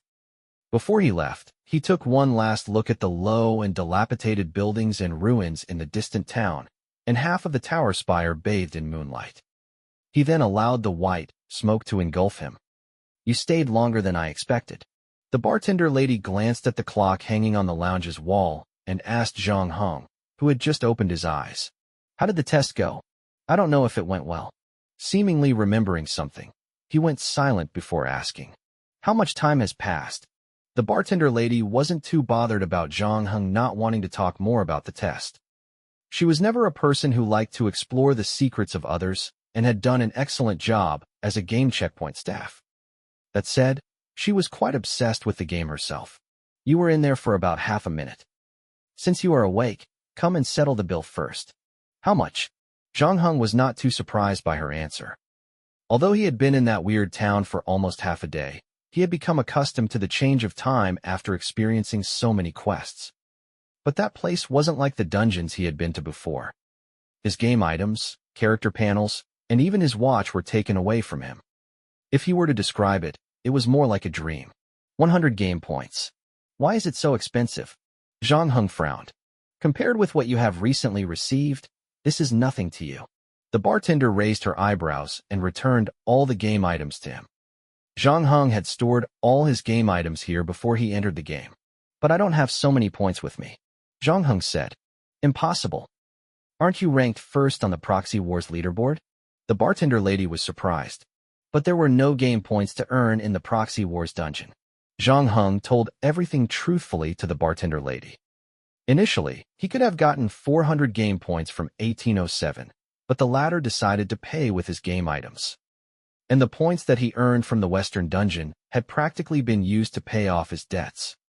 Now, all he was left with were 30 game points. "All your points have been used to recast the sword." The bartender lady rubbed her chin. "What should I do? I still have 29 game points." "If possible, I will pay the remainder after the next quest," Zhang Heng said. "If it was someone else, I won't take the deal because I don't know if the player can survive the next round. And even if they do, I don't know if they can earn enough points. But given that we have done so many transactions, I might make an exception and let you pay the next time. However, this is only a one-time thing," Miss Bartender said. She seemed nicer to him this time. However, Zhang Heng did not seem to appreciate the favor very much. His expression changed. "You used to collect game points before providing me with services. You mean, I'm making you pay all your game points now? That's not the case. I mean, why did you set a different rule this time? You seem to be really eager for me to participate in this test." Zhang Heng looked into the eyes of the bartender, his mind filled with thought. "Are you doubting me? Why? Did anything happen during the test?" Zhang Heng could read nothing from the bartender's cunning eyes. In the end, he said, "Nothing. Maybe it's just a coincidence." Chapter 733, Makaji Nanako Tonight. Zhang Heng had achieved 2 things in one. He solved Yogurt's kidnapping and accepted the Shadow Set's test. The former went by reasonably smoothly. Although he received no game points from 1810, he did acquire a game item. At least he got something in return after spending all that effort to look for Yogurt. As for the grievances between Yogurt and 1810 and the love story between Yogurt and Shun Dongxing, these had nothing to do with him. After completing the trial of the shadow set items, he received a huge amount of new information. He had actually been unable to fully understand what was going on, until now, that was. According to his previous analysis, he should have entered the shadow set's dungeon for the test after inhaling the white smoke. Due to personal reasons, however, he returned to the strange town that he had dreamed of. This time, though, he managed to find out why the town was slowly rotting away. But then Zhang Heng noticed Fabricat's behavior. That was when he first started to doubt if he should continue investigating his life. In the end, he decided not to go to the Black Reef and meet the creatures there. Fabricat did refer to him as his most loyal servant and follower. However, based on Zhang Heng's experience, when someone did not mind paying the massive price of forcing another to do something, it often meant that myriad unfavorable factors would plague the matter. When Zhang Heng first arrived in that town, he instinctively felt a particular connection with him.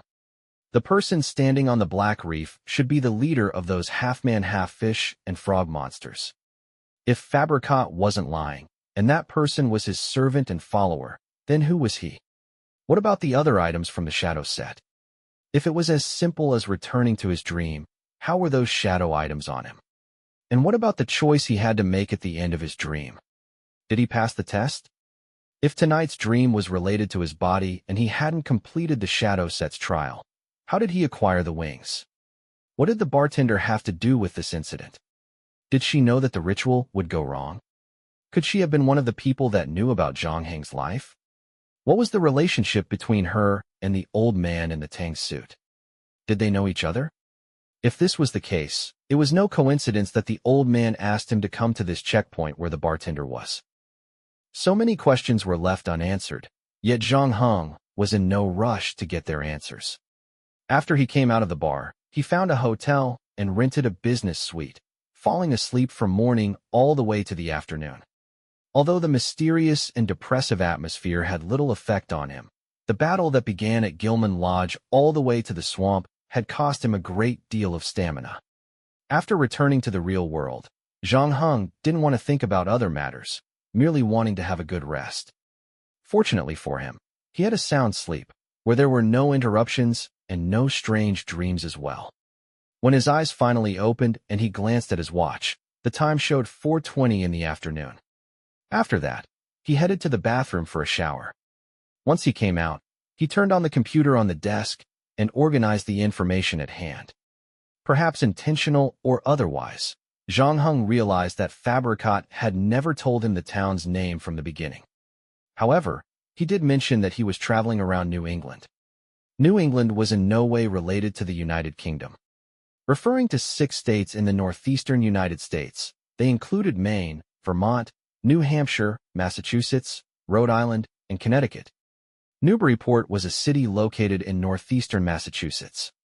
Zhang Heng had gone to the United States twice in 2 games, and he still clearly remembered some of the country's facts. But the name Arkham was unfamiliar to Zhang Heng. Those familiar with comics, however, knew that there was an Arkham Asylum in Gotham City. The place was filled with talented people, and they were friendly and polite. However, in reality, it seemed that such a place did not really exist. To verify his doubts, Zhang Heng clicked on an electronic map. As expected, no such place existed. So was Fabricat lying about it? Zhang Heng was in no rush to draw a conclusion. He continued searching for July 15, 1927, the day that Fabricat and the townsfolk were very concerned about. However, the results obtained weren't beneficial. The 1946 plague shared no clues about the place he was looking for, and in the end, Zhang Heng was left with a frown on his brow. Suddenly, his mobile phone vibrated. Zhang Heng picked it up, took a look, and found that Chun Huadong had sent him a message. There were only 2 words, "Help me." He even sent his location. Zhang Heng took a look and knew that it was near a commercial pedestrian street, not too far from where he currently was. As of now, the last thing he wanted was to dwell on this matter. He had recently been dealing non-stop with supernatural incidents, and he needed to relax his nerves by doing things an ordinary person would do. So he turned off the computer, went downstairs to check out his room, took a taxi, and rushed to where Chen Huadong was. The latter was waiting for him in front of the street.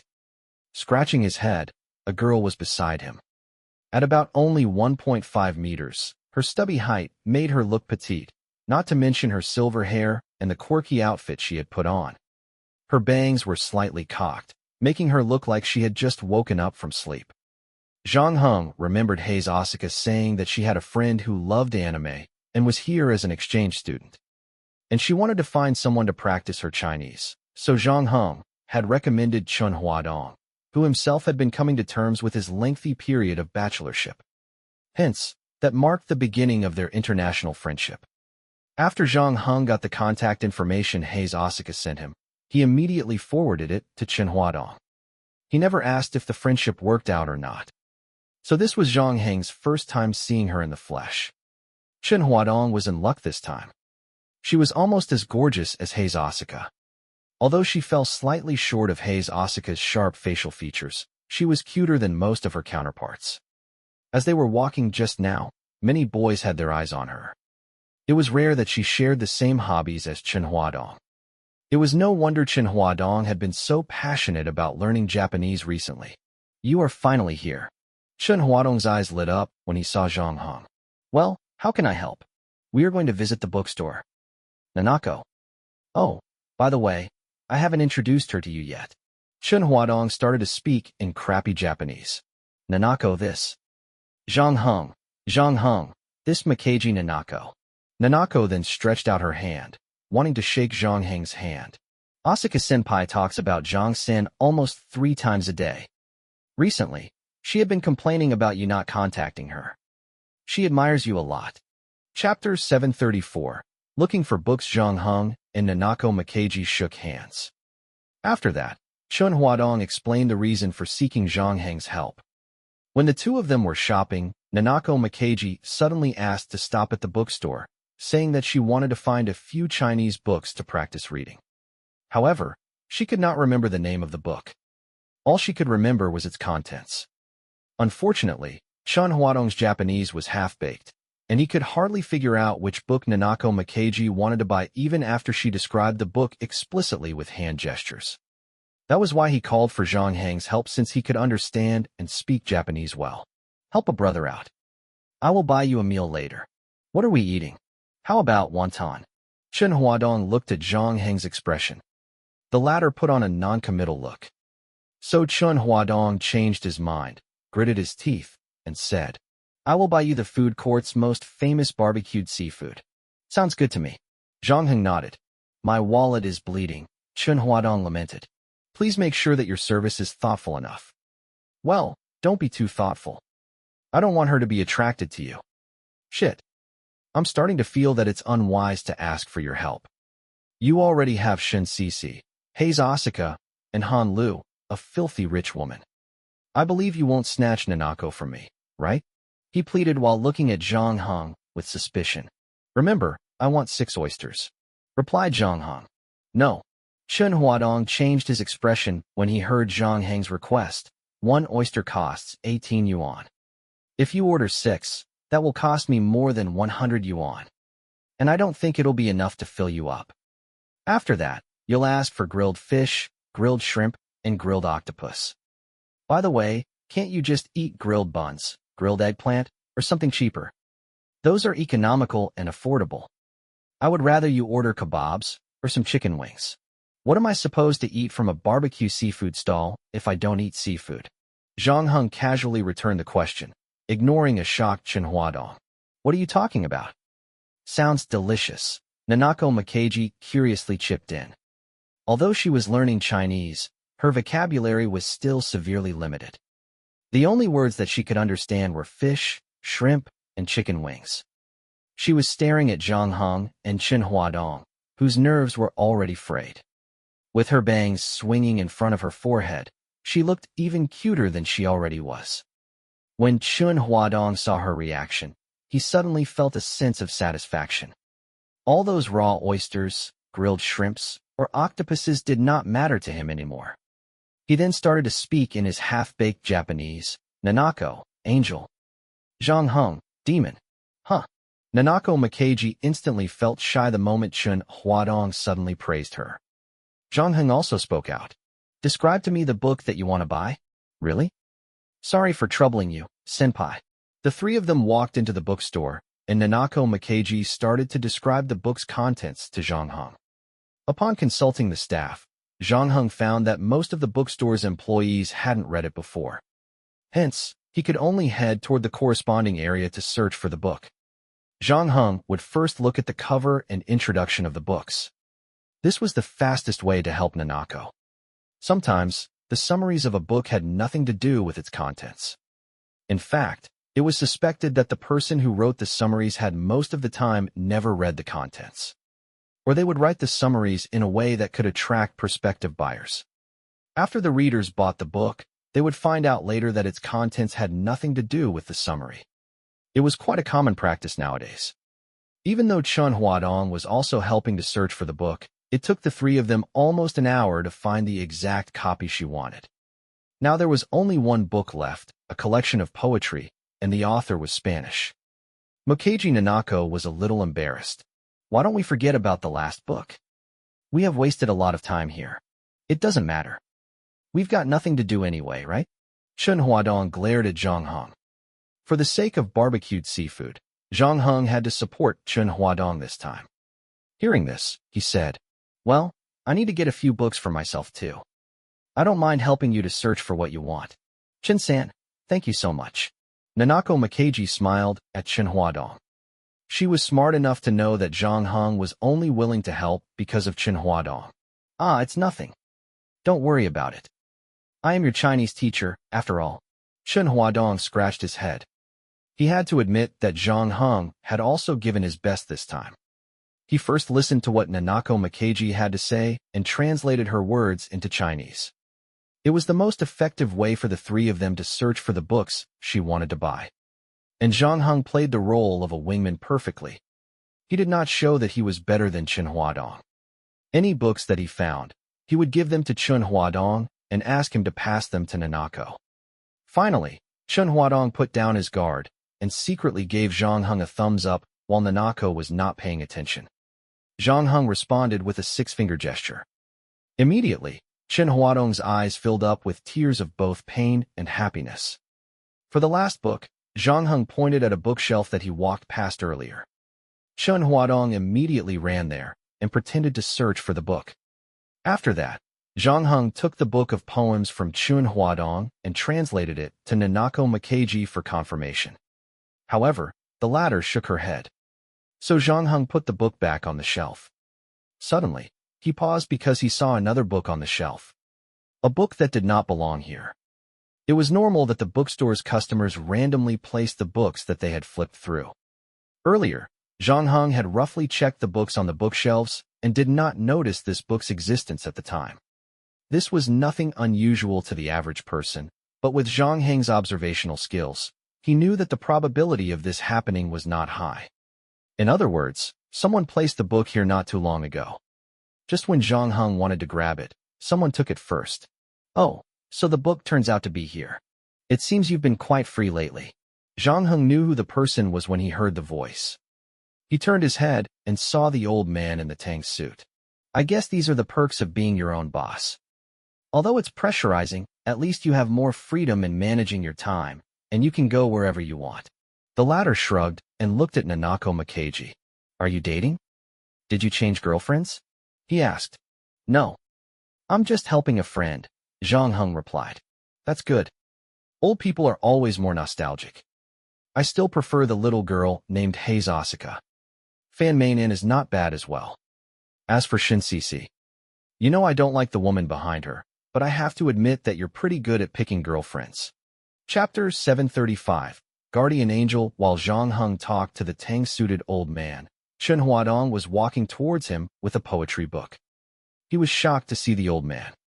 The latter, on the other hand, greeted him in kind. You must be Chen Huadong.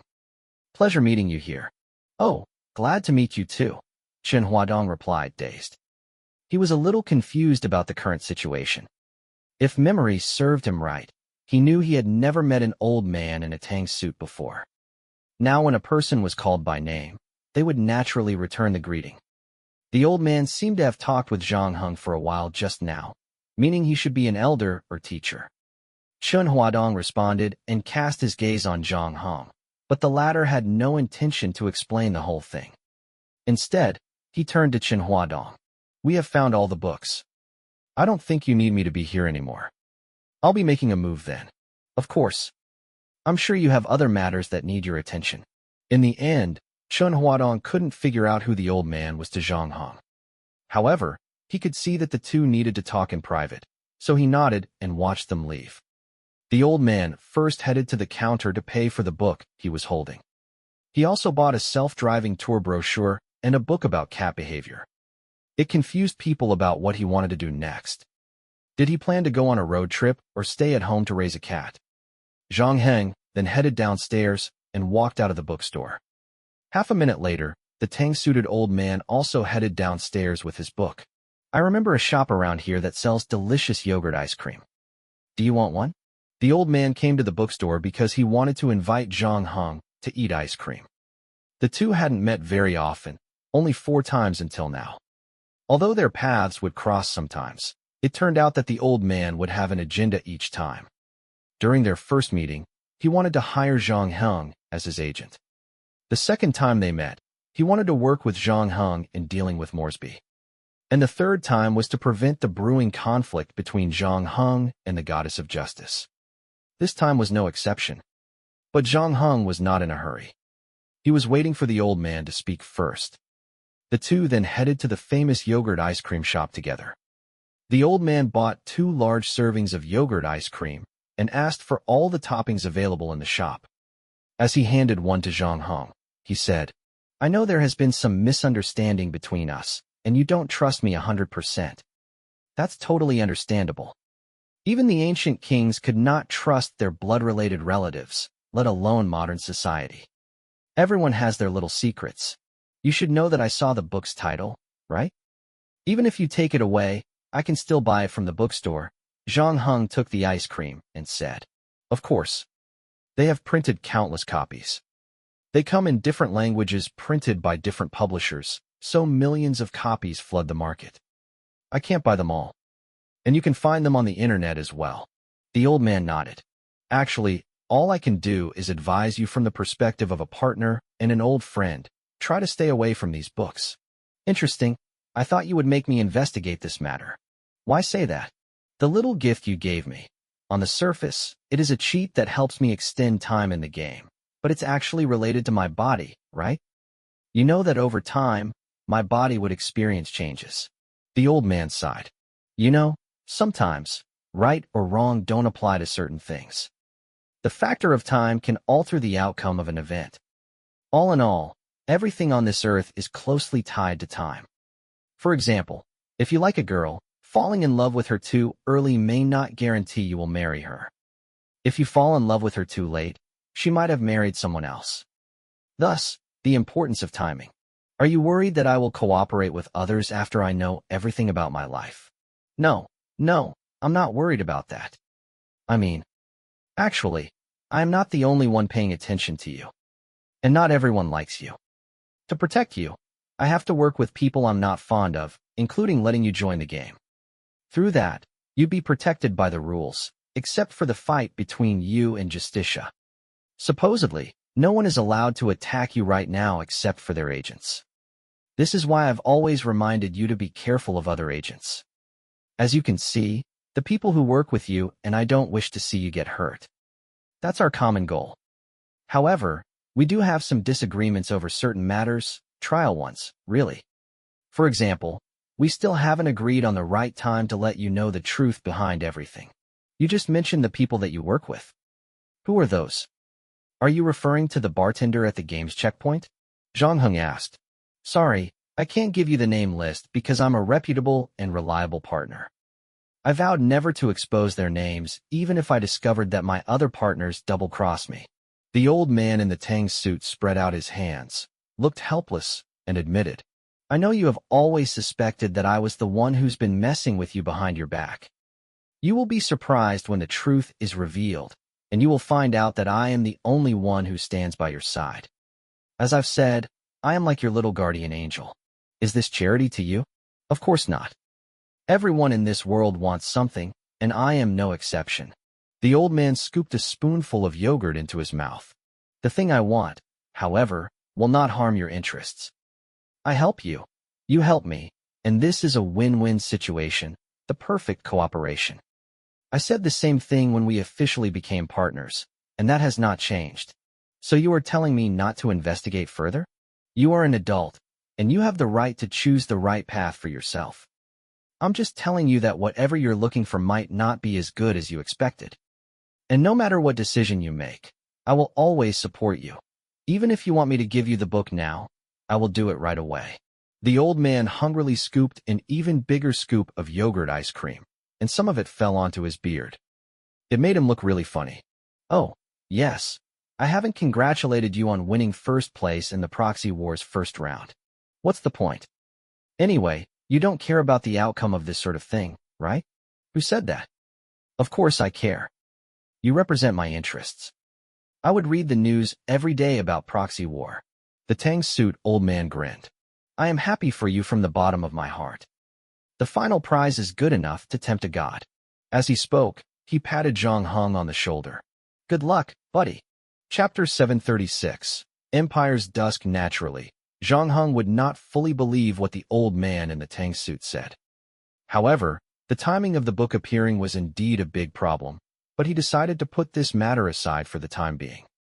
Recently, he spent most of his energy learning to control the pair of newly acquired shadow wings. In order to avoid frightening the people on the street, Zhang Heng only practiced his flying technique when time stopped for him. Unfortunately, his flying time was capped at 12 seconds a day. After 2 weeks of training and exploration, he had finally mastered his flying technique, no longer landing face first.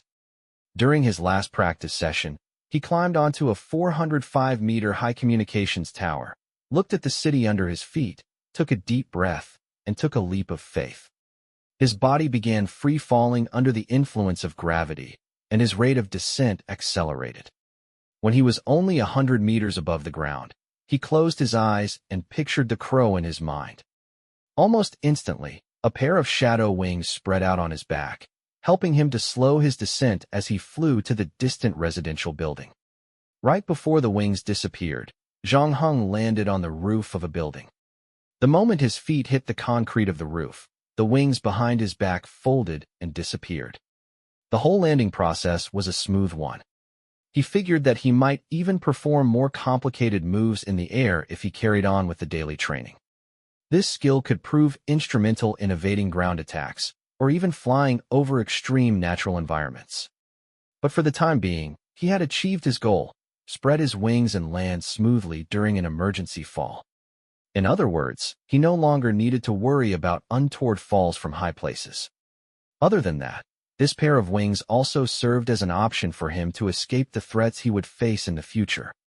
Since he had depleted the uses of Shadow Moment and Evil Wall, Zhang Heng had no game items that would get him out of serious trouble, although he had obtained a ton of items recently. The skill set he had helped him overcome many threats of late. But now, with this pair of wings, he was shielded by another layer of protection. And it had to be admitted that flying to the heavens had always been humanity's dream. There were murals that depicted flying since the dawn of civilization. Since then, the desire to take to the skies had penetrated many cultures. Whether it was Western myths or Eastern novels, the gods and demons always had a pair of wings on their backs. With the advancement of science and technology, people had invented hot air balloons and airplanes that could take human beings into the sky. However, it was still unlike flying freely. Although the ability could last a scant 12 seconds, Zhang Heng did feel like a bird in the sky. From up there, high above, he could see everything under his feet, free from the shackles of reality.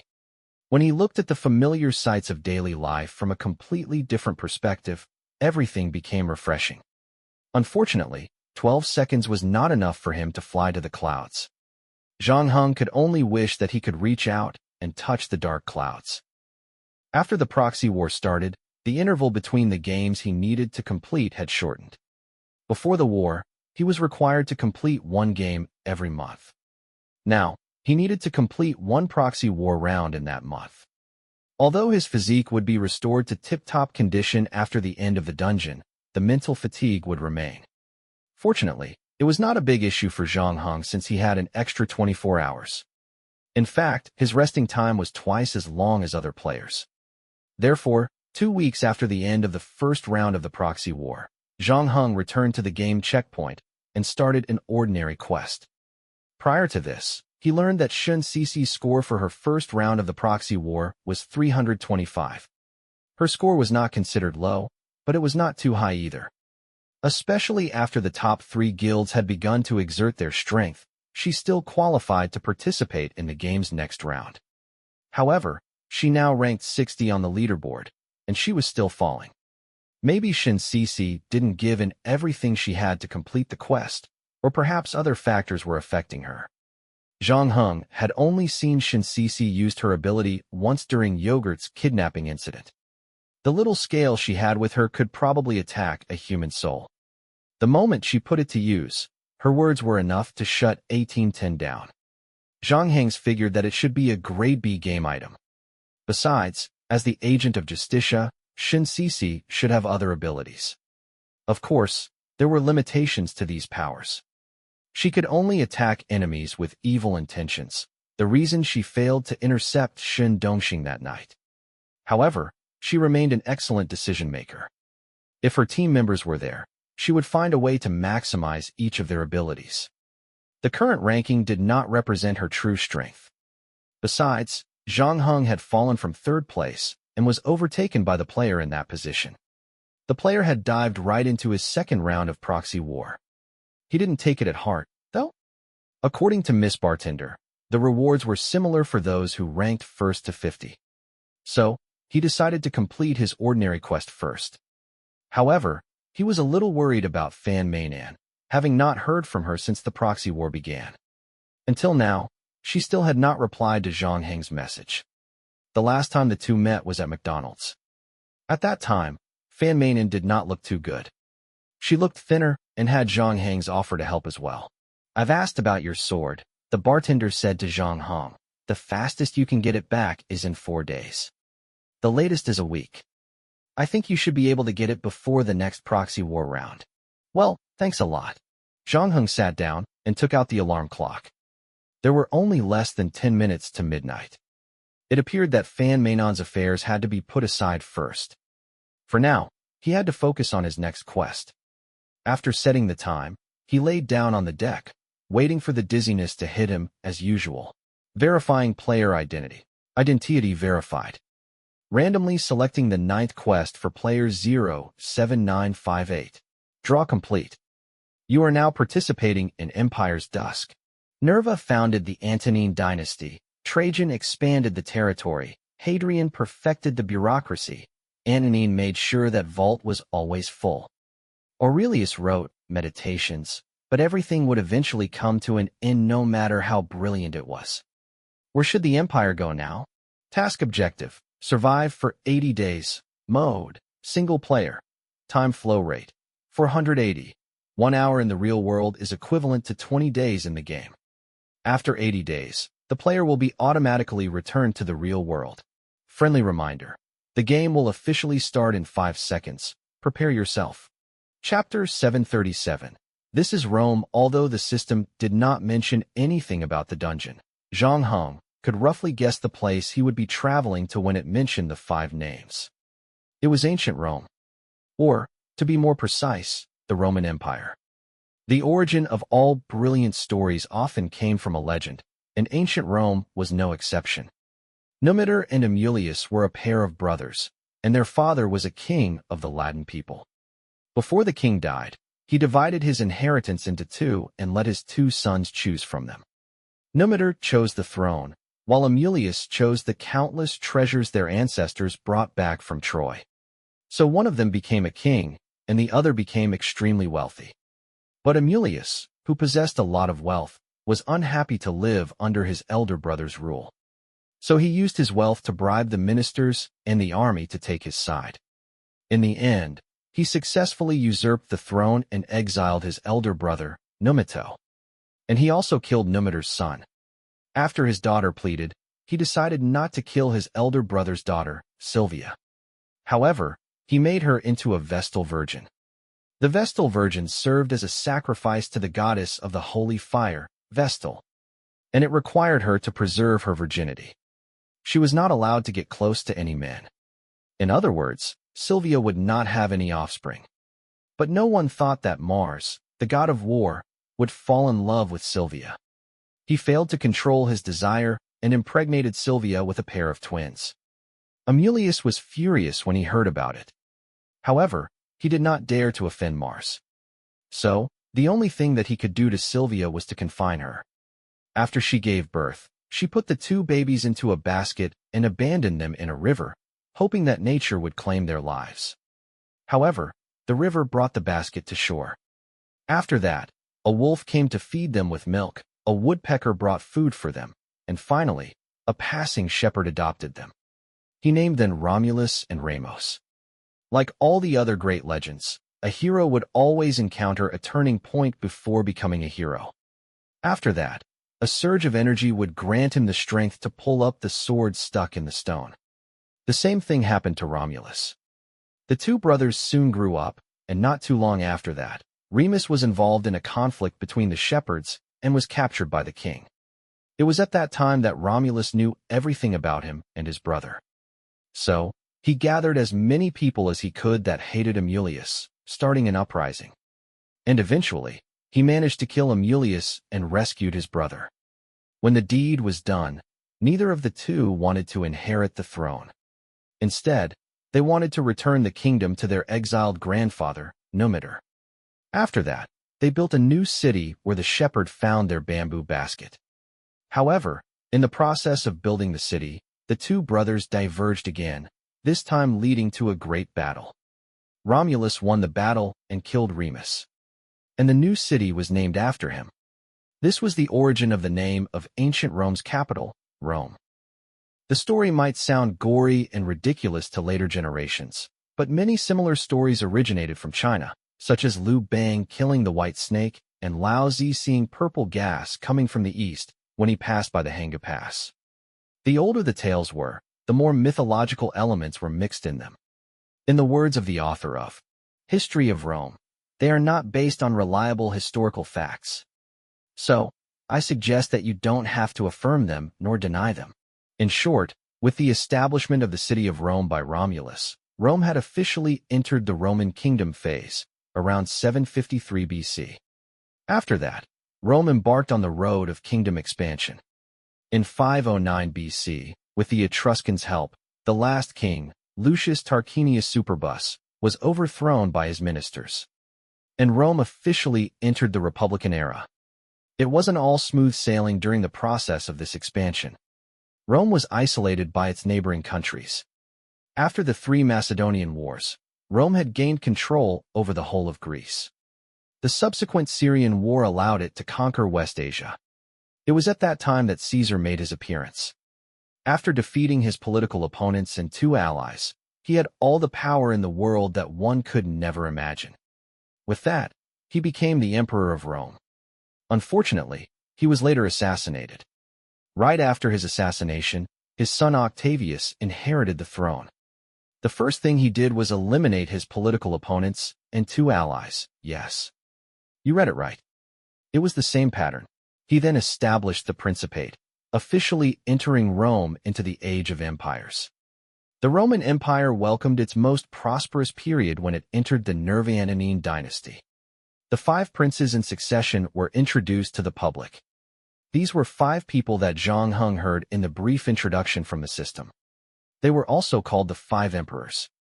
From the period of Nerva's to Antonine's ruling, it was the golden age of Rome. At this time, Rome was mighty, politically stable, and had control over a vast territory. They were basking in unprecedented prosperity.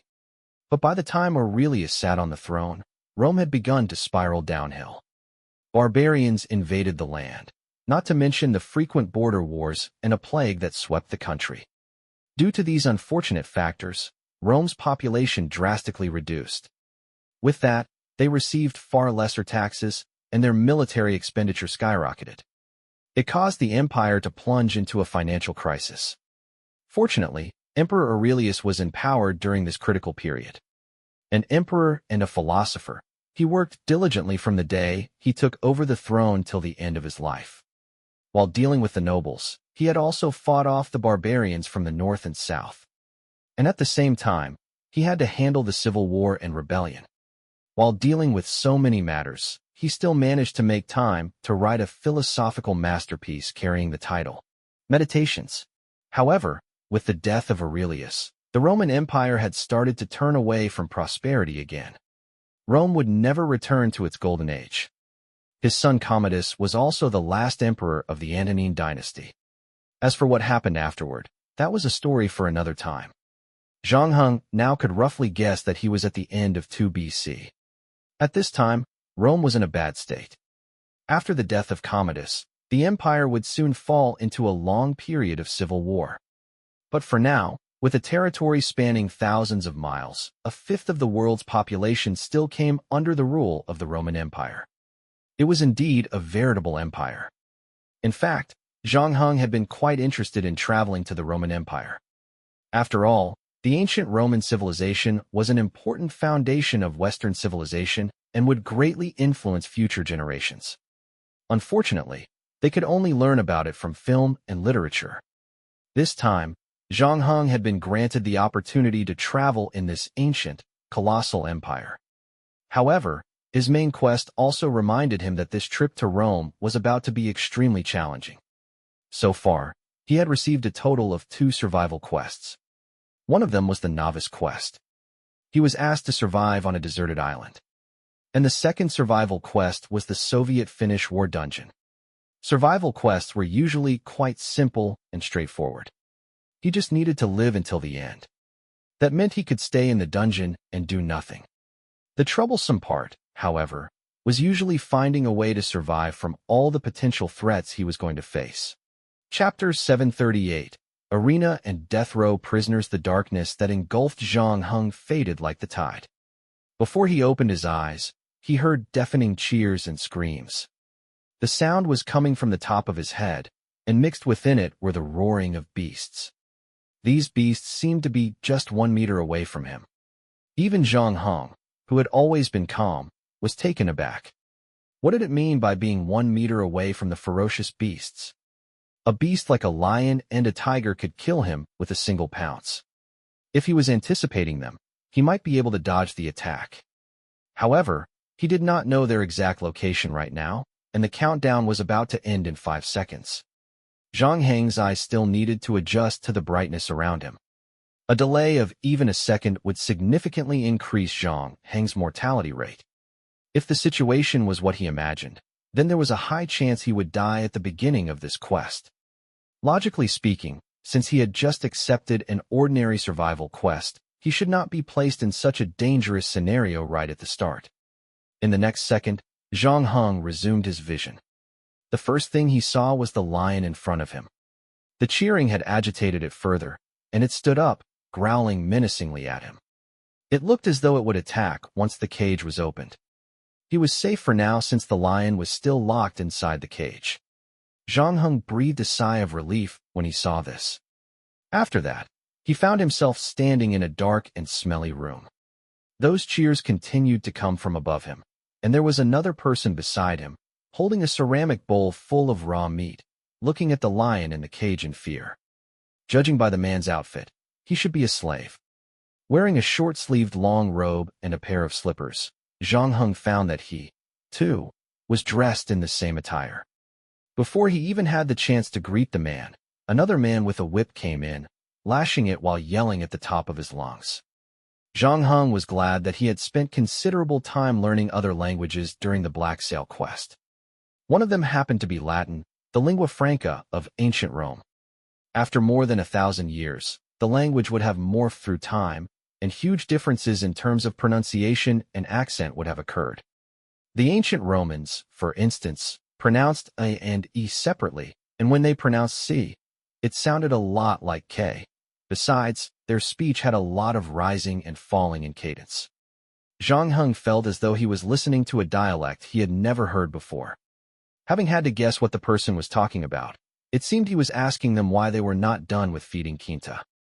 Needless to say, Quinta was the name of the lion in the cage before him.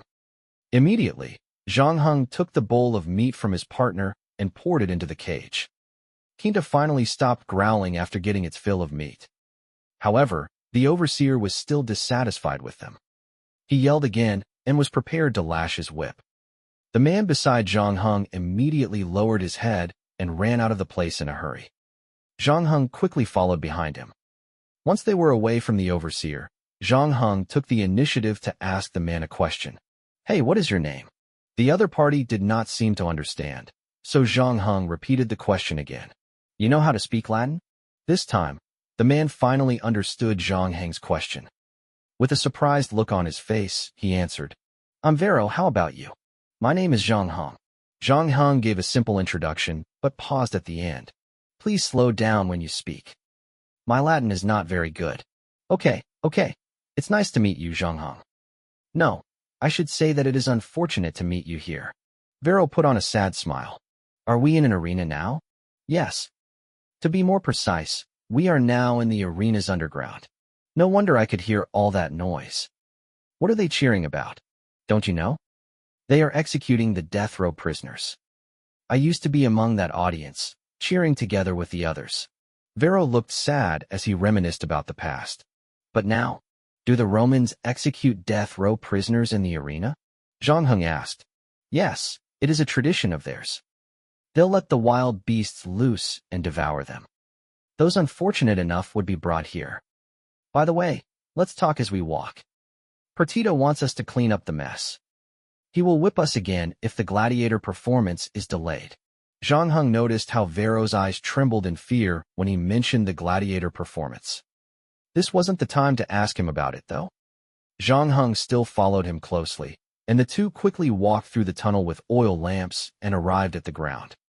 This arena they were in wasn't that large. Clearly, this was not the famous Colosseum in Rome. There were still several terraces of seats, however, and could contain at least 7,000 spectators. Almost all the seats were occupied. This was where the cheers and screams came from. The audience chanted in a repetitive staccato, "Kill him! Kill him!" Everyone's faces were filled with excitement, as though they were witnessing a grandiose stage play. And one of the two protagonists' throats was bitten off by the beast. The leopard then sliced his stomach with its paws and began tearing up his internal organs. The blood gushing out of his body gathered into a stream. His face was disfigured. His nose and eyes could barely be seen anymore, while his skull began to expose itself to the audience.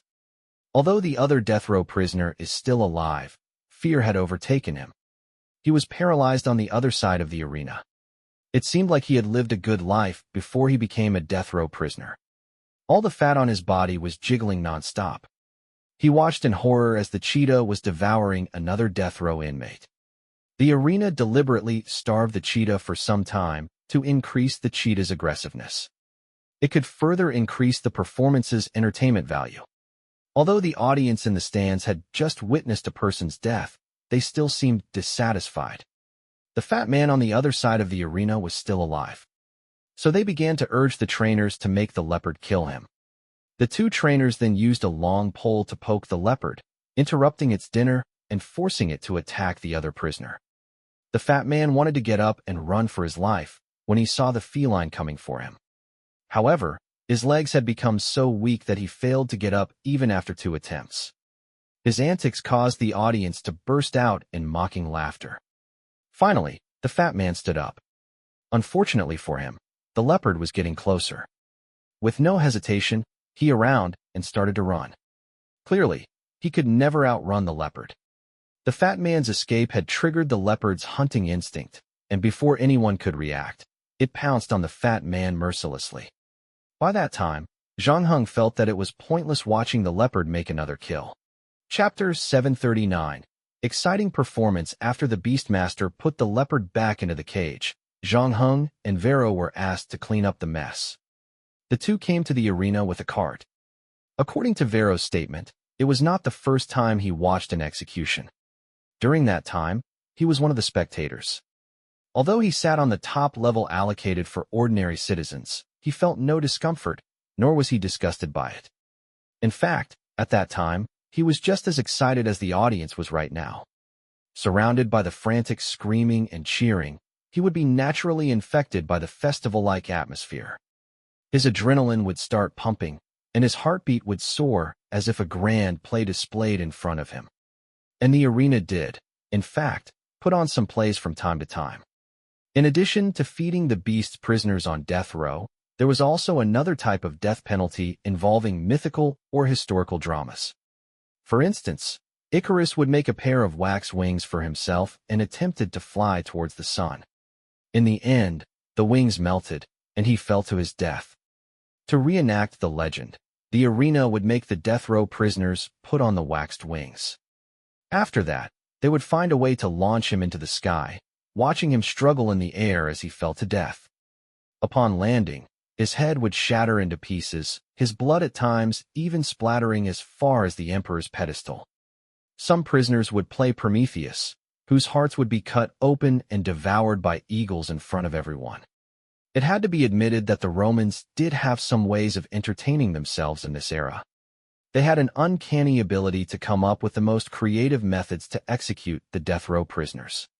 From a modern-day perspective, many of these were extremely inhumane and bloody. Especially in the years when Nero was emperor, some performances were so bloody and brutal that even the citizens of that era found it hard to accept. The current performance, at least, seemed to cure the appetites of the rowdy spectators in the stands for now. When Vero stood in the arena, he did not feel too good, especially when he saw the two severely mutilated bodies in front of him.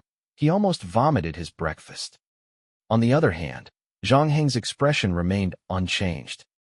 After enduring the Soviet-Finnish War and Black Sail Quest, he was used to seeing dead people. Gruesome sights hardly affected his emotions now. When it came to weirdness and horror, the scene before him was nothing compared to what he saw in the basement of the alien quest. Not to forget the seaside town literally inhabited by monsters.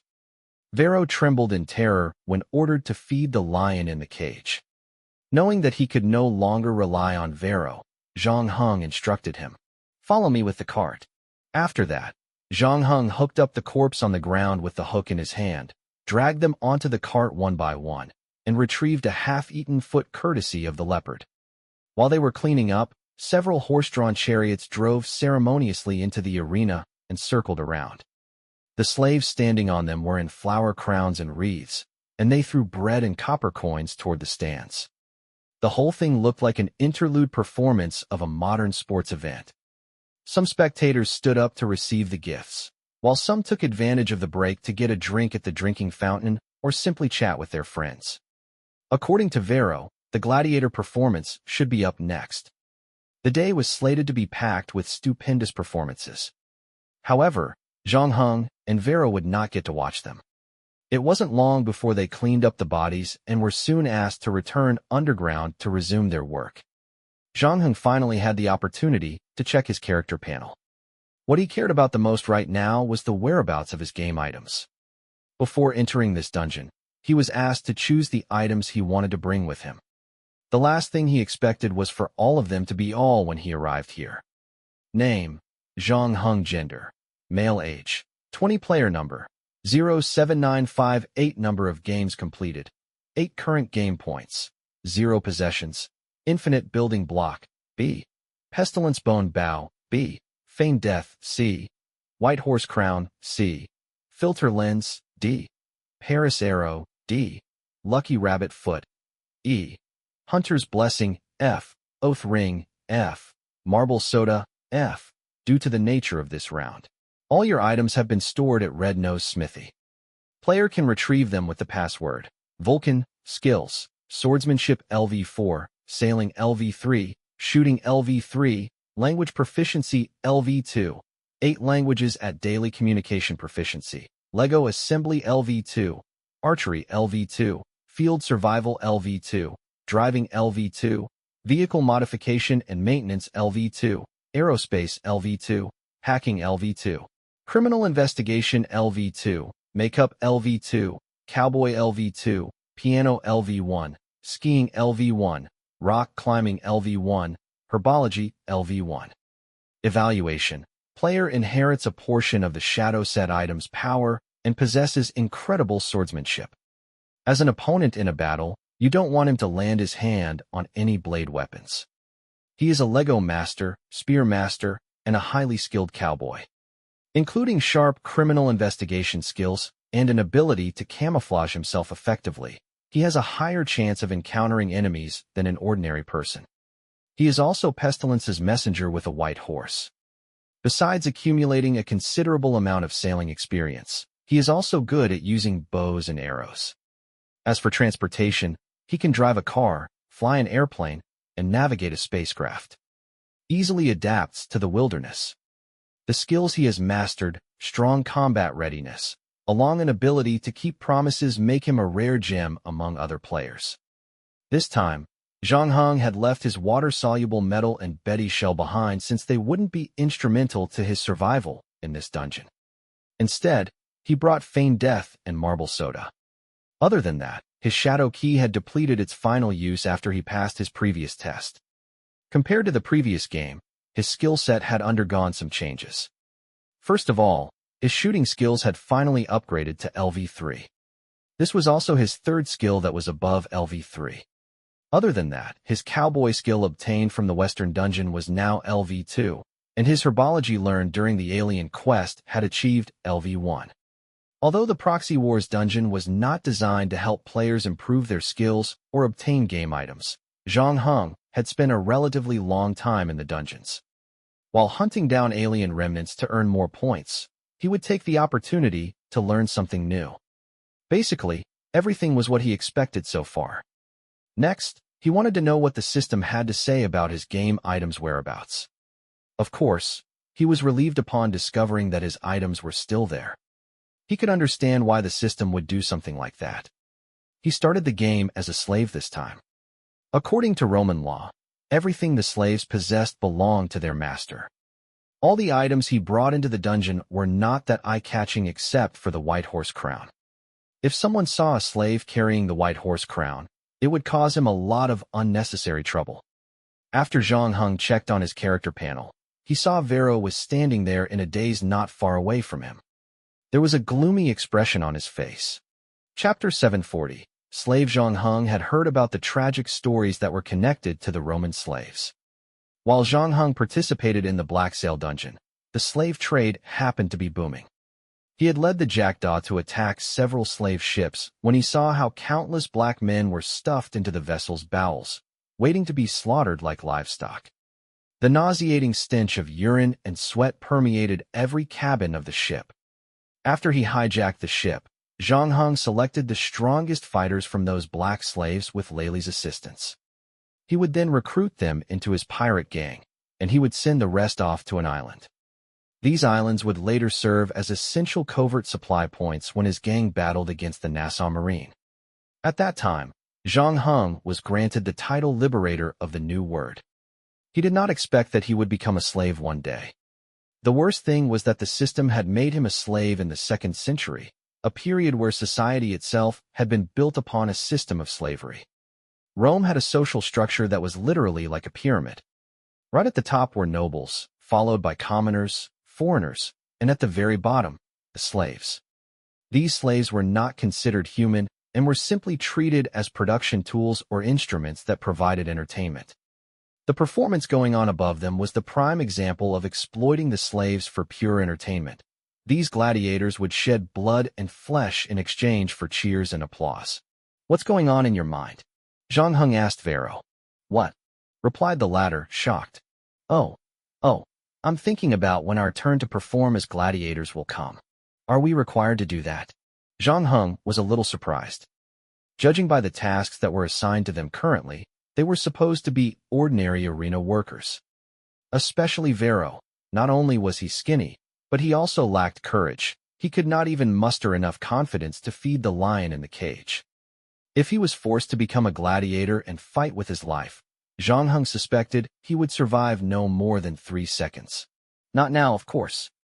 We know nothing about becoming gladiators. We'll be making a fool of ourselves if we jump into the arena now. No one wants to see our clumsy performance. But, Vero lowered his voice. I got news. The Germanic barbarians will be sent over here tomorrow. Once they arrive, we will have to attend the gladiator school to train with them. Vero looked at Zhang Heng. However, he did not see the panicked expression he expected. Startled by the nonchalant reaction, he added, You have nothing to say? What do you want me to say? Zhang Heng raised his eyebrows. We are about to be sent to a gladiator training camp tomorrow. I heard that life there is worse than death. They will torture and lash us nonstop. Many have died trying to endure this brutal training. Those who do make it will have to participate in an assessment. If you pass, you will be chosen as a gladiator, where you will fight to your death during your performance in the arena. If you are so worried about your own life, wouldn't you be fine if you fail the final assessment? Zhang Heng said. That's the problem. All slaves failing to pass will be sold to the mines or villages to make up for the losses. Know how the people over there treat their slaves? They will keep you working all the time, just like their livestock. Until the day you die, you will never be free. Vero explained in desperation. It shouldn't be like this. Chickpea promised me. Who is Chickpea? A slave trader. I was a friend of his. After I became a slave, he told me that the nobles would buy me over in the city, and I would get to run a business. As long as the person who buys me gives me a sum of money, I can generate more money for them. And once my business flourishes, I will be able to buy back my freedom again. Vero clenched his fists with both hands. Unwillingly and painfully, he cried, Why is this happening? Why have I been sold as a slave? I don't belong here. Maybe it's because you have a well-maintained body, replied Zhang Heng. Were you a businessman before becoming a slave? You'll look a little more like a soldier if you put on some armor. But I have never learned to fight. Vero shook his head. This is ridiculous. It is obvious that I can use my business knowledge to bring in more wealth. Why would they send me to gladiator school to be tortured? This is such a waste of talent. Heh, if what you say is true, maybe you should talk to the master here, suggested Zhang Heng. I tried. I told the overseer about my situation and asked him to tell the master here. Vero said. What happened after that? Then, there has been no news until now. Vero put down the rag in his hand and hesitated. Maybe I should go and look for the master personally. What do you think? Zhang Heng did not answer right away. Instead, he asked, You said you were a businessman before. Why were you sold? Don't mention it. Vero sighed the moment he heard the question. I sold antiques. A business passed down to me by my father. Our family had made a lot of money from this, but unfortunately, someone got to me afterward. I heard my friend telling me about how lucrative the flax business in Egypt was. So I discussed with a nobleman over there to grow more flax. He would provide the land, and I was supposed to pay for the rest of the expenses. Once the flax gets woven into the cloth, we would sell them to Rome. However, my friend was robbed as soon as he got on the road. He lost his people and money. And what's worse was that I signed a contract with him earlier. If he did not get the money within the specified time, I would need to pay him a large number of liquidated assets. I tried my best, but still, I couldn't collect enough money to pay him. So not only did I lose all my assets, but I also became a slave. Well, what a sad story, said Zhang Heng. At that moment, there was another deafening roar of applause. It seemed the gladiatorial performance had reached its climax. All around the stands, the spectators were ecstatic. And Vero had made up his mind. Tomorrow, when the Germanic barbarians are escorted here, everyone would be asked to gather at one place. At that time, our master should also show up. I can talk to him and tell him about my business experience. If things go well, I'll be able to leave this place. Really? Then I wish you good luck, replied Zhang Heng. Sorry, I can't help you, said Vero, embarrassed. He had just explicitly described the horrors of the gladiator school, and now he was saying that he was about to leave Zhang Heng here. The two had just met, and they couldn't be considered as friends or even acquaintances for that matter. After the previous conversation, however, The two had indeed gotten a little closer. Now, Vero was like a clay bodhisattva crossing the river. Protecting himself would be difficult, let alone watching out for Zhang Hong. It's okay. Just remember to tell me the day you become a free man. Chapter 741. Where are you from? Endless fantasy translation.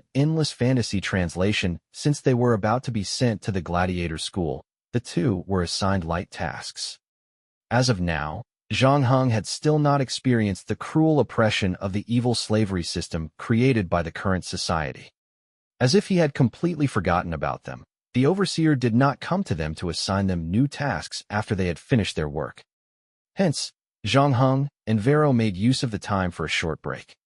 Zhang Hong started communicating with Vero a little more, trying to get as much useful information as possible.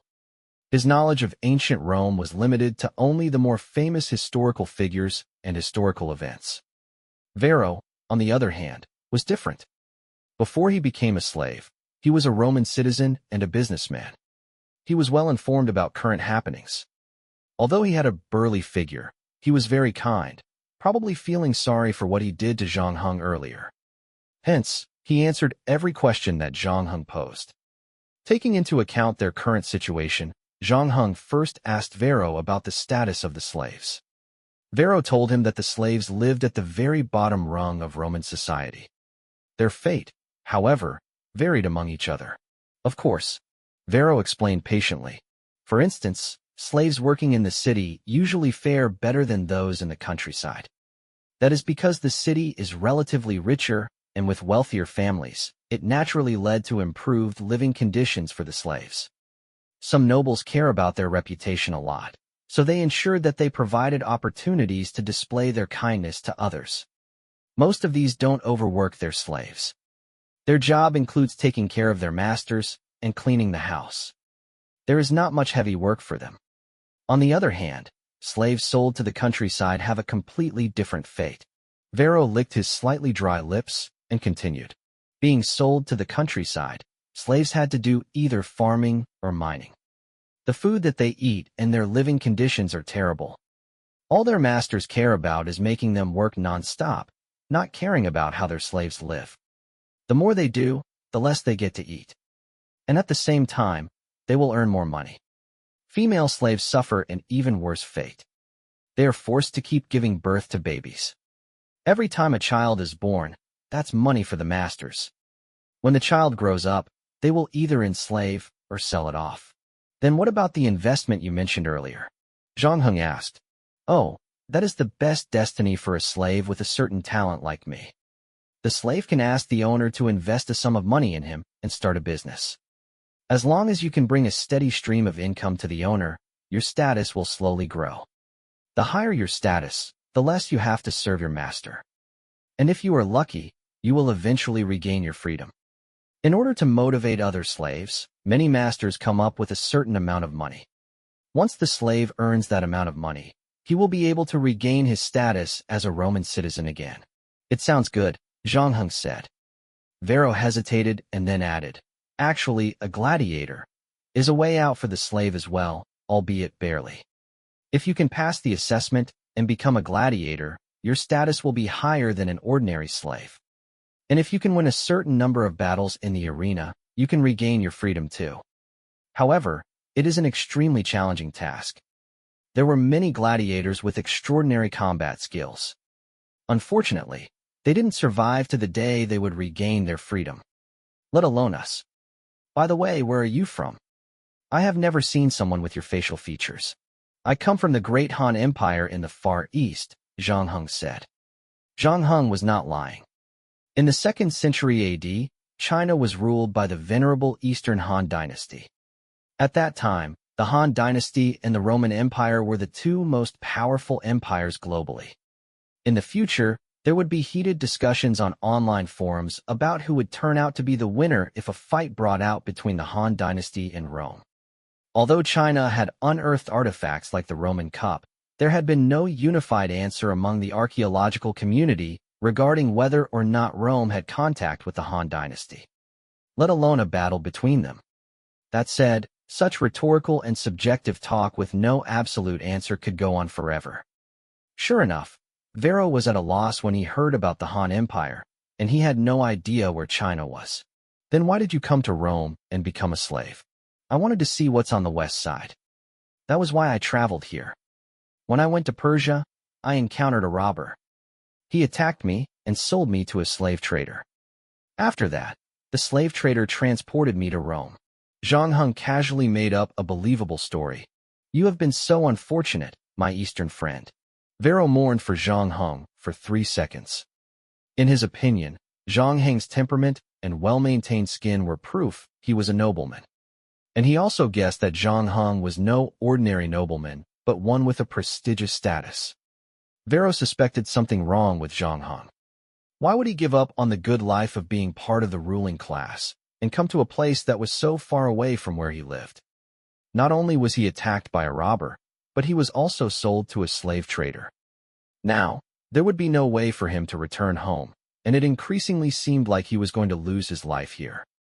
However, before Varro felt sorry for Zhang Heng, he thought his own tragic experience was not much better than Zhang Heng. His mood dropped to the bottom of the sea again. At the same time, he felt that his relationship with Zhang Heng had only gotten closer.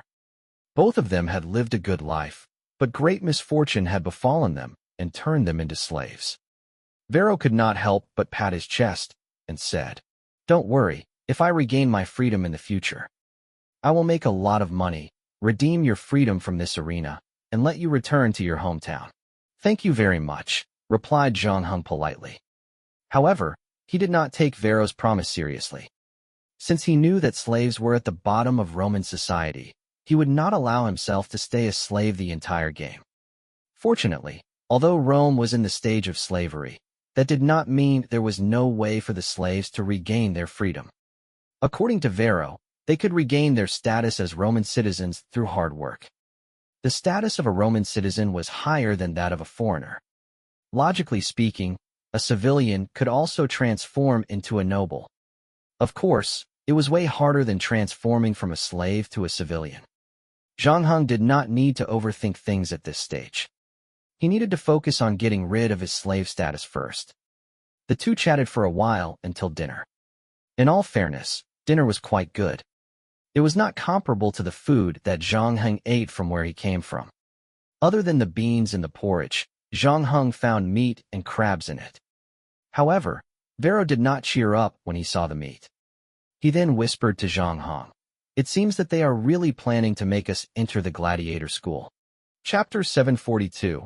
The Germanic. Early the next morning, Zhang Heng saw the Germanic sitting in a prison wagon. At this time, the Germanic people were not as promising as their descendants that later spread all over Europe. To the Romans, these people were deemed barbarians, where Germanic was a collective term used for the barbarian tribes on the Rhine's right bank.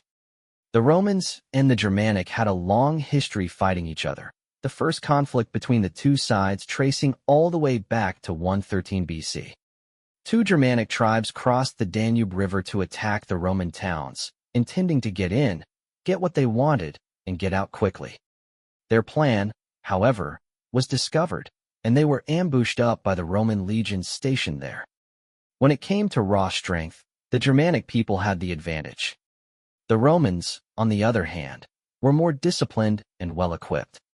They were also smart enough to develop different strategies to deal with different enemies. These strategies were so solid that many of their tactical ideas were adopted by modern militaries centuries later. Hence, the Germanic who advocated personal glory suffered a great loss. The Romans, however, failed to cease their desire to head south. Afterward, they had to deal with the Germanic at their border for a long time, especially in the 1st century, where Wei Qing and Hoi Zubing sent the Xiongnu west, causing Europe a great deal of trouble. The Germanic were stuck in the middle and had to pick up their pace as they headed south. When he was alive, Aurelius dealt with the Germanic invasions, and both sides were engaged in constant war. After hundreds of years of fighting and learning, the barbarians made great progress, and at the same time, accumulated valuable experience in dealing with the Roman legions. Once they improved their production techniques, they became more and more challenging to deal with. Zhang Heng knew that the war between the two sides was about to end soon. He had learned from Varro that the current year was 180 AD. The former Emperor Aurelius had just died of illness on the front line, and his son, Commodus, had inherited the throne. Commodus had no interest in the war with the Germanic. If Zhang Heng remembered correctly, the emperor would later sign an armistice with the Germanic leaders, a truce in exchange for annual subsidies for the Germanic tribes.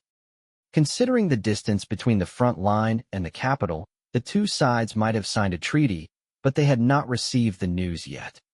Hence, this group of Germanic could be the last prisoners of war. Obviously, their journey to this arena was not very pleasant. As invaders from the north, their image was tainted to the Romans. Some even threw stones while they were being transported. These Germanic were not afraid of them, though, laughing at the bystanders instead. One of the tallest men among the group turned his head in disdain and said to his companions, "A bunch of pussies." In short, they had come to the gladiator school in an extremely hostile manner.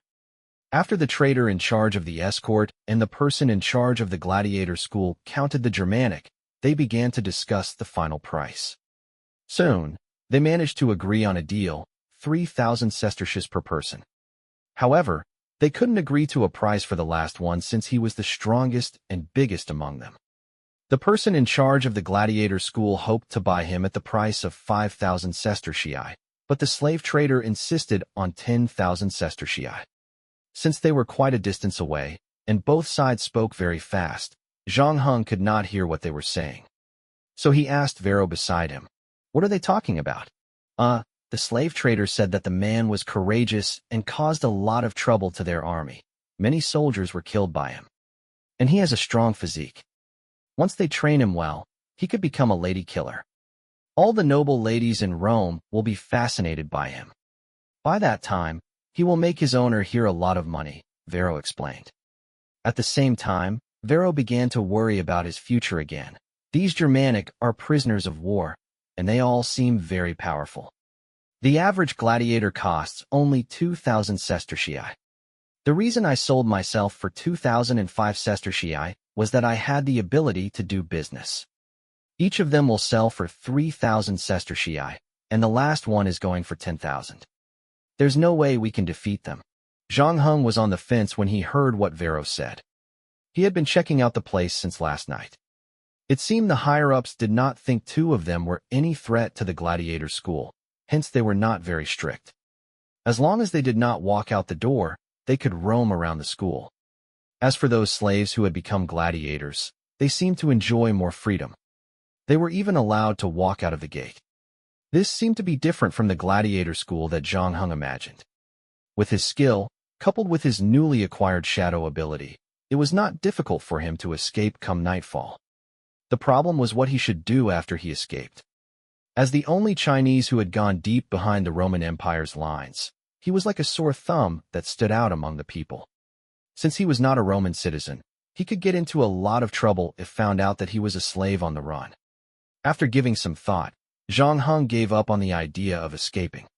Instead of risking his life, it would be better to acquire a status for himself in the gladiator school. Varro was afraid of becoming a gladiator, but Zhang Heng was not worried about it at all. Having LV4 swordsmanship, the Germanic group might not be even as skillful as him, especially when it came to combat experience. In fact, Zhang Heng's attention was not on those barbarians. In order to bring in these slaves and prisoners of war smoothly without any trouble, the gladiator school had dispatched some people to ensure that nothing would go wrong, including 6 gladiators and 2 trainers. It was not the muscular gladiators that attracted Zhang Heng's attention, but a Persian trainer. Stumpy, aging, and unremarkable, he wasn't the most attractive person. If it is not for his pale blue eyes, he was no different from an ordinary Roman who walked on the street. Usually, Zhang Heng could extract a lot of useful information from a single glance of a person. When he saw the Persian trainer, however, he saw nothing. The person in charge of the gladiator school negotiated with the slave trader for a while, and the two parties finally agreed on a price. Considering that the school was willing to pay 3,000 sesterces for each Germanic, the trader caved in and priced the last Germanic at 7,000 sesterces. He then cursed with dissatisfaction, causing his companions to burst into laughter. These people were fighters of various tribes. After being captured by the Romans, they quickly lost the will to live, unfazed by the knowledge that they were getting sold to the gladiator school. On the contrary, they were still in a good mood, unbothered by the Romans around them. Chapter 743, Total Victory. Unshackle them, growled the head of the gladiator school. Are you sure? The slave trader hesitated. They are not ordinary people, and they are not going to stay put. Don't you need to call for more people first? If my people here can't deal with them, I'd better close my school, said the school's head casually. After hearing this, the slave trader finally stopped hesitating and opened the prison wagon's wooden door. The Germanic prisoners of war stepped down from the wagon one by one. The burly man among them squinted and glared at the head of the school. After that, he started to stretch his wrists and ankles. The slave trader quickly looked at the head of the school on the other side. The latter hurried them on impatiently. Hurry up. Don't linger. The slave trader then took out the key on his body and unlocked the chains on the Germanic people. He deliberately set free the bulliest Germanic man last.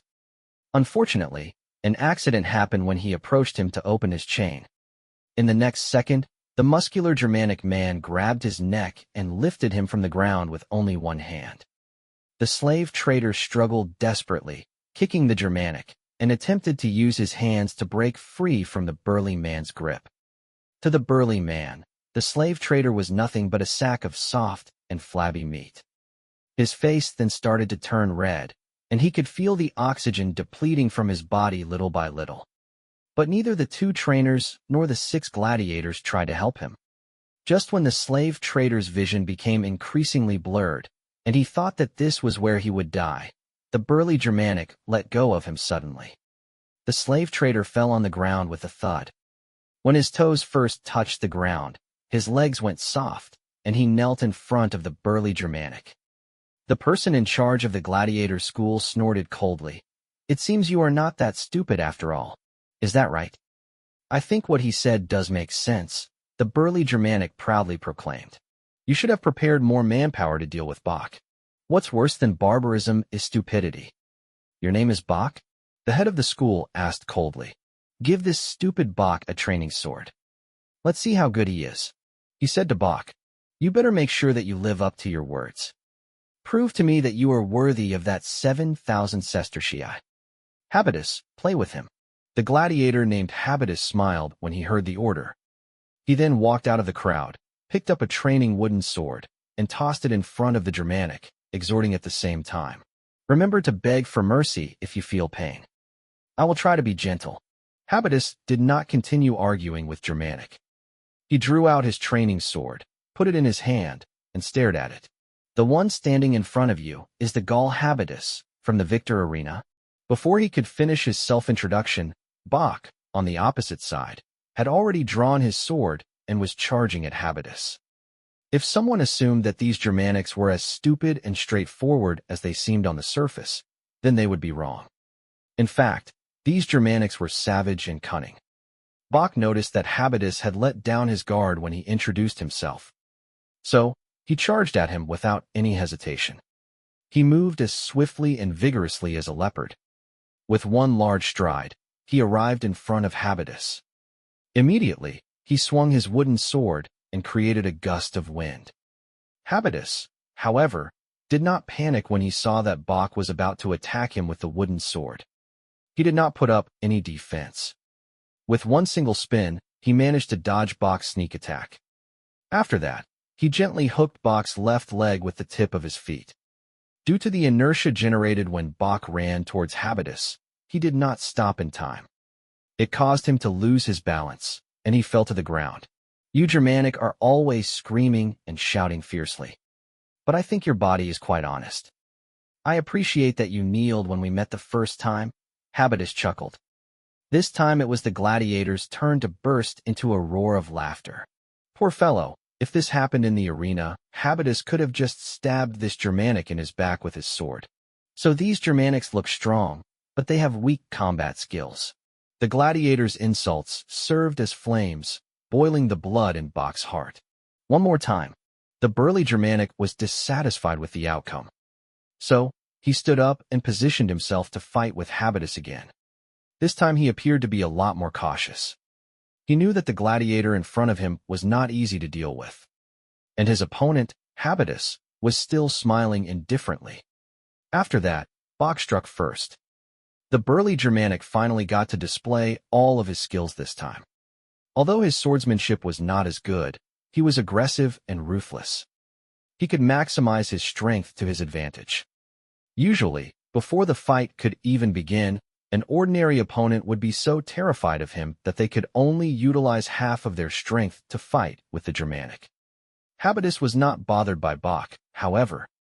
He just kept on focusing on dodging his attacks. In the meantime, he employed small tricks to harass his opponent. And it only made Bach even angrier. He kept roaring, but there was nothing he could do about his opponent. Bach felt like a lion performing in a circus at that moment. He was loud, but all of his moves were nothing but a laughingstock to others. After a while, he shouted, "Let's fight him together." The remaining Germanic people glanced at each other, but they did not make any moves. On the other side, the person in charge of the school spoke. "Give them the training sword." 6 gladiators versus 6 Germanic prisoners of war. It was a fair fight. The 2 trainers started advising their gladiators, guiding them, and hoping to give them a slight advantage in the battle. This move had thoroughly angered the Germanics. However, after watching Bach's fight, the other 5 Germanics did not dare to underestimate their enemies, knowing that they needed to pay full attention to their moves. However, even with the correct attitude and maximum strength, they still could not overpower the gladiators. In the end, the gladiators won the battle, and all 6 Germanics, Bach included, were beaten to the ground. At this time, the person in charge of the school said again, "It's a good thing to have confidence, but don't boast about your strength if you can't defeat my gladiators. Killing a few men does not make you a fighting expert. These gladiators have experienced more cruel battles than all of you here. They are the real man. Compared with them, you Germanic are but a speck of dust." Chapter 744, Arena's Master. It seems the Germanic are not that great after all. After watching the fight between the gladiators and Germanics, Vero changed his impressions of them. On the other hand, Zhang Heng had different opinions. "I don't quite agree with that. In terms of strength, the gladiators indeed have the edge, but don't forget that the Germanic had been dragged here in the prison wagon from a distant land. They are not in the best physical and mental state. I think they used only 40 or 50% of their strength just now. I think the gladiators that were asked to fight them were meant to put fear in them. Although the school stationed only 6 gladiators, they were not bothered by the Germanic fighters.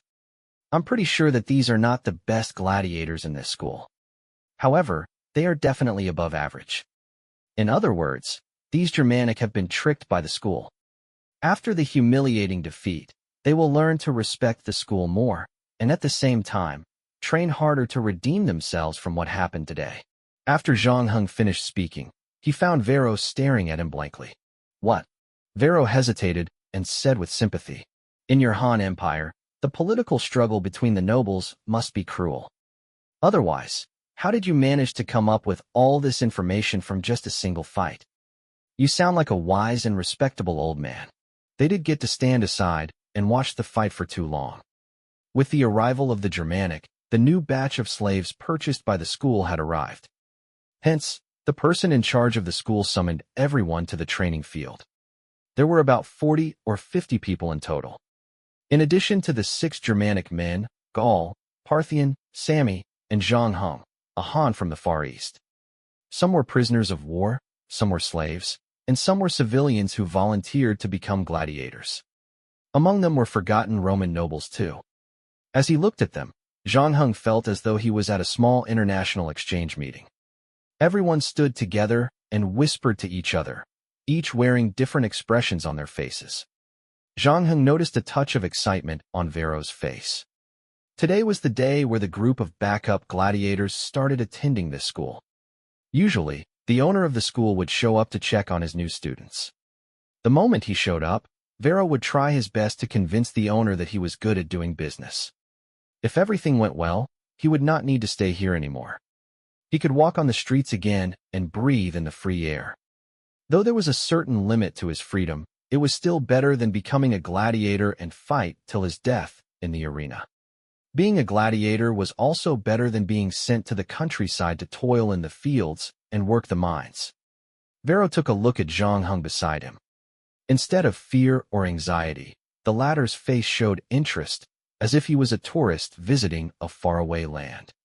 Vero secretly admired Zhang Heng from the Great Han Empire, that he could be so optimistic. Finally, when everyone had gotten a little impatient under the scorching sun, the school's owner finally appeared on the stage.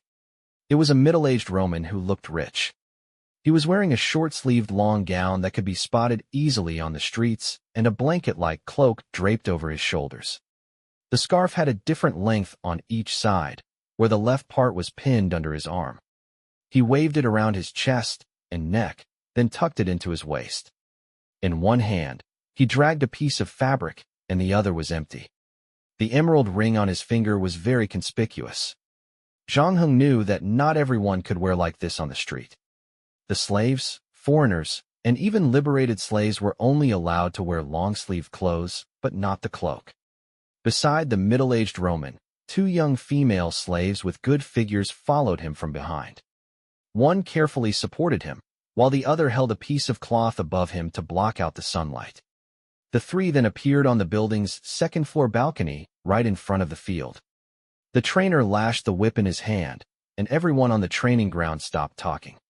Then the head of the school bowed slightly to the middle-aged Roman. "Everyone is here, master. Let's start then." Clearly, this wasn't the middle-aged Roman's first rodeo. He nodded and sat on a chair in the middle of the balcony, like an emperor seated on a throne, overlooking everyone beneath him. He was called Mark Roos, and he ran the second-largest gladiator school in Rome, with more than 400 gladiators under his wing. The theater next to the arena, the 3 gladiator training grounds, and the restroom were his assets. In a sense, he was indeed like an emperor here. He then waved his hand at the school's head, who instantly shouted at the gladiators in front of him, "Take off your clothes." Everyone looked at each other until the trainer raised his whip again, and they quickly began to undress, revealing their muscular bodies. Initially, Vero thought that those unruly Germanics would be trouble, but to his surprise, they simply hesitated for a while before falling in line and taking off their clothes as well. At this point, Vero was impressed by Zhang Heng's earlier speculation. Everyone had soon taken off their shirts, but the trainers still seemed dissatisfied. So, the gladiators had to continue undressing until only loincloths were left on their bodies. Then, Mark Roos finally expressed his satisfaction. He stood up, looked at each of them, and muttered, "Very good. This time, the greedy slave trader finally found me some good slaves." The person in charge of the school added, "These guys should be able to make up for the manpower we lost." But they didn't come cheap. The middle-aged Roman's eyes flickered. "Where is the Germanic who cost me 7,000 sestertii?" The trainer then signaled Bach to come forward, and he reluctantly walked out of the crowd. "Come closer, and let me have a better look," commanded Mark Roos. Bach could only take 2 more steps forward and came downstairs. Do you think he can be compared to Sefnets?" asked Mark Roos to the head of the school. This might be quite a challenge. Sefnets was the 3-time champion of the Victor Arena. He was completely unbeatable. When he first came to the school, they had to send 4 of their most skillful gladiators to defeat him. Although Mark Roos was probably unhappy after listening to what he had to say, the person in charge of the school decided to tell the truth after some thought. Otherwise, if Bach's future growth failed to meet his expectations, the head and the trainer would suffer his wrath. Although Bach's potential is not bad, he's still not good enough to compare with Sefnets. There is a big gap between them. Chapter 745, Everyone Loves Sefnets. Everyone loves Sefnets. The women scream for him, and the men cheer for him. He was the true legend. I still remember his last performance. The Victor Arena was completely occupied. The tickets sold out in a very short time. The entire Rome shouted his name. When he walked on the stage, his blonde hair waved with the wind like an incarnation of the god of war, Mars. At that time, he was up against 6 enemies. Each time he drew his sword, an enemy would be sent to meet his maker. There was nothing the remaining opponents could do to him. They could only tremble in fear after witnessing his greatness. Mark Roos was so excited that his body started jerking around. The person in charge of the school had to knock some cold hard truths into Mark Roos, now immersed in his good old memories. But my master, no matter how great the heroes are, they will get old. Sethnetz was no exception. I don't deny the fact that he was once a great gladiator when he was young. In fact, he was the best gladiator Rome has ever seen. However, after he became famous, he started to drown himself in alcohol and women. To gain wealth, we arranged too many battles for him to fight.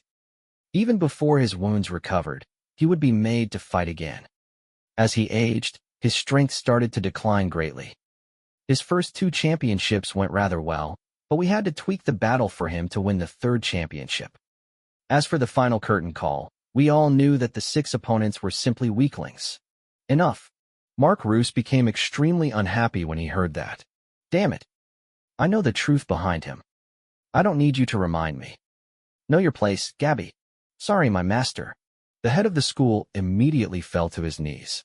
I don't care about the true strength of Sethnetz as long as he makes me money. Ever since he retired, my business has only gone downhill. There is more than one gladiator school in this city, and that old bastard, Saya, is trying to overtake me. I heard he bought a mighty Thracian from who knows where.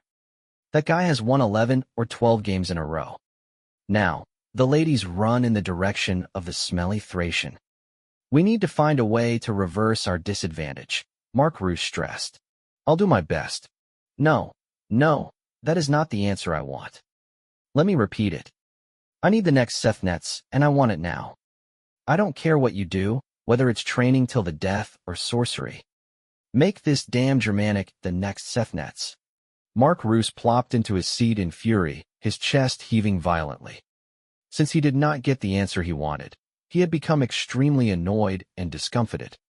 A female slave of his shuffled up to him immediately and rubbed his chest gently, while another poured him a cup of wine. His raging temper, however, drove him to slap the cup, spilling wine all over the floor. After being reminded of the cold truth, Mark Roos no longer had the desire to review his newly recruited gladiators. He then turned to the head of the school. That's all for me today.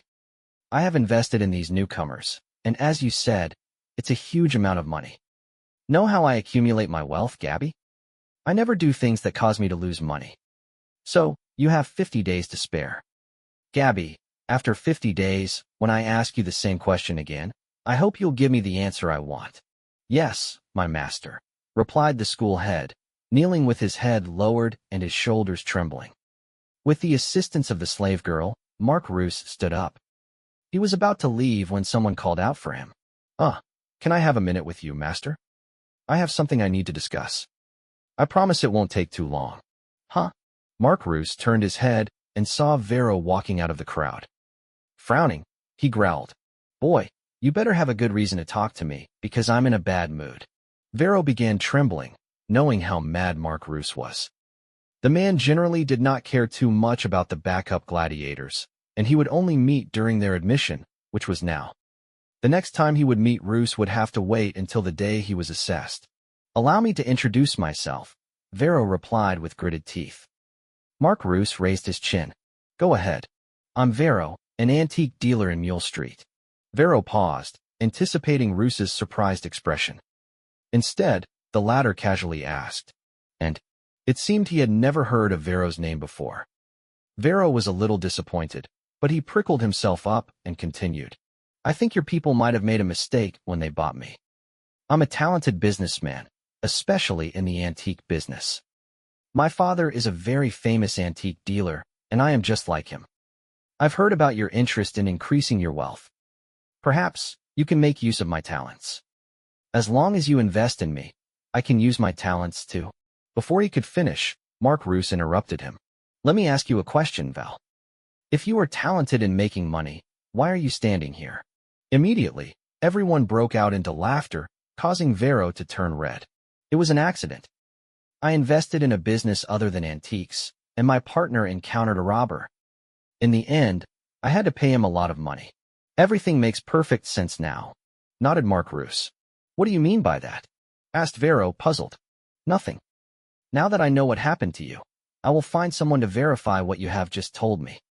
But before that, I want you to focus on your training. Do me a favor and train well. Okay, Val? Actually, my name is Vero. The people on Mule Street know about me. You can ask any of them. It's all very straightforward. Are you teaching me how to do things, Val? Mark Roos lowered his face and rubbed the emerald ring with his index finger impatiently. No, master. Vero lowered his head. Very well. As I said, I have heard your grievance, and someone will inform you when I make up my mind. Do what you are supposed to do now and be patient. After Roos was done speaking to Vero, he turned around and left the balcony. After Mark Roos left, the head of the school stood up from the ground. The first thing that he did was to look at Vero. The way he looked at him was a little strange, like watching a pig suckling roasted on a rack with a hint of sympathy in his eyes. Vero was baffled by the way he looked at his as well. He felt that although he did not get immediate results even after taking such a huge risk, he knew that he had achieved his goal. In other words, he would get to leave the gladiator school very soon. As long as Mark Roos was smart enough, he would let him do what he did best after finding out his identity. Vero then returned to where he was standing, rushed to Zhang Heng, and said, "It was a great success." Zhang Heng, however, had no intention to congratulate him. He just said, "If life in the countryside is really as bad as you said, I think you'd want to consider taking your upcoming training seriously."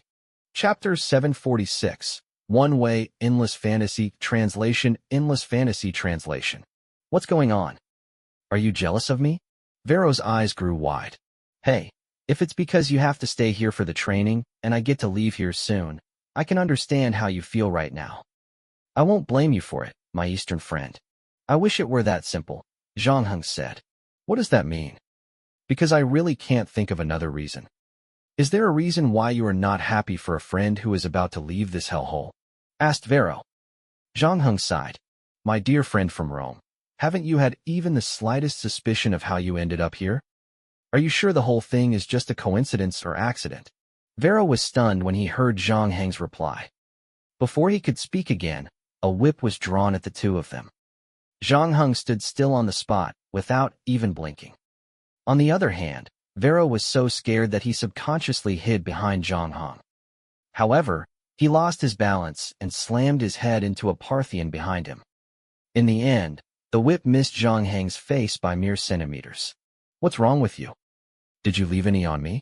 The Parthian said maliciously. Vero was still a little confused. He did not know why the other party was so displeased with him. When he looked at his surroundings, he saw that everyone was glaring at him in a hostile manner. Fortunately, he was smart enough to realize that he had a problem. He was unsure about Zhang Heng's feelings, but one this was for sure. He now realized that his conversation with Mark Roos had successfully aroused the jealousy of other slaves. In the eyes of the people around him, Vero was undoubtedly a deserter. While the rest had to train hard for the assessment, Vero could just sit there and wait for the good news. It would not be long before he would escape and restart his business. Although he realized that everyone was not happy with what he just did, Vero had no regrets. Initially, he had no intention to stay in this gladiator school for long, deeming himself different than all these violent creatures around him. And that was why he preferred to stick with Zhang Heng, the Han Empire's down-and-out nobleman. Although the latter had come from the mysterious and distant East, he still had a lot in common with him. Fortunately, the conflict between him and the Parthians did not escalate. After that, more and more trainers drew their whips. The head of the school put away the respectful appearance that he showed in front of Mark Roos. Now, with a grave expression, he scolded harshly. Stand properly, you idiots. Stop whispering. Please pay attention to what I'm about to say next. I'm only going to say it once. At this point, the head of the school could not help but glare at Zhang Heng. Earlier, he paid little attention to this rather foreign-looking young man. He could not even remember when he had bought Zhang Heng. He only remembered a couple of small details. All he could remember was that he purchased Zhang Heng when he bought those Sami people. It was all a little strange to him. There was a reason why he was put in charge of the gladiator school. He was a very meticulous person, especially when it came to selecting potential gladiators. He was the kind that made absolutely sure that every penny he spent was spent at the right place. It was also rare that he forgot about the objects he purchased. This, however, also meant that the young man in front of him must have been someone with no particular talent. Mark Roos had been urging Gabby to find a successor to Sethnets because the gladiators in this era were similar to pop idols of later generations. Considering how gladiatorial performances were extremely popular in this era, Zhang Heng was not surprised by how they treated their assets. This was probably the earliest form of pop idol culture. Excellent gladiators could significantly enhance the arena's income, and they could bring unexpected benefits. This, however, did not mean that the gladiator school would focus only on quality when it came to buying potential gladiators. The quantity was essential to them as well. Their way of doing business was relatively easy to understand. Just like when one wanted to form a soccer team, the legendary soccer player would typically be the most dazzling star on the field. However, if one wanted the team to function normally, the manager would need more ordinary people to fill in other roles. Considering the high-risk nature of the gladiator profession, the demand for new blood was undoubtedly immense. Therefore, while the school strived to build on its trump card, they would also need to replenish many ordinary gladiators all the time. And Zhang Heng was undoubtedly a part of the ordinary gladiator group. However, the way he acted in the face of the incoming whip had managed to surprise Gabby. But he did not dwell on this matter for too long. His heart was not as calm as it seemed on the surface. It would be an impossible task to train the next Sethnets in 50 days. All these newcomers might have good potential, and Bach himself was to be considered as a great gladiator as well. However, he was still far from Sethnets' level. Although Sethnets' reputation had spread throughout Rome with the gladiator school's help, the spectators in the stands were no fools. Sethnets was indeed the strongest gladiator for some time. Born to fight, he was quick to master all his fighting skills. Even if his physical fitness declined severely when he aged, his rich combat experience would make up for it. It wasn't something that outsiders would usually notice. Coupled with handsome looks, even the queen could not help but feel attracted to him. Once, he was even secretly summoned into the palace. At that time, Aurelius was still fighting a war. No one knew what happened that night. This matter became one of the many legendary tales of Sethnets. Sethnets was trained by Gabby, so he knew very well that Bach could not do what Sethnets did. It had to with more than just combat skills. Bach did not possess Sethnets' unique charm, chicness, and handsome fighting style. Unfortunately, Gabby was left with no option. No one knew Mark Roos better than him. Although he was now a free man after the massive contributions he had made to the arena over the years, Gabby still insisted on calling Mark Roos his master because of how he dealt with his enemies. And he would never want to be the enemy of this man. Gabby could only do his best now. He turned his attention back to the matter at hand and muttered in a deep voice, "I know, you have all kinds of experiences and tales before you came here. Whether you are a slave, prisoner of war, debtor, a man who wants to earn a little for his family, or simply looking for excitement. Let's be honest here, I don't care at all. Since you are here, you all have your reasons to become gladiators. You'd better work hard to achieve it and pass the assessment after 50 days. And don't take any chances." While Gabby spoke, he intentionally landed his gaze on Vero. "Because this is your only way out." Chapter 747. Does it hurt? As you know, there are many types of gladiators. Eques, Parmularius, Retiarius, Secutor, and many other types. All of them carry different roles. Although the school will finally determine the type of gladiator you will become, you can first tell the school the type of gladiator you want to be based on your weapon of choice and fighting style. I will put all your opinions into consideration when making the final sorting. Can I have your attention? You'll need to pay full attention to this because it will determine the direction of your development. It doesn't mean that you can't change it once you made up your mind. By changing your mind, however, all the effort that you've put in your previous training will be wasted. This means that you will start your training later than others, and in turn, your chance of passing the final assessment will be lower. So, The best way to avoid that is to think clearly from the beginning. What kind of gladiator you wish to be? What is your forte? If you have doubts or questions, please ask the trainers around you for advice. Everyone is good at different things, and we all have our own fighting style. Whether the person is a retired gladiator, thief, warrior, or assassin, we can all learn something worthy from them. How much you will learn will depend on you. You don't need to give me your answer right away because we will conduct a week of basic training first. As he spoke, Gabby looked at the crowd again and discovered that someone was not listening attentively. So, he sneered and continued. Of course, I believe that some of you have already thought of the answer before coming here. It's good to have your own fighting style. However, what you are good at may not be the right field for you. I have seen Aridiarius. He chose to become Aridiarius because he was a fisherman, and he was familiar with fishing nets and harpoons. Unfortunately, no matter how much he trained, he lost all the time. There was once, he almost lost his life. So, he gave up on becoming a Aridiarius and decided to work his way to become a Parmularius.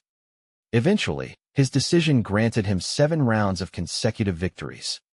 As I said, all of you should spend the week thinking about what kind of gladiator you want to be. Don't regret it at the last moment of your life. By then, it might be too late. Gabby paused and looked around. Only a real man can pass the final assessment to emerge as a glorious gladiator. Don't get me wrong. I don't care about your lives. I merely don't want your blood to tarnish this arena that holds glorious history and legends. Remember that before you, many great names were born here. Compared to them, you are worse than their shit. If some of you are lucky enough to walk into the arena someday, you will do well to ensure your poor performance doesn't humiliate those great names. Of course, if you perform well enough, this arena will reward you. Money, honor, fame, and all the women you wish to fuck in this world. Last but not least, you can also regain the freedom you've been longing for. No matter what era it was, empty promises were always the same. It was the same 2,000 years ago, and it was still the same 2,000 years later. When the slaves heard his promises, they could not help but get attracted. They secretly clenched their fists, and their breathing got more rapid. Yes, that's right. These things are always there. Whether you can acquire them will depend on your abilities. To become dead meat or a new legend, you determine your own destiny. But before that, you must first pass the test of becoming a gladiator. At this point, Gabby's speech had finally come to an end. He pointed at the southwest corner of the training field and said, "For your first class, can you see those wooden posts?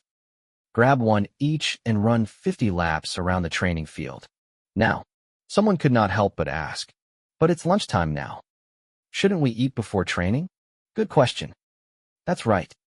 I want all of you to run 50 laps now. You've clearly heard every word of mine. Congratulations, it proves that you are not deaf, Gabby said casually. He then raised his chin and continued. Any more questions? He waited another 2 seconds, and receiving no response, he nodded. Very well, let's begin. After hearing his order, everyone walked toward the spot where the wooden pillars were placed. The wooden pillars were not that small, and they were quite heavy, each of them weighing at least 60 to 70 caddies. It was not easy to carry it around, let alone running and carrying it. Bach also turned around and went with his Germanic comrades to pick up the logs.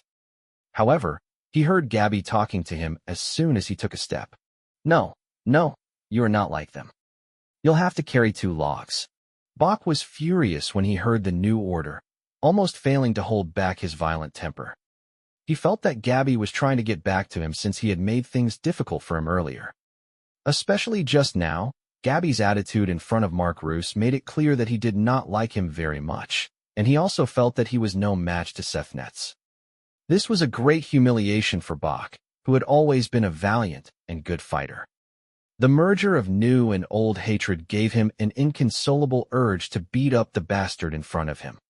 Fortunately, Bach's sanity had not completely disappeared.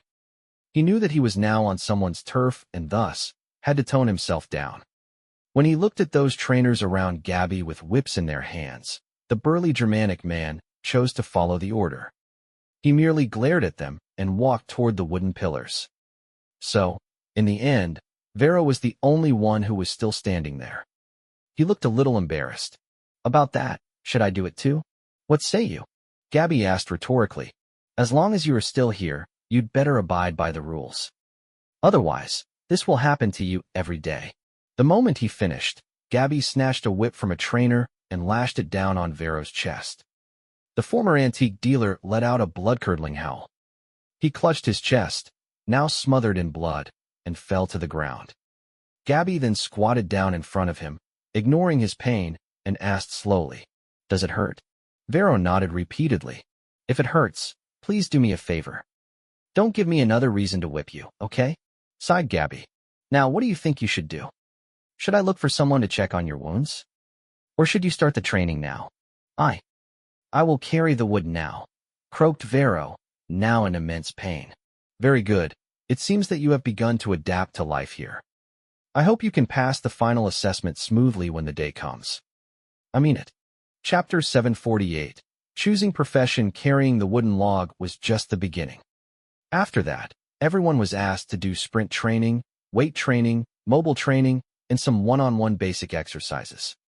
As the sun was about to go down, exhaustion had set upon the trainees. Gabby finally announced that the first day of training had come to an end. Some gladiator candidates had reached their limits. His body trembled involuntarily, and they fell to the ground the moment they heard that the day was finally over. Among these was Vero. He could not even move his pinky. Vero looked at Zhang Heng and saw that although he was sweating profusely, his breathing was still very calm. The afterglow of the setting sun seemed to coat him with a layer of glistening gold as sweat ran down his chest. Zhang Heng's muscles looked very unique. He was not as big and muscular as those burly men, which was also why most of them tended to ignore him at first sight. On closer inspection, one would realize that every single inch of muscle under the clothes was well proportioned, giving off the look of a precise, calibrated, and well-put-together instrument. After that, Zhang Heng stretched his hand to Vero. "You'd better get up quickly, or you won't get any food until the next day. Don't expect these guys to be kind enough to leave us any." Vero then looked around, only to find that most who were on the training grounds had left. Those who were too tired to move were being carried away by their companions. "Thank you." Vero took another deep breath, grabbed Zhang Heng's hand, and stood up from the ground. "The good news is, if it goes well, I won't have to participate in this damn training tomorrow. By the way, what did you mean when you said you've never doubted what happened to me?" "Before I answer your question, it is better that you answer one of mine first," said Zhang Heng. "Your slave trader friend. Will he ever close a deal that will cause him to lose money?" "Of course not. Chickpea is one of those smart Alecs. He is really good at what he does. Even if he is not the among smartest slave traders around, he is close to being one," Vero said. "I remember you saying that the price of an ordinary slave gladiator hung around 2,000 sestertii. And you sold yourself to Chickpea for 2,500 sestertii because you have the talents to conduct businesses. After that, Chickpea sold you to the gladiator school." "Yes." "So what are you trying to say?" "Therefore, there are only two explanations here.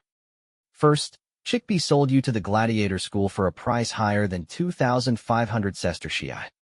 In other words, the school would have known about your value from the very beginning, or they wouldn't have sent you here since they knew that you were good at business. Or," Zhang Heng paused, "he sold you here at a normal or an even lower price, and as you said, he will not close a deal that would lose him money. So there must be someone supporting him from behind. And this means it's not a coincidence that you were sold here. And what's worse is that since the other party had the gut to do such a thing, they would have surely anticipated that you'd attempt escape by telling the master that you are a talented businessman. Hence I believe that the other party has been waiting for this all along. Finally, judging from Mark Roos's attitude towards you, I believe that it's very likely that he's one of those who know about it." Vero was puzzled by Zhang Heng's analysis. He wanted to open his mouth to refute, but he did not know where to start. In the end just said, "You don't know me at all, and you don't understand what happened to me. You haven't even been to Rome before, so I don't think you should speculate about what you don't understand. I just have to finish my last meal here, get a good night's sleep, and I can leave this hell hole as soon as I open my eyes tomorrow. And I'll never come back again." So don't tell me over and over again about this conspiracy. This world is not as dark as you think. We should behave kindly all the time. That makes sense. Zhang Heng raised his eyebrows. What? Vero did not hear what Zhang Heng said. We should always harbor good intentions. That sentence makes a lot of sense. Are you laughing at me? Vero started to doubt Zhang Heng. No, I admire those who are willing to look at the world with kind eyes. And, my Roman friend, if we don't go and get our food now, I'm afraid we won't even get to drink the soup, Zhang Heng lamented helplessly. Oh, right. Let's go now? Don't worry. My promise to you is still valid. When I regain my freedom, I will find a way to get you out of here. Thank you, but for now, I'd like to stay here a little while. 1 week passed in the blink of an eye. The life of a gladiator candidate was straightforward. There were only 3 things to do every day: train, train, and train. Repetitive basic exercises were dull enough to make a man take his own life, but simultaneously, the end of each training session would cause the trainees to feel as if all their energy had been drained from their bodies. Despite the toll of such a regime, no one dared to be lazy. Even though the school had prepared a training plan for all the gladiator candidates, Gabby would still be there to monitor them every day. It could be seen that Gabby placed great importance on this group of newcomers. Some of the gladiator candidates had secretly asked those who had previously passed the assessment and had become official gladiators, according to them. Although their training was ridiculously tough, it was not nearly as hard as what they were going through right now. This was probably the extra care that Gabby gave to the newcomers. Especially for Bach, the intensive training almost caused him to break down. As compared to the rest, he had to do double the grinding. Although he had plenty of physical strength, it was unfeasible to carry out such strenuous training all day, every day. The torture he was put through each day made him want to run back to his mother's embrace. Gabby, however, was still not satisfied with his performance. As time went by, Gabby's expressions had turned more and more solemn. And today was also the day of the announcement of gladiator types. Last night, everyone had told Gabby about the gladiator that they wanted to be. Of course, the final result would be decided by the gladiator school. As the slaves trained on the grounds, the trainers were there to observe them silently, looking for the right direction they should be taking, so they could grow to become more powerful. Gabby's eyes darted around the group, and he called out the first name. Arius. The slave whose name had been summoned emerged the crowd. Secutor, Gabby continued. A glimmer of joy flashed in Arius' eyes. This was exactly what he wanted to become. Usually, the opponents of Secutors were retiarius. When they engaged in battle, they would wear a sleek helmet. 2 holes that were on the helmet allowed them to get rid of the net. During the battle, they would focus on defense and agility, 2 areas they had to play to their full advantage. Calantiga, Gabby went on, calling out the second person's name without pausing. Trachea. Chapter 749, Pros and Cons. Gabby's roll call was still going on, and most gladiator candidates were assigned with the type of gladiator they were going to become. Some people were happy with the outcome, and some were displeased. After all, the goal of the gladiator school was to provide wonderful performances to the audience. Thus, consideration had to be taken on the current number of each type of gladiator they had. Due to this, some of them were assigned to the category that they did not like. Gabby told them that if they passed the assessment to become an official gladiator and survived 5 performances, they could ask for a change if they still did not like the field in which they were allocated. At the same time, Gabby also warned some of them to do their best and never slack off. Otherwise, they might just not live to the day they were allowed to change professions. Zhang Heng. Gabby finally called out Zhang Heng's name. Dimacharius. Zhang Heng nodded to show that he heard the result. A Dimacharius was a gladiator that wielded 2 swords in battle. With the only piece of defensive equipment on their bodies being a helmet, Dimacharius focused on pure offensive abilities. Although the gladiators would not put on armor, most of them held a shield to protect themselves. Since a Dimacharius would go all out to attack an opponent like the retiarius, their win rate in the arena was not high. On the contrary, they had a very high death rate. Nonetheless, this gladiator suited Zhang Heng best since it allowed him to fully utilize all his combat power. However, Zhang Heng's first choice was not Dimaecaris. He wanted to become a Secutor, the reason simply being that most of Secutor's opponents were Retiarius. A Retiarius, on the other hand, was generally recognized as the type that could be easily defeated in the arena. Besides, a Secutor was equipped with a shield where he could use to protect himself. Although Zhang Heng intended to work his way through the arena to eventually becoming a free man, he had no intention to go all out in the battle. No matter which era it was, there was a certain price to pay for being a star. Take Sefnetz as an example. He was the Gladiator School's trump card and held the champion status in Victor Arena for 3 consecutive years. Although Mark Roos could not stand the pressure from the people that came to the Victor Arena, he promised that he would eventually grant Sefnetz his freedom. Prior to this, he vowed to squeeze every ounce of strength out of Sefnetz to maximize his yield. Mark Roos knew that very well that he might have to wait a very long time before the next Sefnetz appeared. As a result, some gladiators who attended the Gladiator School at the same time as Sefnetz had regained their freedom. Unfortunately, Sefnetz was still forced to drag his weakened body to the arena every day. In the meantime, Mark Roos did carry out a few promises that he bestowed Sefnetz, including increasing his remuneration share for each performance and finding more beautiful female slaves to serve him. Therefore, one could not accuse Mark Roos of forcing Sefnetz to fight in his arena. But it had to be admitted that Sefnetz had been gradually getting hooked on fame, lest he would have left the arena a long time ago. For Zhang Heng, the Gladiator School was the same as a driving school. He had no interest in becoming the next Sefnetz, turning himself into Mark Roos's new cash cow.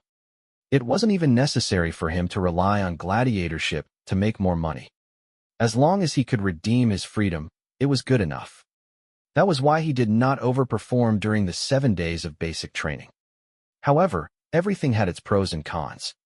Since Zhang Heng laid low during the entire week, Gabby had not paid attention to him since the whipping incident during the first day.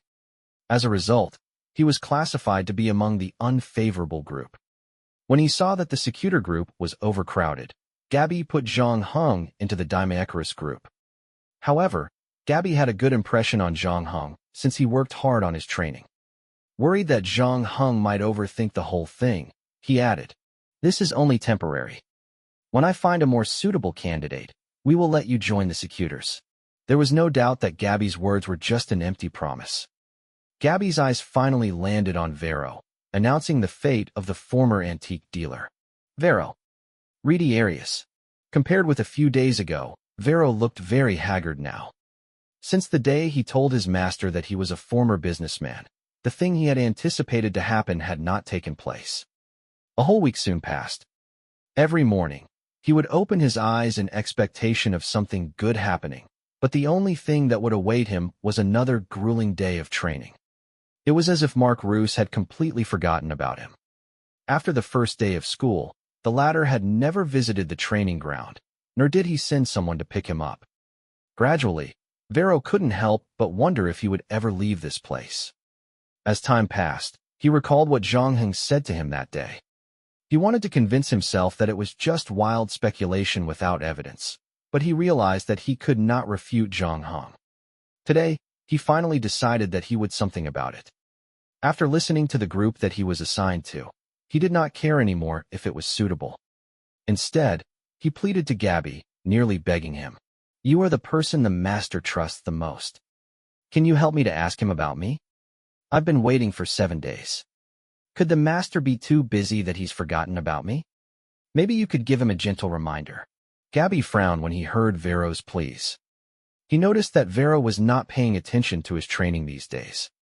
As long as he could slack off, he would do it without any hesitation. His body was still here, but his mind was long gone. Vero had even begun panning where he would buy antiques to sell to his old customers and make a great fortune. To Gabby, assigning Vero was a waste of time, seeing how Vero would most probably fail the assessment after 43 days. He would end up being sold to the countryside and be put to work until he died. For those who had given up on their life, Gabby did not bother worrying about them anymore. After looking at Vero's pathetic state, however, he started to feel sorry for him. He then warned Vero for the last time. Just like I told you on the first day you arrived at this school, do what you were supposed to do. You have already told your master about your situation as you wished. If you don't receive a reply, it means he is never going to give you an answer. Can you please stop giving me any more trouble? I will whip you again. But Vero wanted to say something, but Gabby interrupted him impatiently. No more buts. You know I have the right to decide whether a gladiator candidate is qualified to become a gladiator. I could just send you off to work in a mine now. Gabby sneered coldly. Vero seemed taken aback by Gabby's last threat.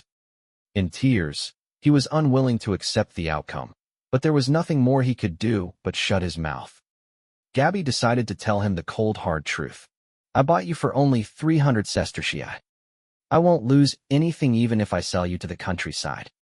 You should be thankful that you still have the opportunity to participate in this assessment. Yes, becoming a gladiator might cost you your life, but at least you can die in the arena like a man instead of dying on the fields like livestock or all alone in a dark mine. Chapter 750, Vero's Story After 7 Days. Zhang Heng had gained a better understanding of the gladiators' basic training. In general, all the training they had to do was strengthen their strength, agility, and endurance. He was also taught some basic ways to move as a gladiator during a battle. So far, Zhang Heng was not too satisfied with the skills that he learned. Considering that he was now in the 2nd century, he did not expect the school's training to be scientific. Other than the goal of regaining his freedom, Zhang Heng hoped that he could learn something useful in this dungeon. After all, he was now in the Roman Empire, the most prosperous period of gladiator performance. This vital form of entertainment for the Roman people had disappeared in later generations because of its brutality and cruelty. However, it was undeniable that it did create a group of heroes and legends at that time. Since Zhang Heng's swordsmanship had reached LV4, coupled with the combat experience that he accumulated from a dozen of quests, there was a high chance he would defeat Spartacus even if he were reborn. However, this did not mean that there was no room for improvement in his swordsmanship. For example, he learned a thing or two when he watched the battle between Habitus and Bach. Although Habitus was at a disadvantage in terms of strength, he used his dexterous set of movements to go against Bach's brute force and manipulated him in between his palm. And it caused Bach to lose in his anger. It made Zhang Heng want to learn those dance-like movements from them.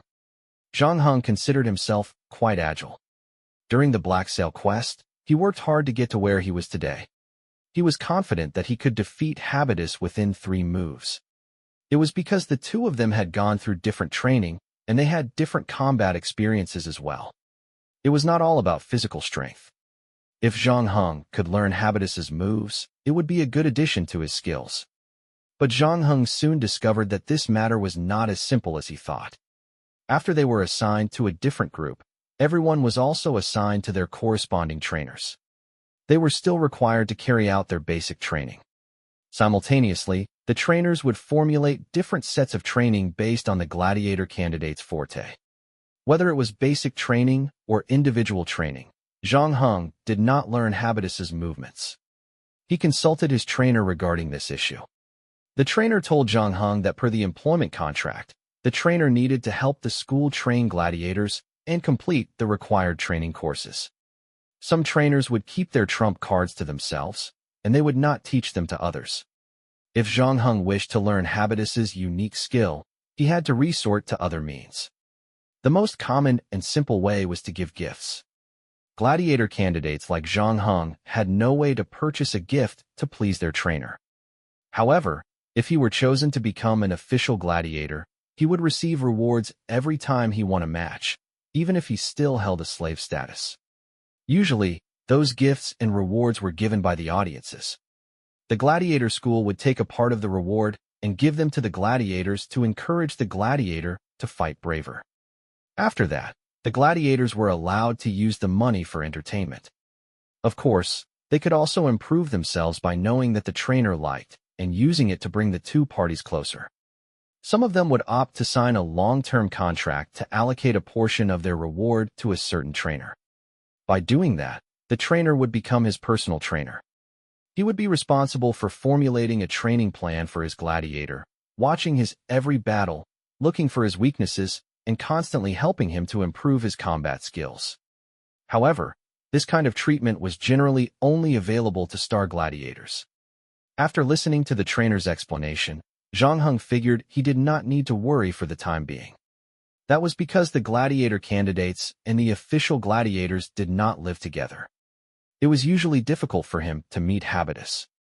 Besides, he did not possess any incentives to make Habitus teach him his trump card. Fortunately, Habitus would stay in this school for some time. Hence, Zhang Heng was not in a hurry to learn from him. Now that he knew what he wanted to do, he would have to pass the assessment and become an official gladiator first. Vero, on the other hand, still looked worried. Since Gabby told him his worth, he was devastated and desperate. No matter how optimistic he was, he could not deceive himself anymore. He was forced to accept Zhang Heng's deduction about him in pain. The reason why he got to where he was today was not just because of his bad luck and failure in investment. Someone had deliberately done this to him. Not only did the person empty his wealth, but he also had no intention to let him live as a free man. After the training, Vero did not go to eat his meal. Instead, he went back to where he lived, lay on the bed, staring at the ceiling, as if he was a corpse waiting to be buried. Zhang Heng finished his dinner alone, and he brought Vero a piece of bread when he headed back to where he stayed. He then threw it on his chest. Eat something. You need to replenish your energy. Otherwise, you can't possibly cope with tomorrow's training. However, Vero remained motionless as if he had not heard Zhang Heng. Zhang Heng frowned. Even if you are not doing it for yourself, at least think about your wife. Didn't you say that she loves you very much, and she is willing to wait for you to redeem yourself? From another angle, being a gladiator is not exactly a bad thing. When the audience likes you enough, even Mark Roos has to give you back your freedom. Vero smiled sorrowfully when he heard the words. Didn't you ask me before, who made me invest in the linen business in Egypt? It's not a stranger. It's my wife. If you were right, it was my wife and my best friend who joined forces to put me in here. Oh, this is quite unexpected. I can only say that I am sorry to hear that. I'm really the stupidest idiot in this world, right? Vero cried in a frustrated tone. I should have found out about it a long time ago. The signs were there as early as a year ago. The two of them always spent time together, and I chose to ignore many tiny details. When the slave in the shop reminded me about it, I ended up whipping him because he spouted nonsense. I was foolish. Usually, you'll be the last to find out these things, Zhang Heng comforted. Why? How did it turn out like this? I am obviously the one who loves her more. I asked myself, and I'm confident that I didn't wrong her a single time after we got married. I gave her everything she wanted, whether it was jewelry or silk. No matter how expensive they were, I would buy them for her. And I would even die for her.